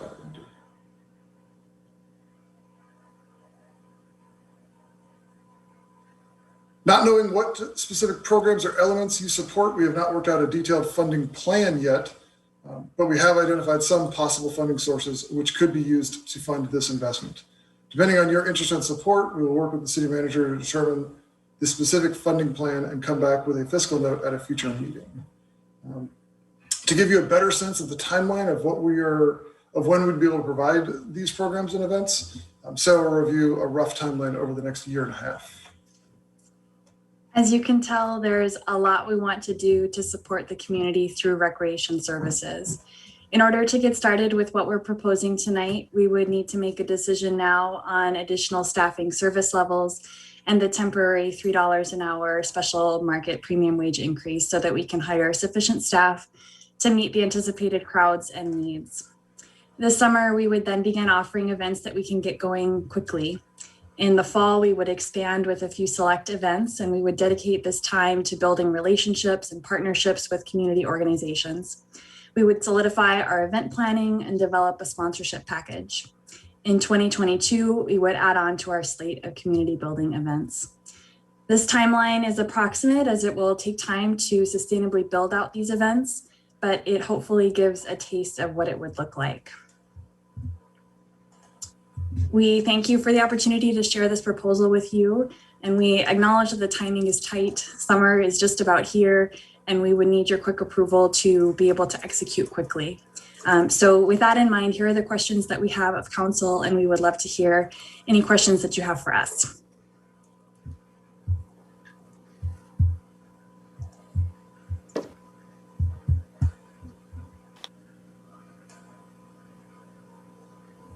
So Merritt, I think you're on mute. Sorry, I've been talking all the way through it. So thank you, John and Sarah and Lynn. And we'll begin with a question or comments from Councilmember Curtis.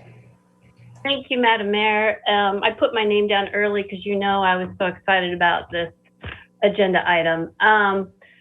Lynn, I have to compliment you and your staff. You guys have been so nimble and so creative through the entire pandemic. And then you just threw all your creativity to this phase 1 and it hit all of my buttons. You know, it's temporary off-leash dog parks and more events and the food access program. And it's so creative and we're coming right after the Park Lane conversation where the community is saying we need more. We need more things, more activities, more opportunities to be healthy, more opportunities to recreate, and you are meeting those needs. Before I go into the specifics on this, I really have to compliment you on, can you see it? Under your chin, under your chin. The flyer instead of the catalog. This was brilliant. Not only is it sustainable, it provides you flexibility, it saves money. So way to go on this. I was so happy to see this rather than the normal catalogs. So I'm really pleased with all of this. I think it's really well done and really well rounded, and you're meeting a lot of needs. My specific questions are on the sports and fitness event programs. Are we thinking all ages, or is this targeted just to youth, or are we going to provide adult programming also? We haven't gotten that specific yet, but I imagine there'll be opportunities for all of that. Okay, good. The pop-up dog park, Bossel's been doing this for years. I'm super jealous, so thank you for doing that. The cultural events. So I really appreciate the conversation you just had about being culturally sensitive and reaching out to the cultural experts on this. I would recommend you reach out to Centro Cultural Mexicano around the Day of the Dead event. They may say that that's not the appropriate event to do, but they would be more than willing to support you. I love that you're using the money from R5434 to support these events. This is exactly what we had in mind. So one of my thoughts is, should we put out an RFP for these events? Because there may be people that come forward with ideas. We have a community member that created a Black Joy event in Seattle last year. This may be something that she wants to bring to the East Side. So I think we really need to do a public call out to what might be out there and who's interested in doing something. It's money, and it feels like a lot of money, but I think it's a good investment in our community, so I support the funding. In particular, the big ticket item is the $250,000 for the large screen. I can just see so many creative ways to use that. I told the mayor this afternoon that I could see us parking at 132nd and televising the 4th of July fireworks, or I can see KPC using it for a special event where they're oversold and they're also streaming outside. I just think that it's expensive, but it's not something that's going to be parked in a parking lot. I think that we will really use it a lot.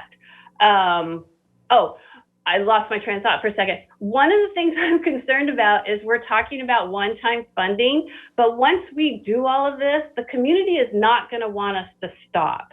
So I think that we need to think about how to keep, what funding mechanism can we do to continue this? A lot of it is investment up front in equipment, but we will continue to need staff and so forth, in successive years. But well done. Thank you. Councilmember Falcone. Thank you, Madam Mayor. Wow. Lynn, Sarah, John, this was, I shouldn't play favorites, but one of my favorite memos I've read recently. I was so excited to read all of this. And I promised Lynn at the council retreat last week when I was talking about mental health and needing more programming and more of what you guys do for the community in order to support the community's mental health. I had no idea that this memo was coming. So I was so excited to see all the ideas that you and your team have, really well done. I echo so much of what Councilmember Curtis said. I bring my children and we meet up with friends at the sprinkler at the park at Peter Kirk Park over the years. And we've really enjoyed that. So I'm really excited to see that move to other parks throughout the city. I think that's a really great idea. I love the thinking of just bringing folks inland a little bit to help spread out the crowds. I think that's really brilliant as well. I love the pop-up dog parks, all of it. I'm of course particularly excited about the opportunity to have more movies in the park. I know this is something that I've been very vocal about during the pandemic, but I'm so excited to see that coming. My family really, really enjoyed, as did other community members, the pilot that we had at Juanita Beach Park. And I agree with Councilmember Curtis. I think there's just so many possible uses for this investment that could be used over the years. I think that we could reach so many folks. And I think there's so many opportunities for community gatherings in the coming years with equipment like this and with our beautiful parks. So I think that there's definitely a demand for it, and you're definitely hitting on that. Love to see the Juanita Farmers Market food access programs, all those other things that we have in there. I was a little bit concerned at first seeing the council reserve for inclusive events at $32,000 listed as a funding source for this for one-time funding.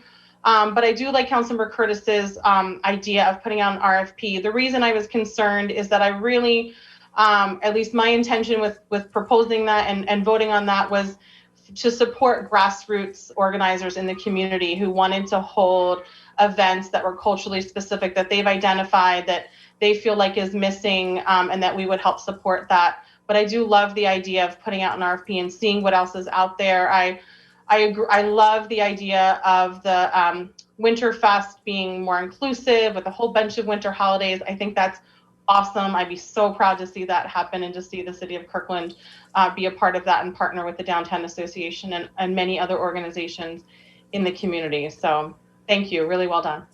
Thank you. Councilmember Nixon. Thank you, Madam Mayor. I'll try to be brief. I'm supportive of everything that's proposed. Just a couple of notes. One is that one of the events funded with tourism grants for 2021 is a Hispanic music festival. It was proposed by Centro Cultural Mexicano, and they were calling it the Mexican Serenata at Marina Park. And so I would hope that we would be able to coordinate with them if we're going to do a city Hispanic musical event and see if maybe they could be involved in that rather than their event getting just canceled or something like that. Let's merge them. And then the other, I guess, point I want to make is that it's interesting that we're proposing half a dozen different events here, some of which could be big draws and that they would draw tourists. And as chair of the Tourism Development Committee, I really want to be able to have crisp messaging to the longstanding private events that we have funded as to why the city can have these potentially large events, but they can't. And I'm not clear on what exactly that messaging is, but I would like to have that. Thank you. I see city manager has a response. Yeah, that's a excellent point, Councilor Nixon. So we tried to be very specific in the memo about that, and we can be even clearer that we want to hold ourselves to the same restrictions we're holding anyone else to. So we are not proposing that any of these events, these larger scale events, happen in June, July, or August either. And so, as you can see, I think the first one we're considering might be October, and we're talking about November, December events and the harvest festivals and so forth. So we wouldn't go before we would let anyone else go, is the intent of this. And so we do acknowledge that we can't do it if no one else can do it either. So, and Thank shouldn't. you. Great. Any further discussion? Well, I have one comment. Oh, go ahead. Go ahead, John. Sorry. I don't know how you want me to flag you, but I've been putting my name down in the chat. I don't know if you It's not there. Oh, weird. Okay. Anyways, definitely there's been a lot of really good creative thinking here. And so definitely support all this. You know, these kind of things cost money, and we certainly recognize that. And we want to be diligent and be good stewards of public money, right? And so, you know, the one thing that did catch my eye was that LED screen, which, you know, upwards of $250,000. And I certainly see the value in purchasing that and understanding how it can be used, but it is a big cost item, and it'd be helpful to get a little bit more information about how else parks could utilize it, and what other ways beyond just the movies. How long do these LED portable LEDs last? I mean, do they last for 5-10 years? I mean, so is it something that's easy to recover that cost, you know? The other thing is they do rent these out all the time. I mean, that's how most events use these, is they rent them. And there's companies that do that for $2,500 a pop. So I'm just wondering if that's something that we could start with to see how well that works, before making a big purchase, especially in this day and age where we are, trying to show that we're being, want to be efficient with the money that we do have. And there's so many needy things out there, right? That we could utilize money for. So I just want to be very thoughtful of that, and would love to get a little bit more information about how we could best utilize that investment. Thank you. Thank you. Deputy Mayor Arnold. Thank you, Madam Mayor. Everything in the summer action plan that you outlined, I support, so I won't do anything besides echo those comments. But I did want to bring up the discussion that we started during the COVID update, and where the question of when we check in on events. And you had suggested in the memo that we check in for events that could happen in September. I'd like to propose that we do a check-in in mid-July that was suggested to see, if things are better than we expected, could we consider events in late August? Thank you. I'm going to make one comment sorry, go ahead, City Manager. I was just saying, yes, we could do a check-in in July. Sorry, I apologize. Great. And my only comment is in follow-up of my comments with regard to COVID monies at the retreat. Lynn, this is sexy. It's going to be fun. So I don't think there's anything else we have to do here. You got what you need. So we'll bring back funding proposals at subsequent council meetings, but we'll move ahead with the staffing. So I think we have permission to go ahead and start the hiring process as quickly as possible. Super. And so we're just going to move directly to asking for a motion with the SRM KCCA. So just one brief introductory remark on the resolution, just to point out, as the memo said, that this is the same agreement we have with SRM Google for the current Ferriton Spur Park. So we are extending the exact same provisions, which is this will be built and operated and maintained by SRM, but still belong to the city. And the park investment could be removed at the city's discretion if it's necessary for the future. So with that as a quick overview, happy to answer questions. Excellent. Councilmember Nixon. Thank you, Madam Mayor. I move that we approve Resolution 5475. Second. It's been moved by Councilmember Nixon, seconded by Councilmember Falcone to approve Resolution R 5475. Discussion. All those in favor signify by saying aye. Aye. Aye. Opposed? Motion carries unanimously. Okay, that takes us to item number 4, the fire impact fee update. Do you have a full presentation for this, or are we going to abbreviate? So the recommendation is just for me to provide a brief overview, and then if the council has more questions, Deputy City Manager Tracy Dunlap is available to answer. So just very quickly, this implements exactly what you saw in the previous set of presentations. The fire impact fee is just creating a new section of Kirkland Municipal Code to have the fire impact fee similar to the park and transportation impact fees. I think I want to note, because it's Affordable Housing Week, that we also provide every exemption authorized under state law, many of which were got because the city of Kirkland advocated for them. So this impact fee would not apply to accessory dwelling units or to affordable housing at 80%, and also would not apply to emergency shelters. Happy to answer any questions, and we have a Deputy City Manager here as well. Councilmember Nixon. Thank you, Madam Mayor. I do have a question, and maybe I missed this in our previous discussion, but could you remind me how it is that Station 24 is considered a future project and its costs can be recovered from this impact fee when it's already paid for? I just don't understand that. It's actually in the capital facilities plan that we were looking at was before it was funded. The reason it can be included is because it was funded with other tax revenues. It was funded with real estate excise tax and general fund. funds, and so we've excluded the levy-funded projects because new development will pay its share of the levy, but these past projects have been paid, or Station 24 is being paid for from general revenues, and so it's eligible. You'll also note we include other existing investments in there, and so you would actually you could include it even if it was completed because it wasn't funded. It was part of the capital facilities plan, and it wasn't funded with debt.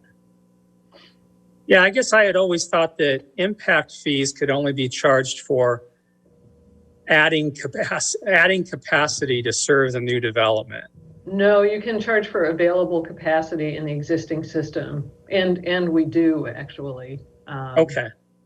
Sorry for my misunderstanding. Actually, in both pieces, I think we charge elements of it in both the other two. So you can what you can do is collect a proportionate share of existing investments that have capacity to serve growth, and then the costs associated with new capacity to serve growth. Thank you. Councilmember Black. Thank you, Madam Mayor. I had to figure out where my cursor was. So I have two kind of detailed questions, and they're questions for staff, and I don't know if they're for Adam or Tracy or Kevin. But my first question is on page 633, line 278. So this is the actual, for those listening at home or whatnot, this is the actual new code provision that's being added. And my question has to do with exemption A2, line 278. And I wanted to understand if a developer were to purchase a lot in Kirkland that had a home, let's say it's a single family home, and were to demolish it and replace it with new construction, does exemption A2 exempt it from impact fees? Because it's a single unit it's an old unit and now a new unit, but it's still just one unit from. I'll maybe take a shot at it, and the city attorney can see if he concurs. In part because we charge a single rate for single family residential, the presumption is the existing construction has paid its fair share. And so it would not be subject to another fire impact fee because it's basically that lot has already paid into the system as though it were developed, or because it was developed. Okay. I concur. And so under our missing middle housing initiative adopted last year, a developer could come in, purchase a lot, put in a triplex, including 3 ADUs, and not pay any impact. Well, I'm sorry, that would be a bad example. They could build another single unit home along with an ADU and not pay an impact fee. Is that correct? That's correct, because the ADU is not subject to the impact fee. Because the ADU is not subject to the impact fee, and the home is just as Deputy City Manager just described, not subject to the impact fee. Is that correct? Right. Okay. I believe that's correct. Great. Okay. I appreciate that clarification on that. And then my second question, it also has to do with exemptions. These on page 634 to 636, page 634 to 636. There are 3 exemptions, exemption 7, exemption 8, and exemption 9. 7 has to do with low-income housing at 80%. Exemption 8 has to do with human services, which are really 501c3 organizations. And exemption 9 has to do with emergency housing. I wanted to try to understand where transitional housing would fall in these exemptions with the typical, or what we would like to see as ancillary human services. Would that fall into exemption 9 as an emergency shelter? Emergency shelter. So I did ask the city attorney to look into that question for you. So okay, great.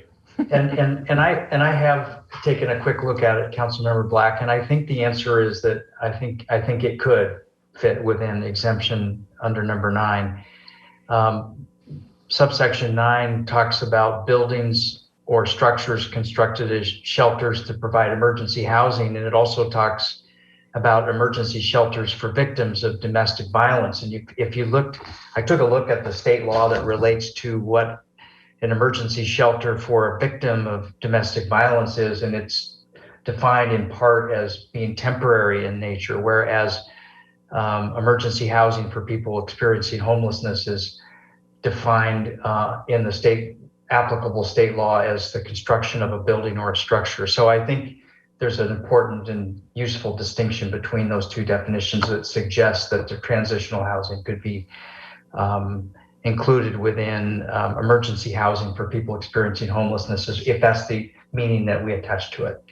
Great, perfect. Thank you for those clarifications. Can I just add one other thing is that, but I think permanent supportive housing is where there's a gray area, because when that shelter language was introduced, I think the language that the city of Kirkland introduced was broader and tried to include more variety of options. And I think the temporary nature of it is how it got to the language that exists at this point. So I think permanent supportive housing where someone would live there indefinitely, we might need to go back to maybe look at the legislative intent, which I don't think we've really had time on.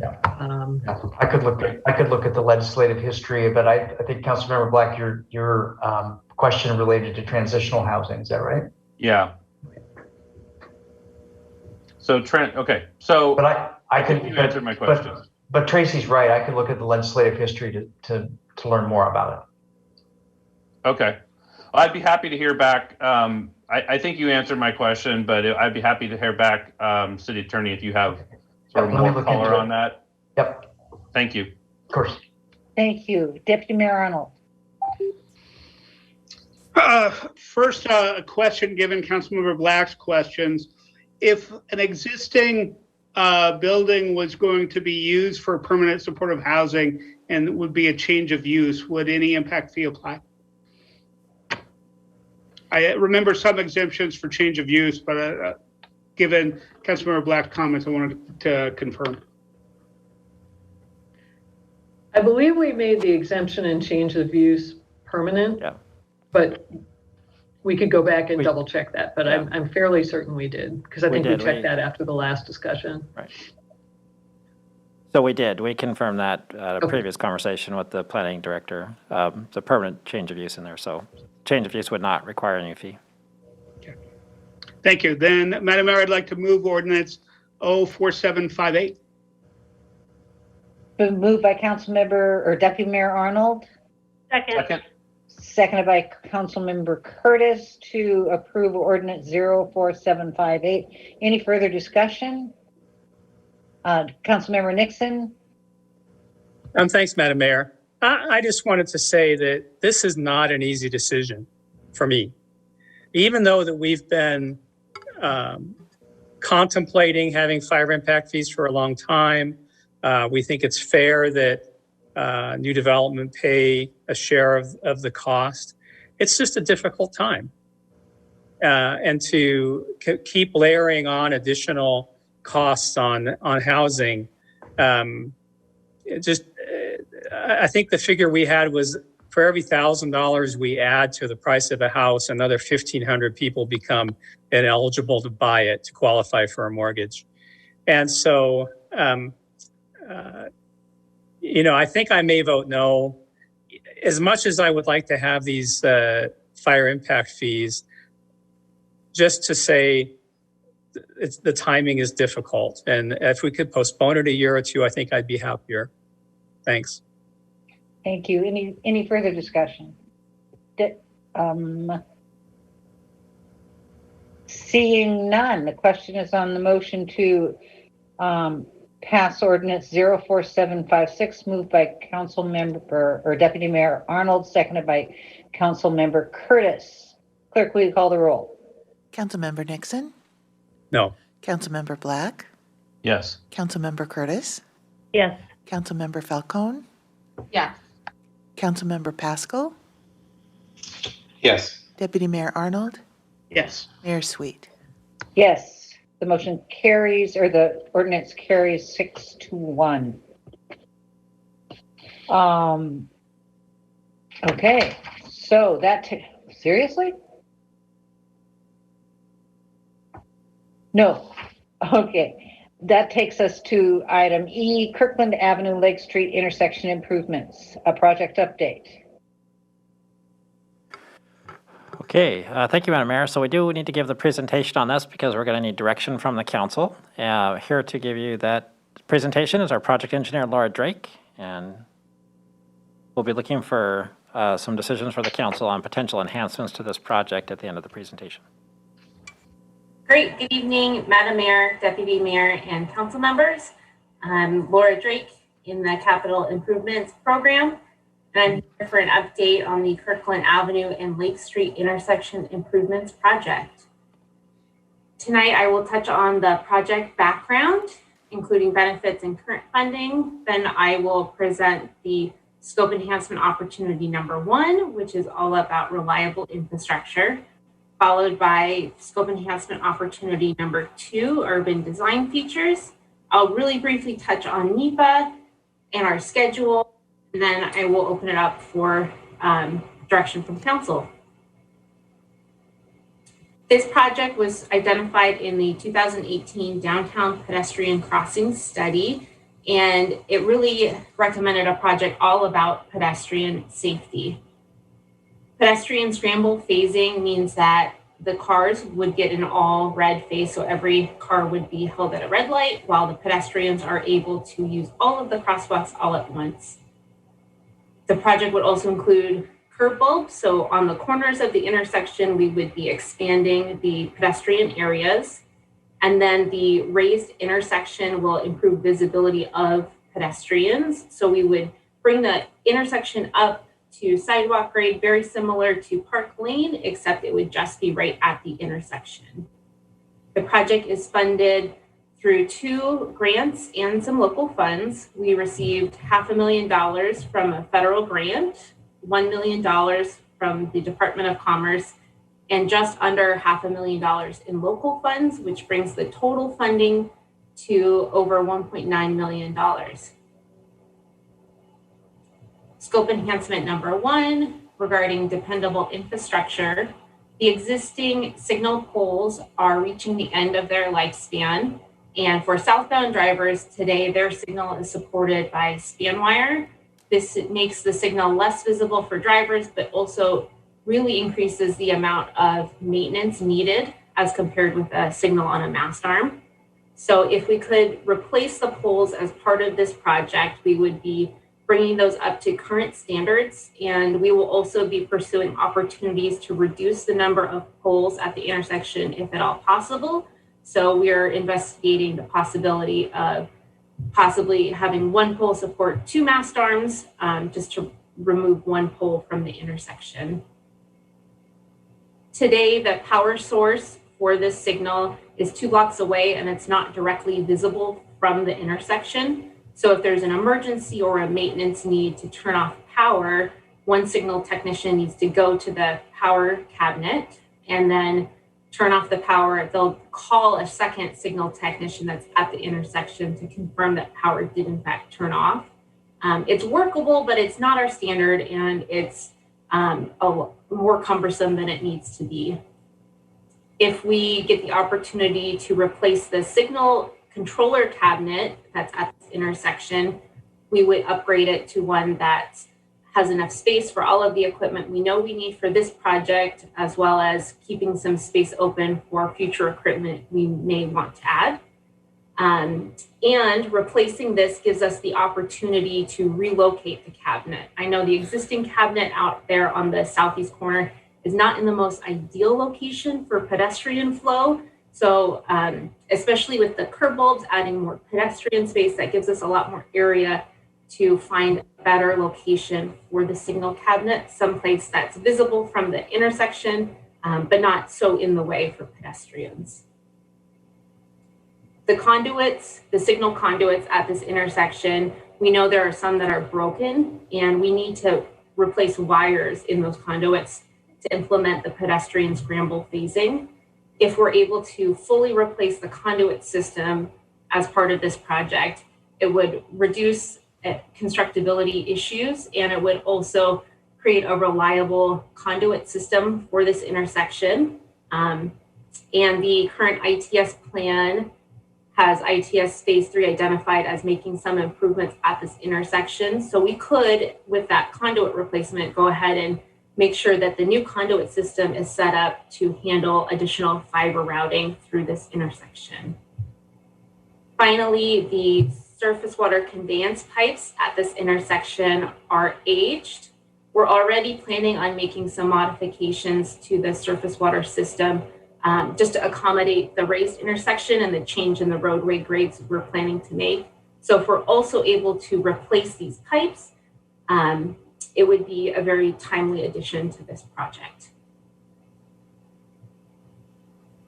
With all of these additions, as part of this opportunity, it would increase the total project estimate to just over $2.5 million.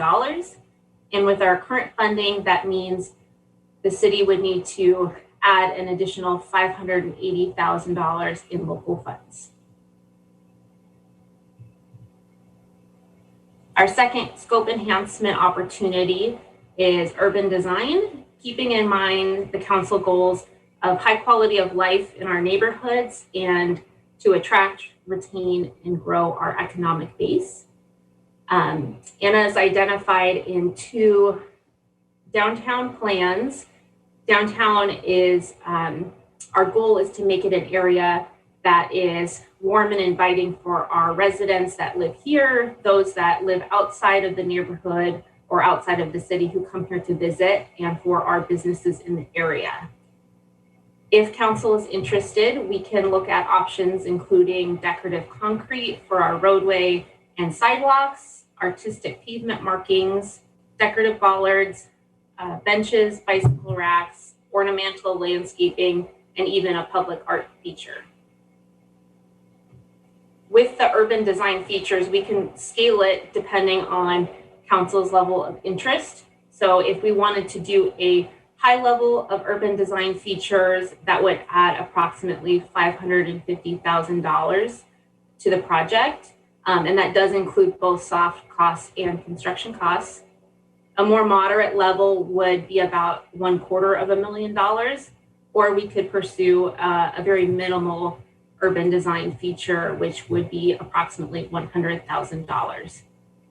Depending on council's interest in this, I can come back with a more detailed proposal at a later date that would include taking a look at dialing in those costs and also considering ongoing maintenance costs for those features.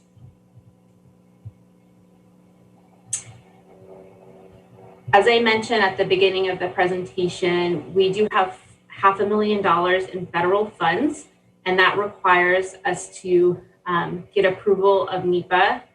The National Marine Fisheries Service has very, very recently changed the way that they're reviewing impervious pollution generating surfaces. So for this project, that just means the roadway area where cars are driving. This project with the curb bulbs that we're adding will actually reduce that overall area.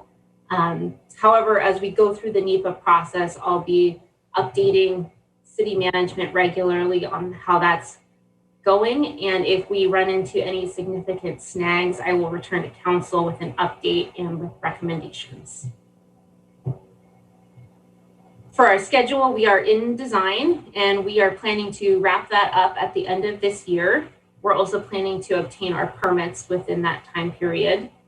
We would advertise for a contractor early next year and get them under contract. And then that contractor could have some time to procure long lead items, and then they would be in active construction in spring and summer of next year. And as we dial in this project, we'll be keeping a really close eye on how this is going to impact the neighborhood. We have outreach strategies in place that we're working on, and we can also make sure that our specifications really dial in what impacts to the public are acceptable for this project.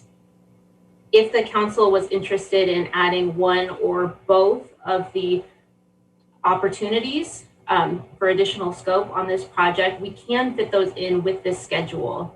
The signal poles require a significant amount of time to procure because they're such specialty items, but we do have enough time to get a contractor under contract and start that procurement process early next year so that the poles would be ready for construction starting in the spring. Great. So with that, I am looking forward to direction on the possible inclusion of these two scope enhancements. Thank you, Laura. Let's start out with Council Member Nixon. Thank you, Madam Mayor. I fully support the scope enhancement number one. I think it makes a lot of sense to do this work while the ground is already open. I'm a bit more skeptical about the decorative elements, but I would like to get the information on the costs of the various options, kind of a menu for us to choose from. But I really want to stay focused on what's necessary and functional with all the challenges we still face. Thank you. Thank you. Councilmember Pascal. Thank you, Madam Mayor. Yeah, good presentation. Excited to see this coming along. Thanks, Laura.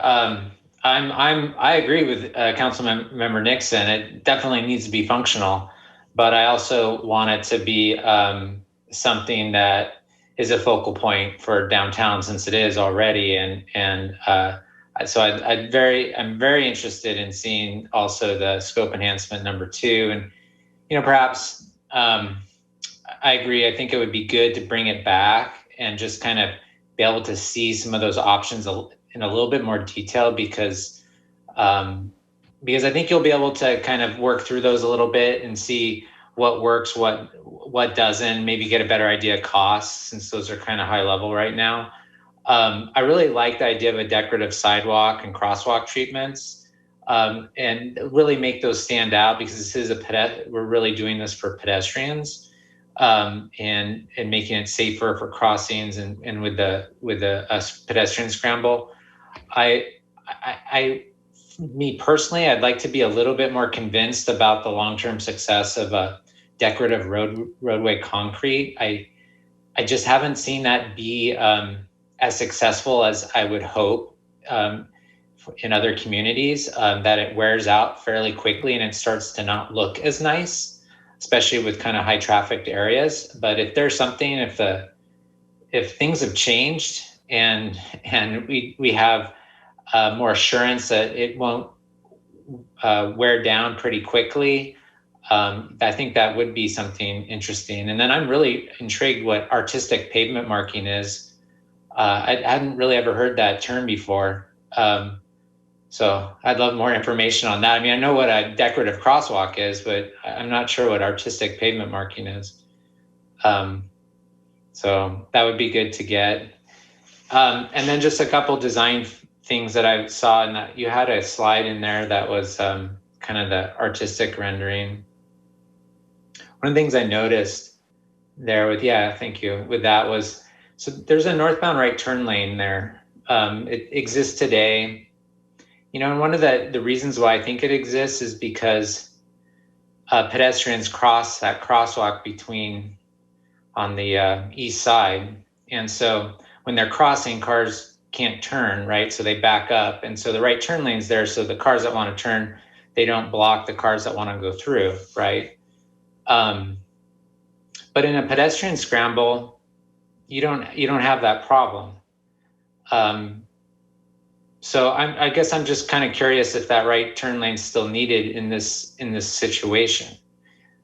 Because if it's not, then it kind of frees up a little bit of extra space, you know, that you could use for a little bit more on-street parking. You could shorten the distance. And the one thing I didn't see is like, is there any opportunity for kind of dedicated places for bikes as they travel through the intersection? It seemed like kind of a key thing that was missing a little bit to me, given that this is such a popular corridor. So, you know, those are a couple kind of little nitpicky things I was looking at, but I'd love to, hopefully that can be looked into as part of this next phase. Thank you. Thank you. Councilmember Black. Thank you, Madam Mayor. I'm really glad I let Councilmember Pascal go before me.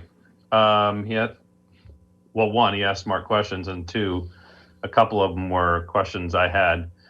The right, yeah, I'm glad you asked about the right turn lanes. I was wondering about that too. It sounds like from an engineering standpoint, it's not important to have those with a scramble. I was curious about bike safety and whether we know that the priority for this project is pedestrian safety. Do we have any sense of what impact this would have on bicycle safety in this area? For good, for bad, with or without the type of special designs that Councilmember Pascal was asking about? That's a really great question. I will need to check into that and get back to you, but I can at least say that it's not making things worse than they are today. And if anything, my instinct is that they would be safer with these features than they are today, but I will need to get back to you on that to confirm. Yeah, I just like to know that it's not making things worse for people rolling and biking. I just lost my train of thought. I guess I was just going to echo, I think, what I've heard from Councilmember Nixon and Councilmember Pascal, which is number one, I think the scope enhancements, number one, just makes sense. If it's worth doing, it's worth doing right. And if we have failing infrastructure or we have substandard infrastructure that's going to have to be replaced at some point, it just makes sense while we're there to replace that. Scope enhancement number two, like my colleagues who've spoken, I would like to see. I'd like to spend a little bit of time, maybe a little bit of money on a little bit of design work and some budgeting, so that we understand a little bit more what we might be approving in that area. So with respect to scope enhancement number one, I know I've already thrown my weight behind it, but I did want to understand whether it looked like the construction timeline right now is about, I'm going to guess, about 4.5 months based on the slide you showed us. Yeah. Do we have any sense whether the scope enhancements number two, the repairing the failed infrastructure and upgrading the substandard infrastructure, is that the type of work that can be done in parallel, and so only incrementally longer construction phase? Yes. So predominantly this can be work done in parallel. A contractor could bring out separate crews that can all work about the same time to get this accomplished pretty quickly. It could add possibly a week or two to the overall construction timeline, but that is already reflected in this schedule that I'm sharing. Great. Okay. So we're talking extra money, but we're not necessarily talking about a significant amount of extra time or heartache on the residents and the business owners and whatnot. Okay. Correct. All right. Thank you. That's all I had, Madam Mayor. Thank you very much. Councilmember Curtis. My question specifically was, there are no bike lanes there, so how are bikes going to navigate that intersection? So maybe you could come back to us with that. And I agree with everything else that's been said. Thank you. Thank you. Any further discussion? I personally agree with the comments that have been made so far.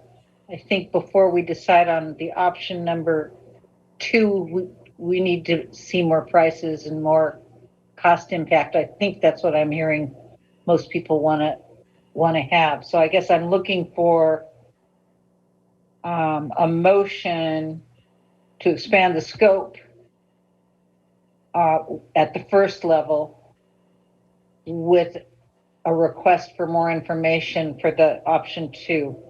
Can I get a motion? So moved. It's been moved by Councilmember Pascal, seconded by Councilmember Falcone. Any further discussion? All those in favor, please signify by saying aye. Aye. Opposed, say nay. Carries unanimously. Thank you very much. Do you have everything you need, Laura? Yes, so I will prepare a council memo to be presented as quickly as possible for the scope enhancement 1. For scope enhancement 2, I'm hearing that more information is needed, and it sounds like there's a focus on making sure the elements we're proposing are actually going to function well for this intersection, especially in terms of maintenance. Yeah, and I think we'll need a fiscal note when you come back as well. Yes. Okay, so that takes us to item number F, the Lake Street South Lake Washington Boulevard pedestrian pilot options. City Manager. Okay, thank you, Madam Mayor. So once again, what we're looking for from council here is feedback. We want to lay out potential options for the pedestrian boulevard pilot program at Lake Washington Boulevard. And the goal here is to get options to take out to public outreach. So you're not deciding on a final decision. You're giving us instructions on what we should go and communicate to the public in a public engagement strategy similar to the one you saw for the Park Lane discussion. So here to give you the overview is our Transportation Manager, Joel Funt. Welcome, Joel. Good evening. Thank you, City Manager. Good evening, Madam Mayor and City Council.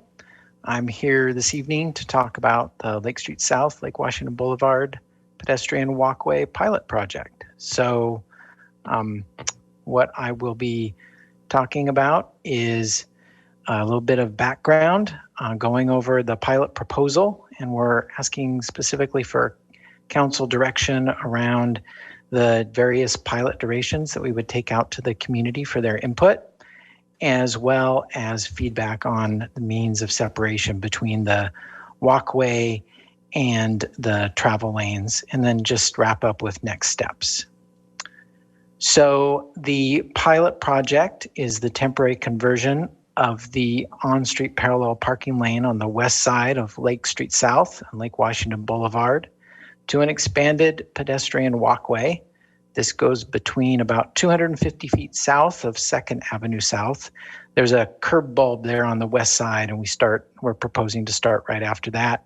And it extends south to just prior to Northeast 60th Street near Houghton Beach Park, connecting downtown Kirkland and almost all the way to Carillon Point with all the parks and other uses in between. It's a length of about 4,600 feet.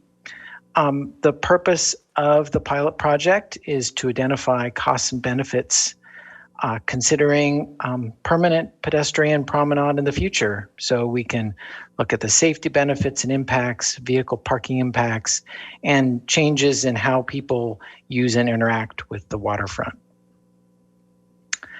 So this is the current cross section out there looking north with the Lake Washington on one side and the other way up to State Street South and Lakeview Drive. We have one vehicle lane in each direction. Those are about 10 feet wide. Bike lanes in each direction, which are about 4.5 to 5 feet wide. Parking lanes on both sides, which are about 7 feet. And then sidewalks that vary in width from about 5 to 10 feet. So about 44 feet curb to curb out in that corridor. And that's what we're looking at that we can use. So we have looked at vehicle parking in the area.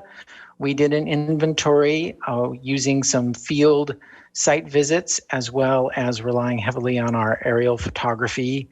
And we looked at the number of parking stalls within this area that's highlighted in red. And the idea is areas of on-street parking where if people chose to drive their vehicle, they could access the west side of Lake Washington Boulevard, Lake Street by crossing one arterial, which would be that corridor. So within this area, there's about 560 on-street parking stalls. And with the closure of the parking on the west side of Lake Washington Boulevard, Lake Street, that is reduced by about 130 stalls, or about 23%.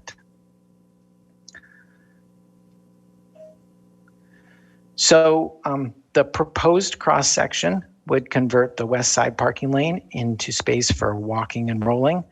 This would functionally add about 6 feet of width to the existing space allocated to non-motorized uses, and would also enhance the user experience for southbound cyclists using the bike lane, because they would no longer be traveling between the vehicle travel lane and parallel parked vehicles in the parking lane. We did look at combining those two facilities, but we felt like it was a little tight in there, especially with there being the curb and the existing, the channelization for the bike lane would remain, and it might cause some confusion and some conflicts between more confident cyclists and the walkers in that space. So when we put those two spaces together, we get an enhanced pedestrian walkway that's highlighted here that would be 12 to 16 feet wide, depending on the width of the sidewalk. So this is just a sample aerial of one of the sections. We've inventoried the whole corridor for where we could provide a barrier and where we would need to leave gaps in that barrier for access. And so basically, we've determined that about 70% of the corridor we could provide a barrier on, and that would be along sections where there's on-street parking or red curb. And then 30% of the corridor would have no barrier, and that would be areas where there were driveways, mailboxes, crosswalks, or loading zones. So we looked at a couple different ways for the walkway pilot for separation. We looked at movable delinear posts with a base, and we're recommending those for more what we're calling short-term options. That's because they're easier and less costly to deploy, adjust, and remove. They provide good access for emergency responders, postal service, and solid waste pickup, but they are less comfortable and safety for people feel less safe for people walking in the street. And they are extremely easy to tamper with, which is going to make things more difficult and time consuming for primarily public works and police, because trying to keep those delineators where they should be, not blocking the walkway or the bike lane or vehicle travel lanes, replacing delineators that have been stolen or damaged, and then with that moving or people wanting to move them, just making parking enforcement more challenging. For the more longer term deployments, we're recommending the delineator posts temporarily attached to the pavement. They are more costly to install and adjust and remove, but they provide a more permanent setup that helps with maintenance and enforcement, as well as makes it feel a little bit more comfortable and permanent for people walking and rolling in the corridor. We have done some additional work with our CIP group that has pegged the cost of this much closer to the $100,000 end of the range that was described in the memo. The one challenge would be, with maybe even more than the dollar amount, would be the schedule, which would be getting a contractor identified and mobilized, so that once the decision is made, so we could implement this. And then finally, we did also look at the temporary plastic jersey barriers but for a variety of reasons, we're not recommending using these, primarily because it is much more difficult for fire, postal service, and solid waste to use. And also, it would likely require the city to purchase these. They're not available to be rented, especially in the quantity that we're looking for. So that could cost somewhere between $150,000 and $200,000.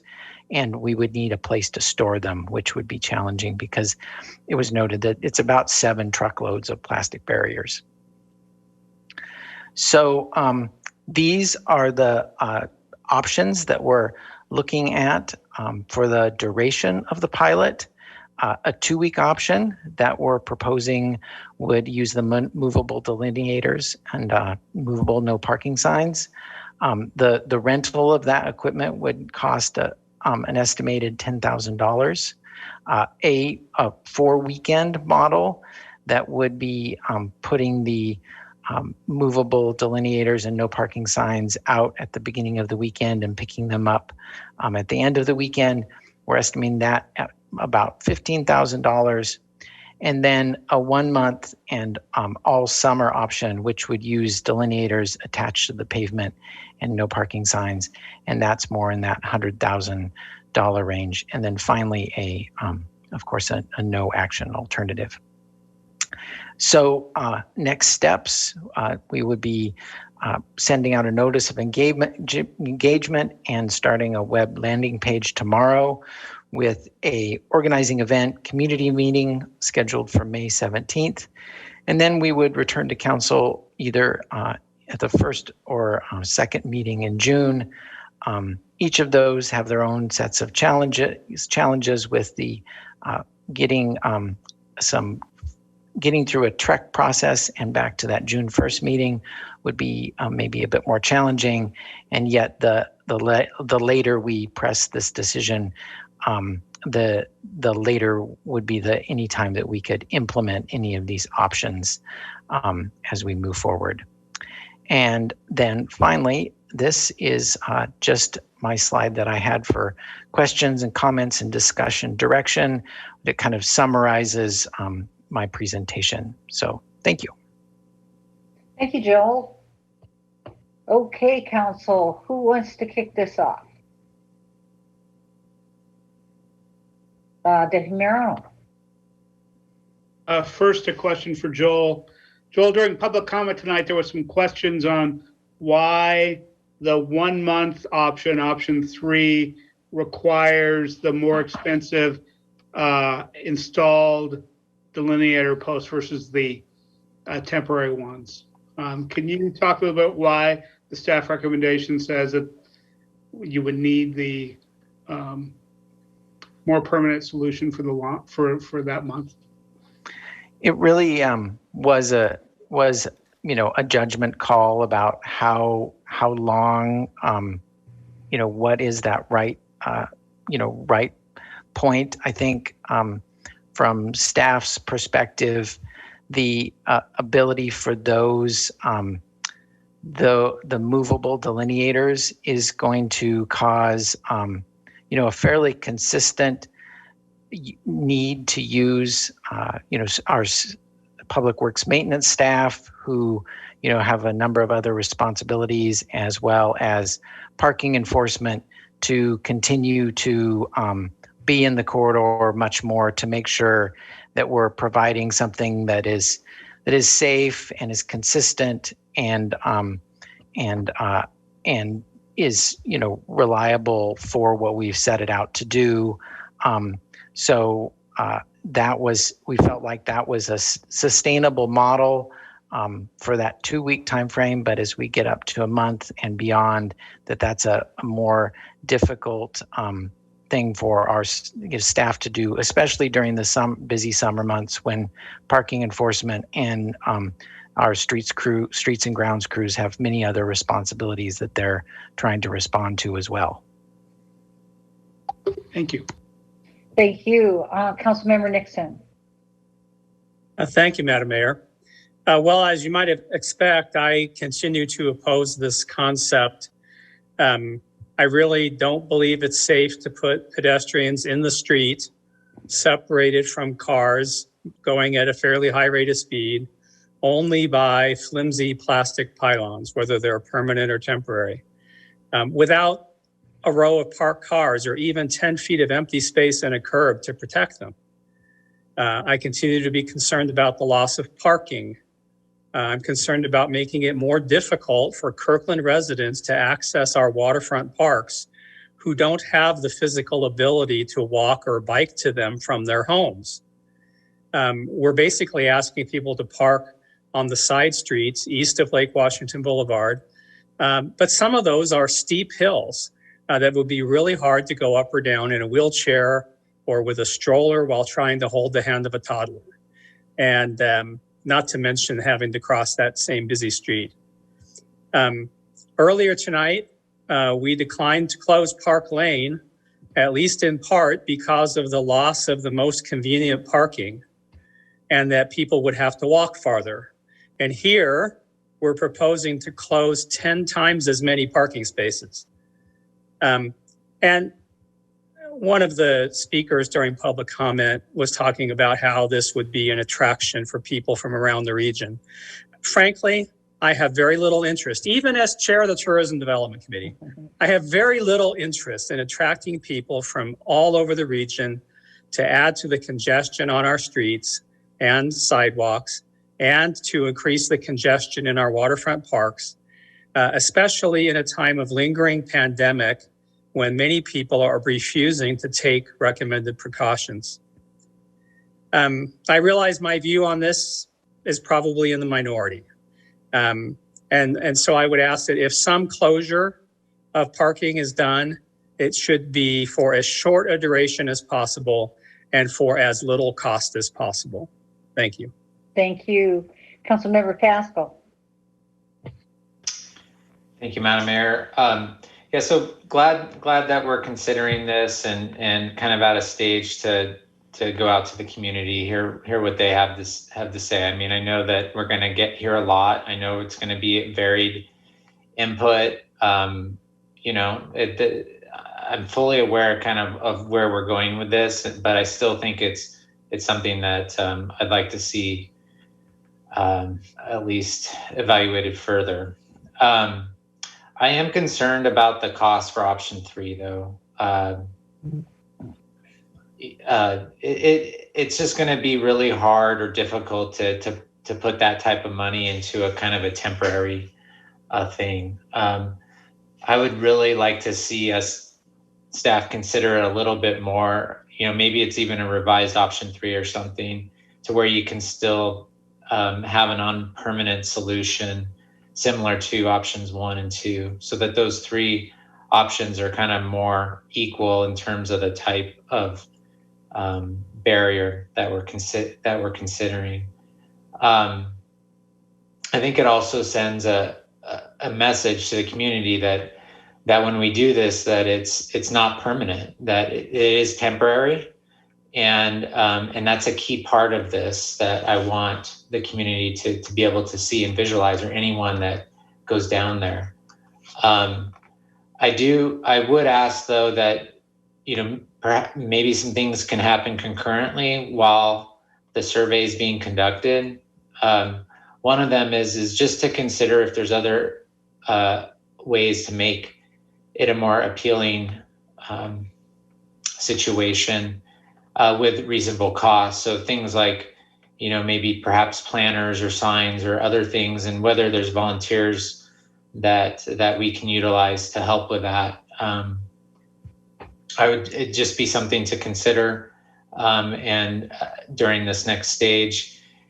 And then also, since this is an interim and it's a pilot, I want to make sure that we're learning from this experience, that we're gaining something from it, not just a 1 month a deal, but basically, what are we learning? And so I'd like us to consider, and maybe staff to propose the types of data that we could collect, kind of a before and after. And the things that I was thinking about were like parking, utilization, speeds of vehicles along the corridor with and without, and ped bike usage, for example. would be, some things kind of off the cuff that I was thinking about. That would be good to have so that we could, accomplish several things with this pilot study. Thank you. Thank you. Councilmember Curtis. Thank you. This is one that I came in that my mind wasn't made up. I'm not going in strong, but so I'm interested in exploring or going out to the community with option 1 and option 3. But I agree that option 3, if we're still talking $100,000, it's too much money, and I can't justify that. One of the questions I have with the temporary posts, are they something, if we invest in them, are they something that we can use somewhere else in the city in a permanent location?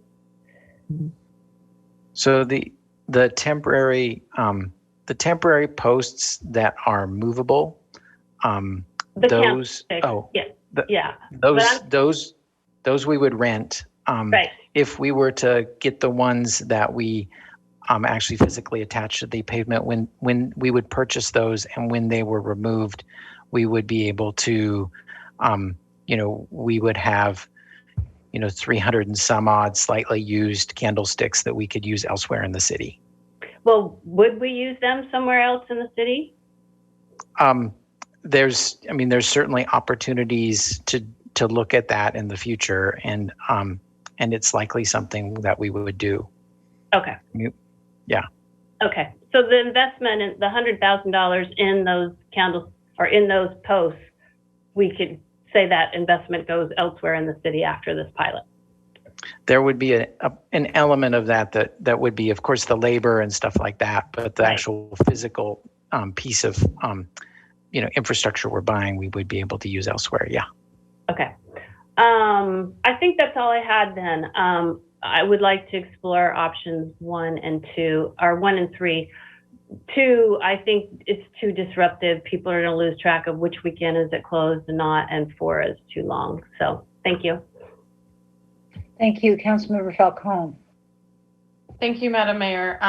This has been a really interesting discussion. I was going into this agreeing with Councilmember Pascal's point about, I want to explore options 1 and 3. I agree with Councilmember Curtis, but wanting to look at the temporary solution for option 3 as one that I would slightly favor exploring, because I think we need enough information. We need it to be long enough if this is really going to be a pilot, right? And I think 2 weeks is not quite long enough for that. But I am intrigued by what Councilmember Curtis asked, and Joel, your response to her question about could the candlesticks be reused. So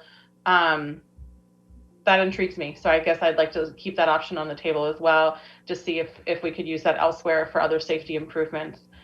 But I would like us to be cost effective. And so moving forward with the survey, I'm wondering how we can, if we did do the temporary cheaper option, are there other ways that we can keep folks safer there? I agree with Councilmember Nixon's comments about wanting to make sure that safety should be our first concern here. Could we, for example, deter folks from parking by having signage that we will tow and that we won't just be ticketing folks there? Would that be enough of a deterrent for that to be a little bit safer and less likely that folks will get sick of those temporary sticks and kind of throw them in the parks and things like that we fear might happen at 2 weeks? That's one question I had. Then another, I remember when we first considered this, or at least the first time that I was on council, we considered this last year. My frame of mind was really, what can we do during the pandemic to get folks outside and active safely, right? How can we create more outdoor spaces for folks to bicycle and walk and run around the city, which I think is still a really great use for that this summer. But now we're talking about it being a pilot for a promenade too. So I think it's important that we collect good data, to Councilmember Pascal's comment, not only on the survey, but also during the pilot. So I want us to be really thoughtful going into this so we don't miss an opportunity here. And I agree with the types of data that he mentioned that I think we should collect. I'm curious about where are folks going to and from when they're on the promenade? Are they going to parks? Are they parking somewhere and then going on the promenade? Are they walking or biking from their homes to a destination? Or are they just out recreationally using the space? Are they Kirkland residents? Are they not? So I think there's different ways that we could collect those data, but if it's going to be a true pilot that might inform something more permanent in the future, I want us to really capitalize on this opportunity to really understand the usage that's happening during this time. And in the same way, in order to prepare for that, I think it would be really useful to ask on the survey and ask during the public engagement process, how do folks anticipate using it, right? So that we can perhaps be prepared to collect different types of data at different points in time. Some of it I think might be qualitative, some might be more quantitative, some might be observation and people counting, you know, having staff out there, and some of it might be stopping folks to ask them some questions as well about what they're doing. So I want us just to be, again, really thoughtful and make sure we're making the most of this opportunity. Thank you. Thank you. Any further discussion? Councilmember Black. I'm sorry, I didn't see you up there. Thank you, Madam Mayor. Thank you, Councilmember Falcone and Pascal. So that you guys really addressed the main question I had, is if we're going to do a pilot study, what are we going to learn? And have we really thought about what data we're going to collect and what performance metrics we're going to look at, and how are we going to decide whether this is something we want to consider long-term or not? So that's super important to me, and I really want to understand what that data is that we are going to collect and how we're going to use it. Councilmember Nixon, I don't think you and I are as far apart on this as you might have suggested during your comments. The reality is, I really understood this. I understood this proposal in the height of COVID and the need to get people outdoors and give them space. In a post-COVID world, and we're not there yet, but in a post-COVID world, I still need to really understand what the problem statement is that we are solving with the proposed promenade. I need to, and I guess the main point I have is that if this is about rolling and biking, I think this requires a design solution, not just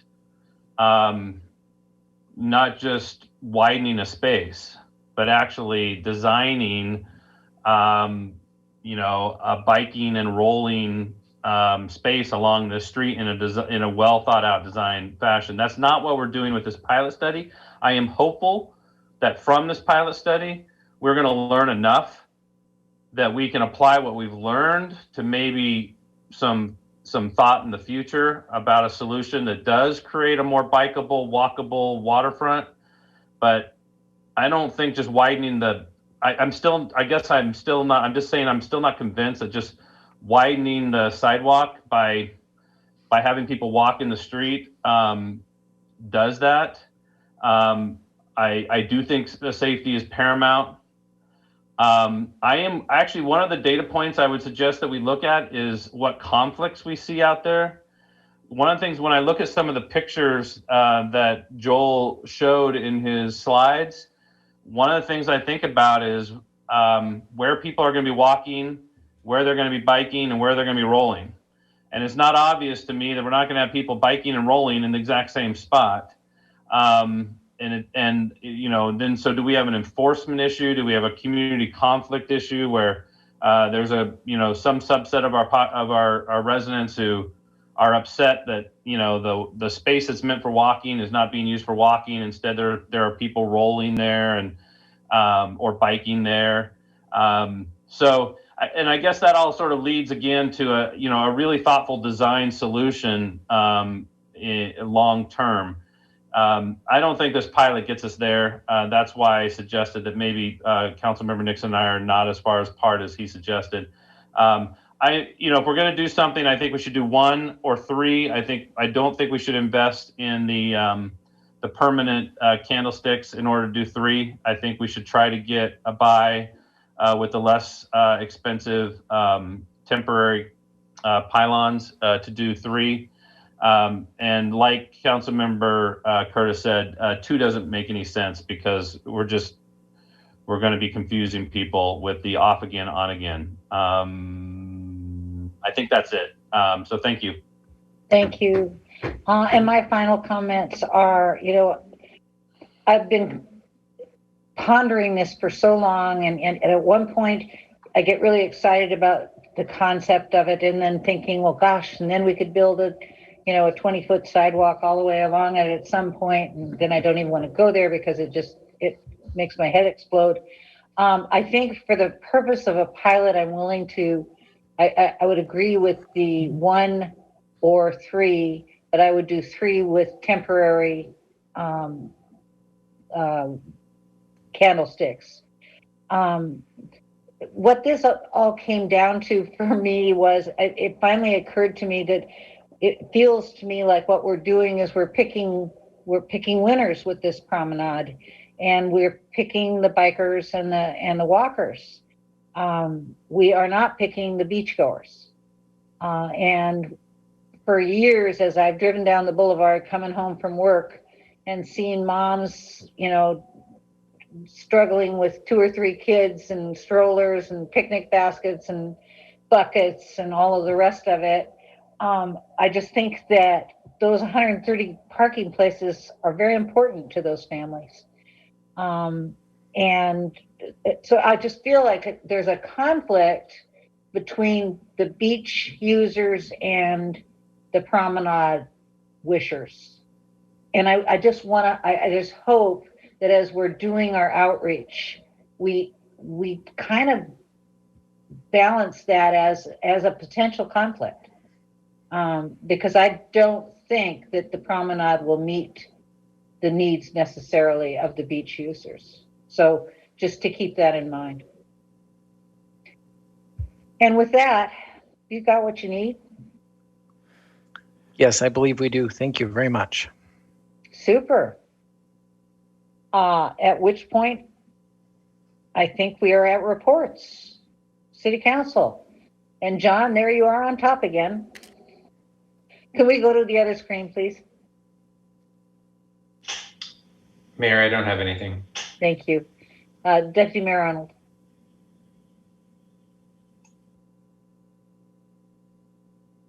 You're muted, Jay. I just wanted to highlight my tie for May the 4th, which may not come through in Zoom. Beyond that, no report. Thank you. Councilmember Nixon. Nothing for tonight. Thank you. Councilmember Black. Nothing, Madam Mayor. Thanks. Thank you. Councilmember Falcone. Thank you, Madam Mayor. I only have one thing I'd like to bring to the council's attention. I would like to propose that we honor and recognize May as Foster Care Month through a proclamation at our May 18th meeting.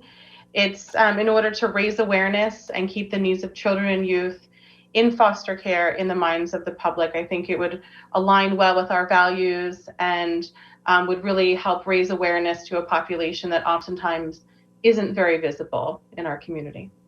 Thank you. Question for you, Amy. Do you have someone that you are particularly interested in receiving the proclamation, or is this something that we could prepare for the consent agenda?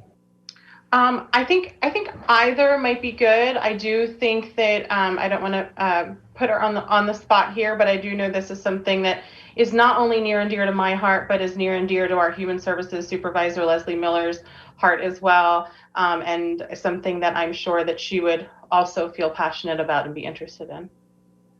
Councilmember Nixon. Yeah, I am supportive of the idea and would suggest we could consider inviting Friends of Youth to have a representative receive the proclamation, since they're based in Kirkland and foster care is their business. Can I get some head nods? Okay. Thank you. I think that means we've got at least 3 proclamations coming for the next meeting, but we had so much fun with them tonight. Maybe that's going to be the best part of our meetings from now on. I'm not reading any more proclamations, Mayor. There you go. Well, okay. I have nothing to report this evening either, so I will turn this over to City Manager. Thank you, Madam Mayor. I do have two reports tonight. The first, I'm actually going to ask our Deputy City Manager, Tracy Dunlap, to give you feedback. The council had asked us at the last meeting to just check into the public testimony we heard about the Houghton Transfer Station not complying with EPA regulations, and also to get an update on the decision about the trucks, leaving the trucks overnight. So we have a very quick update for you from Tracy Dunlap. Thank you. Yes, I have 4 quick follow-up items that I just wanted to highlight for you on the transfer station discussion. As you heard earlier tonight, after discussions with the county, we were successful in getting them to postpone the operational change that they had announced, which was leaving full containers at the transfer station over the weekend. And what they said is they would postpone it until at least 2022, which again, you heard in the testimony, and we'll continue to press the county to permanently defer leaving the trailers overnight. But we've been doing some research as well on the MOU that's often referenced between the city and the county. And while it is a statement of intent, it's not really legally binding. And so what we need to do is continue having discussions to try to get them to understand the city's perspective and the neighborhood's perspective, and perhaps defer it or discontinue their pursuit of this as an option. So we continue to have those discussions. There's been a lot of discussion about the county removing Taylor ball fields, which they have now clarified that is not their intent, and have said directly that they won't be impacted, and that they may even be part of a mitigation package, improving them may be part of a mitigation package. And that kind of leads into the next element, which is, it seems like there's been a misunderstanding because of the way the maps showed the site. It showed the entire parcel, which is 30 acres. The whole transfer station and landfill parcel would be used for the new station. The county has now clarified that that was never really their intent. They just used the parcel boundaries, and they've indicated that the footprint of the new station would be about the same as the current station, and they would try to minimize encroachment into the landfill areas, though they may go a portion of the way in to provide additional buffer, and that they would, mitigate if they were to go in there, but their intent is to try to optimize the footprint that is currently there, and address some of the needs. The one that I just wanted to spend an extra moment on was the concern about the EPA Superfund site and the reporting. And we are trying to get a written response that we can provide from the county. And I think we're making progress there, but they have confirmed again that the landfill is not an EPA Superfund site. And as such, they're not required to submit environmental reports to the federal EPA, and that they are regulated by the state, and they have complied with all of the requirements of the Department of Ecology. And so what we're working with them to do is to get them to post the monitoring reports that they send to Ecology so that they're readily available, and to try to get a more direct explanation of where that data came from that made it look like they had not filed EPA reports that they were required to file, and that they were in violation. So we're continuing to try to get more details on that. So last but by no means least, our solid waste staff and communication staff have been meeting intensively with the county's communication staff and consultants to try to really focus on improving the speed at which information is accessible to the residents, the depth at which the information is available, and to really try to answer some of these frequently asked questions in a way that's, I guess, more approachable to a wider audience, because I think a lot of the information that's out there now is relatively technical or uses terminology that may not be familiar. And so John McGilvray is leading a team that's been meeting with the county team, and they're exchanging documents to make sure that they really are responsive to the questions, and to try to really push out better information to the community, because the Siting Advisory Group heard from many of the speakers you heard from tonight and many others. And the questions are very much focused on these areas. And so we've made some progress, but there's a lot of progress to go. But the city manager's been in touch with the executive's office, and John McGilvery and I have been in touch with the solid waste division on many occasions. And so we're making some progress, but we will continue to press on. Any questions on that before the last item? Seeing none. Thank you, Tracy. Okay, so then the last item, as you know, the county is exploring purchasing hotels in various communities through their Health Through Housing initiative. And part of the state law and the ordinance that authorize the county's funding source says that they need the agreement of the city in which they're considering purchasing such a hotel. So I asked the county what their formal process for having that sort of agreement is, and they said that no city other than Kirkland has got close enough for them to have actually figured out the way in which a city would give its permission.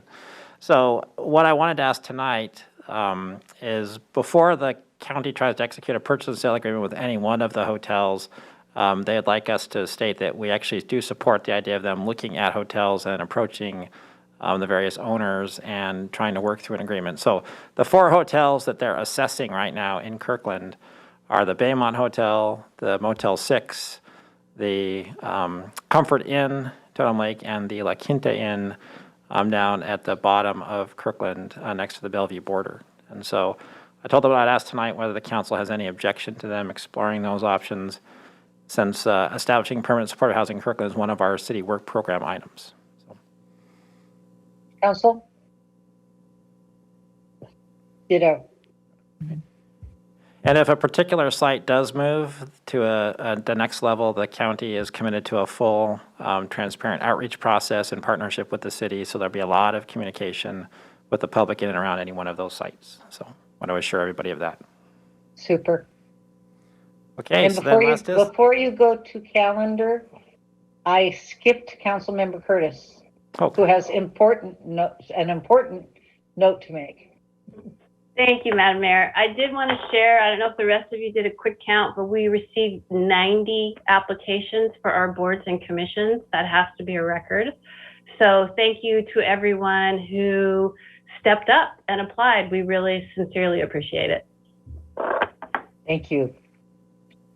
City Manager. Okay, so the last is just any calendar update or request for legislative request memos. Seeing none. Okay, thank you, Madam Mayor.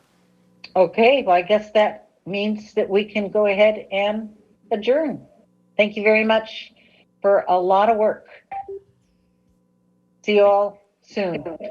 I'll see you guys with all those 90